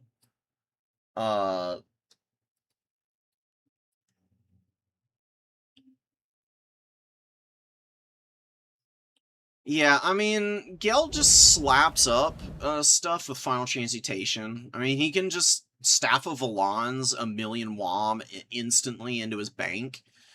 And then you just slam down Overcasted Final Transmutation on any position that you want. Skin Wolves, characters, not so good against infantry, obviously. But all the monstrous units are very vulnerable to it, and the damage is just so hard to survive through, because it's so front-loaded. Because it's such a short duration, but the damage spread is so aggressive, that even if the Skin Wolves don't drop models, which they don't always, they lose a ton of HP, and then they're a lot easier to run down.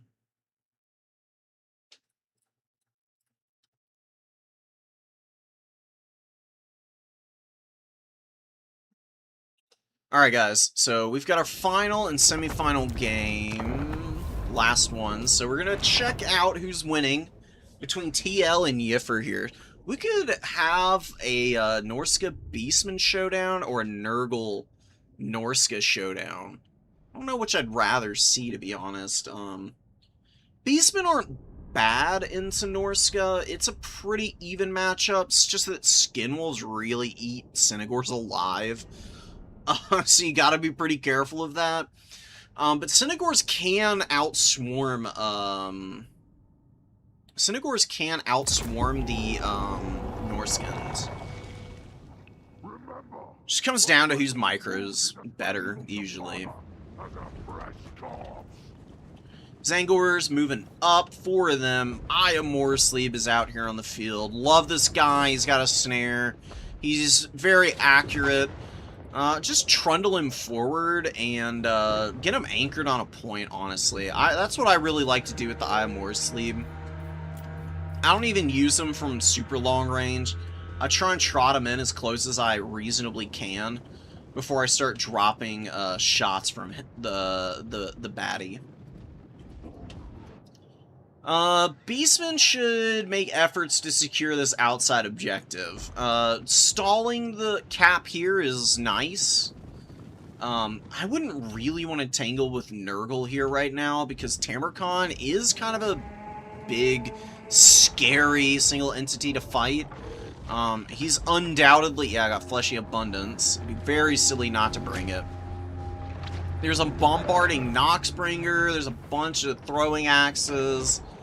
I mean, you could probably outmuscle Nurgle here. I just don't really love the idea of getting fisticuffs with Nurgle and Tamarkon this early. Before you've built up your mobile options a little bit more. And can maybe more adequately threaten the Throwing Axes and the Noxbringer. So right now, this is a little bit sketch, although beautiful boulder from the Eye of Morsleep there. Huge damage on the Chaos Knights. Oh, yeah, Blob with the Chimera, actually. It's genius. Campaign strats, guys. Hey, it works in multiplayer. Look at that, dude. It just took out another 6 models. 3 models, I guess, but did a lot of HP damage. Yeah, Eye of Morsleep already got almost 400 value. The Sons of Goros, though, get folded up. They're a little too, it's just a little too much to try and send them in alone like that. I mean, yeah, there's a Chimera here, but Throwing Axes, Noxbringer, Knights, Marauders. Sons of Goros should really just be trying to hammer down any of the Marauders that are engaged against the Zangors. Just make your life a little bit easier, or just holding off entirely and just waiting for anything that comes within range of the snare. That's another one of the better strategies of the Eye of Morsleep, is you just kill whatever gets pulled out of position, because they're being over-aggressive around the Cygor snares. Yeah, Ungor Spearherd getting popped pretty badly here by the charge, but they will be able to hold for a little bit and maybe give a little bit of return damage back. Although the Bile Trolls get in here, and man oh man is that leadership flimsy. Goodbye, guys. Offline big time. Chaos Knights getting hammered by that Fate of unit, probably going to get finished off. Noxbringer is actually losing to the Chimera now. It's okay in melee combat. It's really not that good, though. Sons of Goros are trying to charge down the Marauder Horsemen, throwing axes. The Chimera is just doing whatever it can to keep the Noxbringer occupied. And the Eye of Morsleep continuing to shoot and do some steady damage. Just going to throw at the Marauder Horsemen. Probably going to miss this boulder. Ooh, actually hits him right on the dome. Takes out 5 guys, man. So nice. How much value you got? 700 value ain't bad. Maybe when I hit this Marauder unit, now it's like blobbed up around the Chimera. Although, just keeping up the pressure on these Throwing Axes isn't a bad idea. People don't expect you to shoot things like this at the Cygor. It's actually a pretty reliable way of plopping damage down on your opponent's skirmishers. Because Eye of Morsleep is going to throw very accurately as long as the unit doesn't move right as it throws its boulder.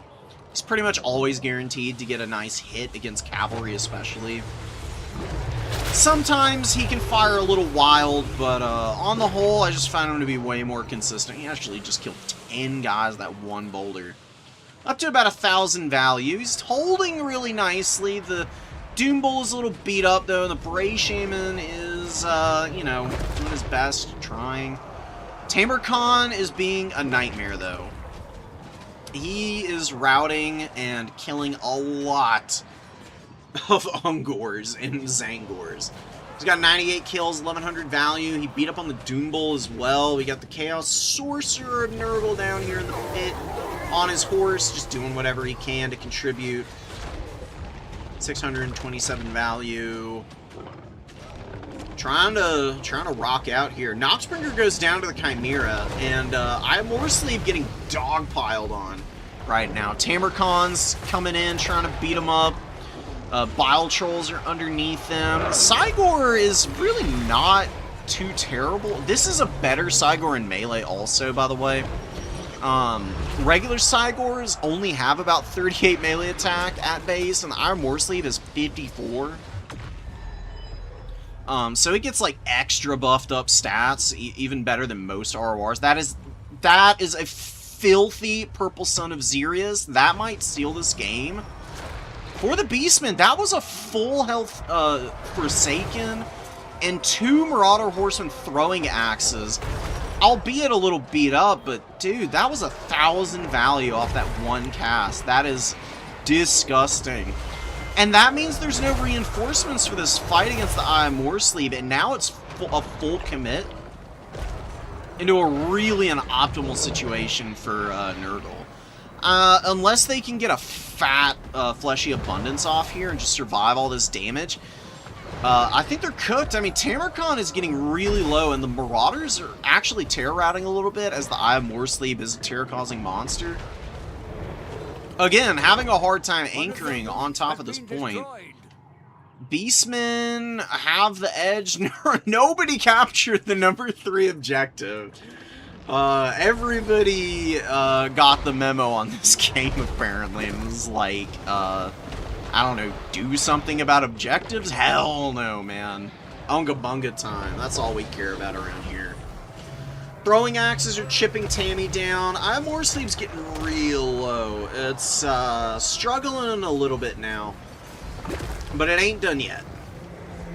You know, if the Beastmen can find a way to get some decent answers out on the field, just to crush some of these, Nurgle might actually be completely outmuscling the Beastmen now that I look at the rest of the battlefield. I don't even know there was a Chaos Knight out here. The Chaos Knight does get charged by Razorgore Herd, which is a big problem, because those things are stupidly annoying against Heavy Cav. Do a lot of damage on the charge. Doesn't look like they're doing too hot this time around, though. Brave Shaman here. Could get a Purple Sun or Fate of Buna off on those guys. Maybe finish them. Doesn't look like they're going to be able to. And the Iron Warsleeve is breaking here. And look at that. The Zangors are all running now. Synagore throwing axes are being cleaned up by these Forsaken. And there's Marauders here. Dude, both sides are so gassed right now. Who's going to Lord Snipe the other? Warsleeve could theoretically rally. And it's got ammo. I mean, it could turn around and start throwing boulders in. I mean, it can't do anything other than that. But if it just sits up on this hill, 400 range, it can hit whatever is moving up on it. Yeah, Beastmen getting rowdy again, trying to find a way back into this one. Trying to find a way. Goreherd. Go to the number 3. Kill those Marauders. Pretty please. Ooh, not a very good engagement over here for the Beastmen. I don't know what they're doing with the units there. Brilliant boulder, again, from the Eye of Morsleep. 1,500 value, doing pretty nice. I think maybe the snares not ending up being the most worthwhile that I've seen. It's kind of hard to get used to the warp gaze on this guy.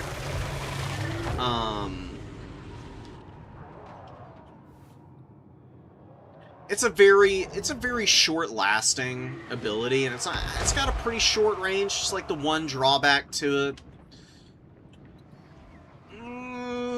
Tamarcon is so low. I think Tammy just eating as much damage as he has been like the real problem for the Beast, and they've dumped so much damage into him, and he's still alive. He's got 394 HP. Bro is not giving up the ghost here. We got the Bile Trolls bashing these Razorgore Herd.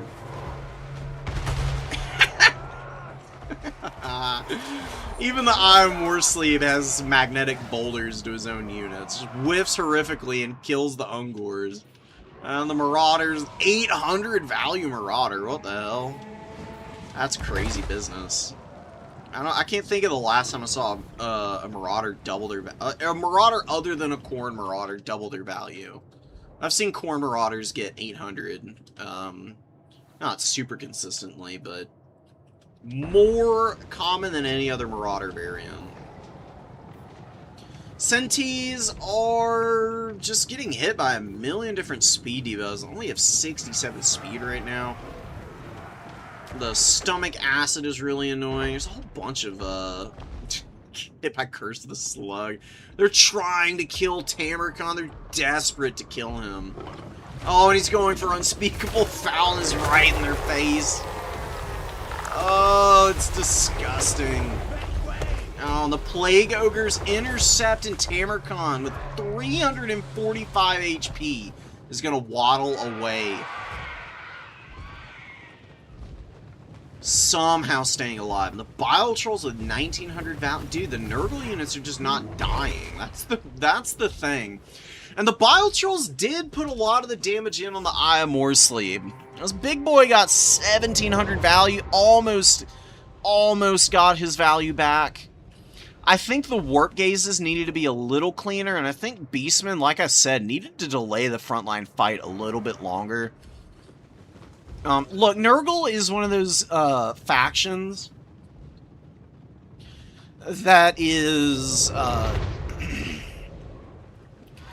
Look, man, I don't know what it is about Nurgle. Like, you just get suckered into fighting them because you think you can overwhelm them, and then they just somehow survive it all, and you feel like the biggest boob ever for having even gone through the effort. You're just like, why did I do that? Why did I commit to a blob fight against Nurgle? What was I thinking? Ooh, I think also that Yiffer's just been missing too many charges. Like, that's another missed charge on the Sons of Goros. I think that's the second one I've seen. That is an expensive unit. It's the third time they've come out. They cost $12.50, and they haven't even gotten it back over the course of 3 lives. They have been getting absolutely dunked on this game. Razorgore Herd coming in to run over Marauders, and because Beastmen never bothered to capture this outside point, I mean, they could have been holding a double cap for a majority of this game and probably be in a winning position on objectives, but because of the neglect of the other points, yeah, there's just really not much that Beastmen are going to be able to do, I don't think. Tamarcon somehow is alive. He's got 3,700 value. Easy peasy. Rotflies are running some stuff down. Plague Ogres are chilling on the point. The Bile Trolls rallied. Oh, man. Excuse me. You can't let Trolls rally. You just gotta chase them off. I mean, they were all the way in the back line, too. I mean, they were all the way back here. Just escort them off the field. It's so much better than letting them rally with 12 models and, like, you know, a third of their HP. Because these guys still have fight in them. They can get in, they can provide some really nasty debuffs. I mean, Corrosive Bile, Stomach Acid, Leadership. People don't respect this unit enough. I think they're better, honestly, than the Plague Ogres. Plague Ogre Great Weapons are a reasonably strong unit, but they're a little slow. Low armor. Not really the most responsive unit in the world. And I know that the Bile Trolls really aren't that much faster, but it is a slight difference in favor, plus the debuffs are just way better and more, way better utility in general. Chaos Knights with Lances coming back in, Rotflies looking to rally to the middle. Beastmen are trying to play the side points. Ooh, but more Chaos Knights in. Crushing the Razorgore Herd. Get out a Marauder going to reinforce that outside point. Even if you kill Tamarcon at this stage, you're literally using Ungors and Zangors, and that's the best you can hope for. And that is another Unspeakable Foulness, and that is a very beat-up Ungor before they really even get into any scraps. And Tammy is just having a good time. Zangor's trying to hold back the Bile Trolls. Bile Trolls getting a little bit of value, but nothing crazy. And now the Plague Ogres are in here. Plague Ogres are much fresher. They're going to benefit a lot more from the debuffs. Because the Plague Ogres, or the Bile Trolls don't really have great melee attack. Their melee defense is their real selling point. He gets taken down by a couple harpies. Pretty hilarious. Yeah, the Plague Ogres need the debuffs here when they're fighting the infantry because they don't really have great base stats. The minus melee defense on the Zangors is enough for them to get close enough with their big weapon strength. They can do some pretty decent work here. The Chaos Knights are trying to lock this point down. They're fighting a bunch of Zangors. Worshippers of the Crow, though, we're going to get up on that point and really start to lock it down in favor of Nurgle.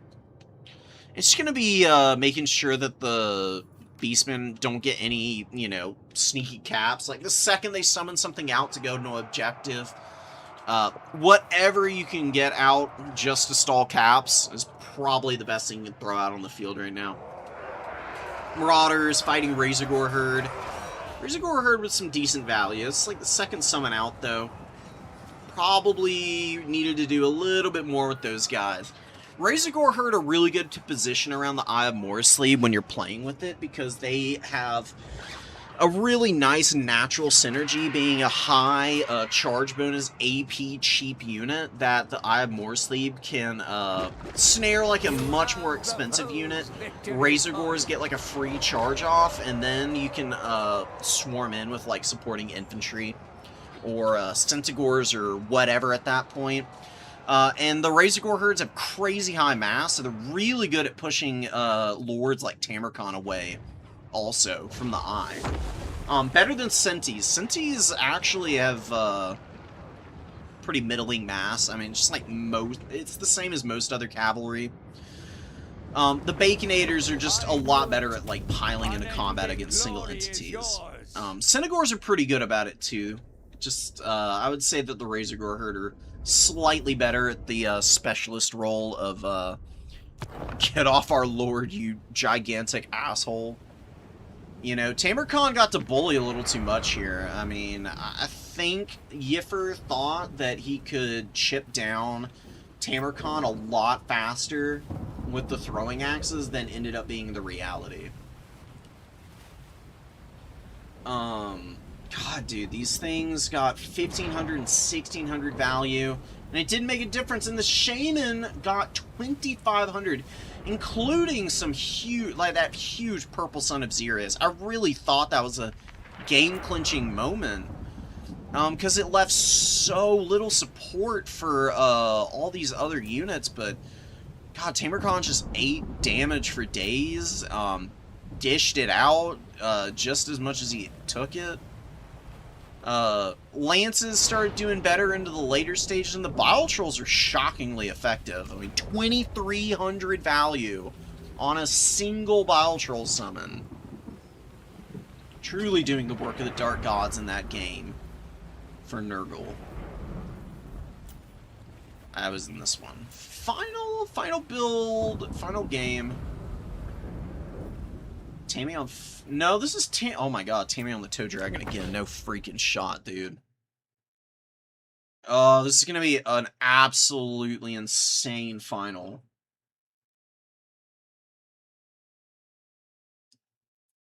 Yeah, getting vomited on to death. Definitely one of the worst ways to go. Getting captured by Slaanesh or the Dark Elves, probably also pretty gruesome.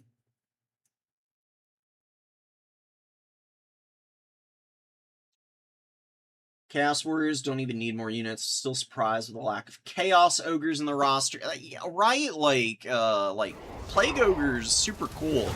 Where are some other marked Chaos Ogres? Calling you know? than that of the Dark Gods. Corn Ogres would be freaking awesome. Blood and bone, and be richly rewarded. I could get behind some Slaanesh Ogres even. What would Tzeentch Ogres be like? Would it be like magic damage, Maneater Ogre Pistols, basically? Probably be the setup. Noxbringer is pretty good against Horseman Cores. Just being able to destroy ammo at will is good in and of itself, but the damage output on the Noxbringer against Skirmishers is absolutely disgusting, and he gets a beautiful shot there. Very, very fortunate that they're able to get away from the Vortex, right back into it. Take a little bit of extra damage. Nothing too crazy, though. The Noxie has fired off 2 volleys and gotten about 200 value. It's a little bit lower than I would have thought. It's going to fire in again. And whiffs horrifically. How did you miss those guys? Dude, it's point blank, bro. Dang. You know, TL has just fought this exact scenario almost. It's really not too terribly dissimilar from fighting the Beastmen. I mean, Norska is a very similar faction in many regards. They've got slightly cheaper skirmishers. I do think, probably makes Norska slightly better against Nurgle, at base.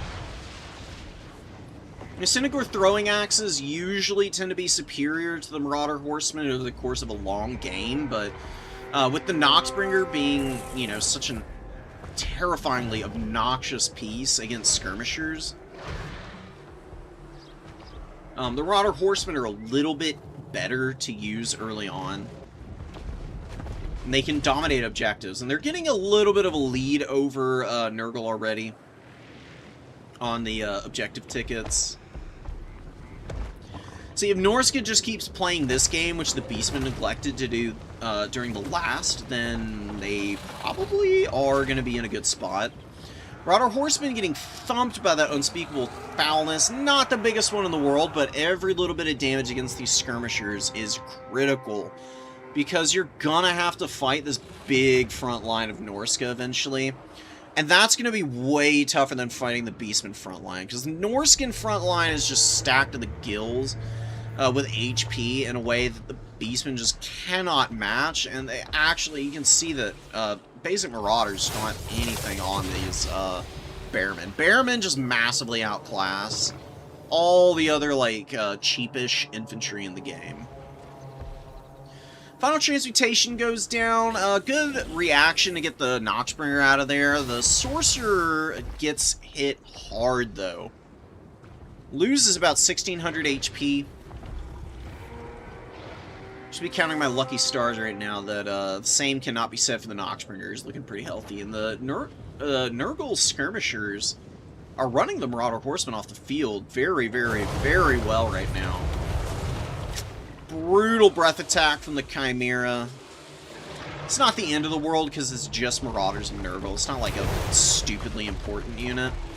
Rotflies come in. It's double Chimera. I just noticed that the second one has made its way into combat. Rotflies are getting absolutely crushed by the double Chimera in the sky. Gonna end up landing on the ground. Tamarcon is chilling right next to these guys. Chimeras do not want to stay here. Tammy is an anti-infantry character on his big tow dragon, but the damage output that he has is no joking matter. It's not something that you want to tangle with, and especially with like Rotflies pulling you to the ground and the potential for Rot Knight surrounds, is definitely the right call for New Jersey. To just fly around up in the sky, just be keeping an eye out for some other opportunities. Breath attack hits the Rotflies and the Marauders, and I think actually killed one of the Rotflies, right? It's annoying that demons crumble out so quickly. You can't, like, see where they've ended up dying or not. Marauder Bearmen get hit by a pretty big stream of corruption against other infantry. Again, it would have been way more devastating, but really these guys only lose a small fraction of their HP. They're going to get into the Marauders of Nurgle, all of whom are very beat up. Really not looking too hot to trot right now. The Chimera is finishing off the Rotflies very easily up in the sky. I would just dive bomb the Noxbringer right now. I mean, you're literally right next door and the Rot Knights are occupied and Tamarcon's also separated. All you need is a few good attacks in here. And you probably kill this thing. You see the Noxbringer just taking huge damage right now. Really good call going for the attack. And the Chimeras, yeah, they can just disengage and get off the ground. Ooh, one of them might get caught. Oh, one's in the air, and the other's going to get up. The Rot Knights had an attack order on this Chimera. It got up in the air first, and they dropped their order, and the other Chimera squeaks away as a result. Plague drones coming in. Dude, the Chimeras are going to eat all of these plague drones for breakfast, bro. Oh, no. Run, guys, run.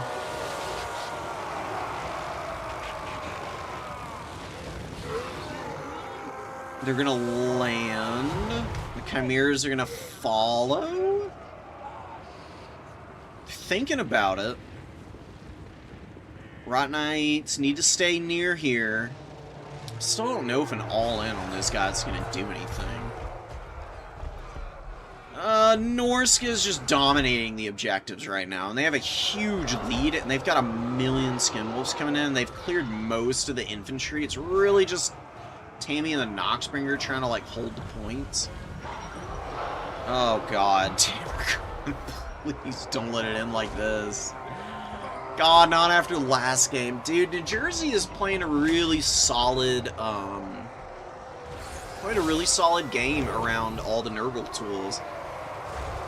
The Rot Knights get into an okay fight against the Skinwolves. I mean, they do just massively outvalue them in terms of, like, weapon strength and, like, presence overall. They've also got regeneration. They've got armor out the wazoo. They don't have magic damage to get through the Skinwolves, but I don't think it's the end of the world to get a nice stream of corruption. The problem is the Bearmen underneath this fight are actually going to be probably the best thing about it. I mean, the Skinwolves are going to get some good value here, but the Bearmen are going to also start to grind out a load of value just by virtue of being underneath the Rot Knights with their AP axes. Poison is mitigating some of their effectiveness, but it's not the end of the world. They just need to hold in there and just drag everything down. That is going to be a game-sealing final transmutation. That hits the Noxbringer. It hits Tamercon. Tamercon is very fortunate to get out of there. Rot Knights, though, are also getting lit up by that spell. Really starting to feel the pressure. They're surrounded by so much. And now there's Fimir getting into this fight. Chaos Knights are not going to be able to do a whole lot against these targets here. Yeah, and the double Chimera is starting to bully Tamercon. I mean, he outlasted the pressure from the Beastmen, but Norska showing their teeth here, man. They played the objectives better. They had better infantry on the field. Their skirmishers didn't do nearly as well, but they did soak up a lot of damage from the Noxbringer, so that the infantry was incredibly healthy on the engagement. So then, I mean, with the fact that Nurgle was already behind on points, I mean, they just had to commit to the fights, and when you got a million Barrowmen sitting underneath and they're looking healthy, and then you've got the Skinwolf and Fimir and Chimera support, you know, maybe not winning all their fights outright, but at the very least occupying the Nurgle forces' attention and then also holding their own, it's not going to happen. Tamercon got pretty hard countered here. The double Chimera just absolutely smashed him when he got isolated. He can deal with one at a time, but a 2v1 is always in favor of the 2 instead of the 1. Doesn't matter how expensive you are. Double Chimera is probably going to be able to kill you. It is going to probably always be one of the biggest gripes about those things is just how damn resilient they are. Because they have immune to flanking, so you get something that is normally a hard counter like a Rot Knight on them and they just don't care. They just... They take a bunch of damage, but they take it very, very slowly, rather than in huge bursts of damage, like Rot Knights normally do when they surround single entities, because they have melee defense active all the way around their model. They don't get any no free hits against them. So they're big single entities that hard counter blob play. And Nurgle loves the blob, so I just don't know what you do about Chimeras, dude. I don't know what you do. I think you probably actually want to go double Exalted Hero against Norska. And the double Exalted Hero can maybe outduel the Chimeras when they land.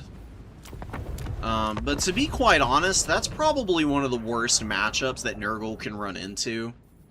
I mean, Beastman is a tough matchup, but they were able to make it happen there. I just don't know how you beat Norska. Just like stacking tons of debuffs.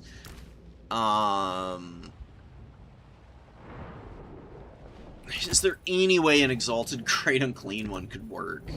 Theoretically. He's got really good debuffs. I mean, Blightswarm is pretty crazy. It's a good way of punishing Norska engaging into you at all. Maybe you need... I think maybe you need Curse of the Leper. Curse of the Leper... just to cause, like, Skin Wolves and the Norskin Bearmen to start really beating themselves up. That might be a good strategy. I think they might be too expensive, though. They're slow as hell. Plague Bears might not be bad infantry into Norska at all. I mean, they're really resilient. They've got as much HP as the Bearmen do. Again, another reason that I have some problems with Bearmen is that they have the same HP as Plague Bears. Why? Dude, what the hell? Crazy business. Anyways, these guys have a lot of melee defense. They've actually got okay melee attack. Poison, magic damage, really good against most of the Norskin roster. Their weakness is, like, fire magic, but you don't really see fire shamans too often. Normally you see, like, Final Transmutation, or some death magic, and, like, Purple Sun Azirius can do, like, some big damage to Plague Bearers, I guess, but 700 gold. They're not too terribly expensive. They're not that much more than Marauder Bearmen either. The Great Weapon Bearmen are, you know, even closer in price. Maybe try Demon Swarming Norska and see how that works. I've had some success with that as Khorne. Although, granted, Khorne has demons with a lot of fire damage, and that's really good against Norska for obvious reasons. How Nurgle makes it happen, I'm not 100% sure. I don't think Plague Drones against Norska is a good idea. We just saw the Chimeras absolutely rip them to pieces, but also there's a lot of skirmisher fire. And there's the dedicated anti-large foot javelins, too, who... Against... I know these guys have Phys Res, but, I mean, 50 armor is just not good enough to survive the javelin fire. I think it's asking for trouble. And same with Tamarkon. Like, Tamarkon on his big, on Bubalos, really expensive. He's only got 60 armor, so again, like, the skirmish play and the javelins especially can really hammer him. I don't think it's a great idea to bring, like, a stupidly big lord. Which is also making me think the Exalted Great Unclean would definitely be the worst possible idea. A Chaos Lord of Nurgle with... You know, honestly, maybe a Chaos Lord of Nurgle as just like a debuff tool, like Father of Blades, Icon, and Rot or Die would not be terrible. Icon is an incredible debuff. Hits everything around him, charges up fairly quick. And you can see it's slightly better than Poison, and this stacks with Poison. You can stack Icon with just, like, you know, like, Exalted Hero Poison damage or something, or, you know, just, like, any of the other Poison-causing units for Nurgle, just, you know, like, most of the roster. Your opponent can lose, like, 35% of their weapon strength and speed, and a whole bunch of other stuff. And it can just cause nightmares for them. Like, genuinely just terrorize them to hell and back.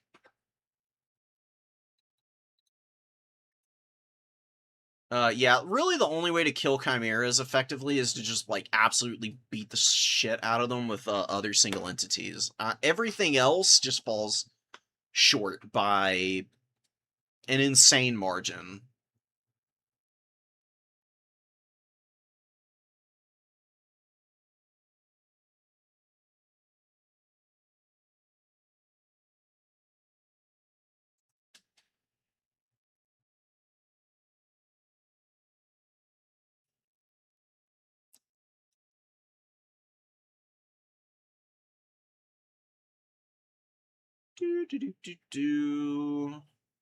What's going on in the tournament? Oh, Otto messaged me.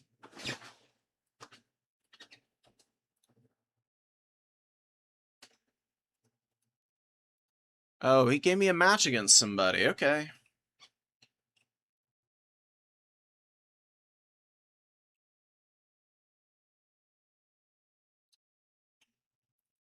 Let me, you know what? I mean, I've got energy for like one game.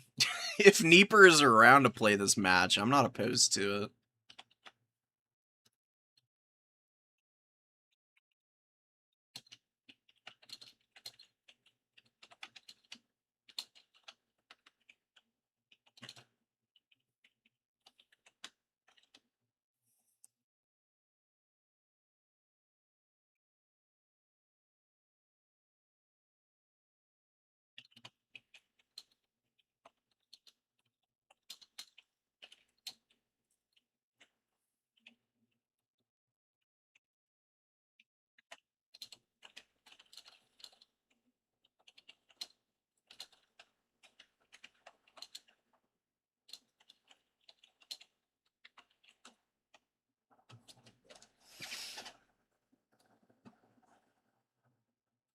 I don't know. I messaged Neeper. We'll see if he responds. Otherwise, I would just say go watch Otto's stream, because he's going to be streaming this launch tournament that's going on his website right now. Again, for those of you who are not here for that, I just kind of want to show it off, because it is pretty freaking sick. He's got a really amazing website set up for competitive Warhammer play. And honestly, this is kind of a better setup than Total Tavern. It's so much more user-friendly. I've been able to grab replays like right off of the website. Presentation is amazing. I don't know, it's just freaking awesome. Come check it out, like, take a little peek, see what's going on, you know. Give the man some love. He put a lot of effort into this, and you can tell.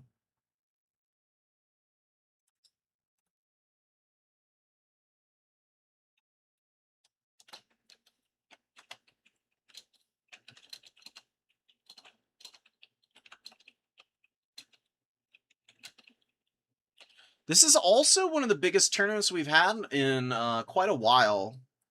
There's 32 people signed up, so get over to Otto's stream, guys. Just look him up, Rizz Otto, on YouTube. I'm pretty sure is what his channel is. He's a cool guy. He hosts a lot of events. He's put tons of time into this new website.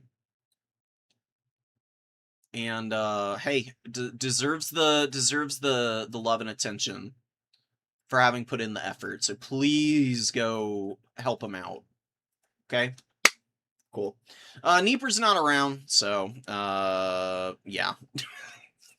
We're not playing a game. We've gotten tons of replays out of the way, though. I hope you guys have enjoyed, learned something, and just had a good time in general. I will see you guys soon. ASAP.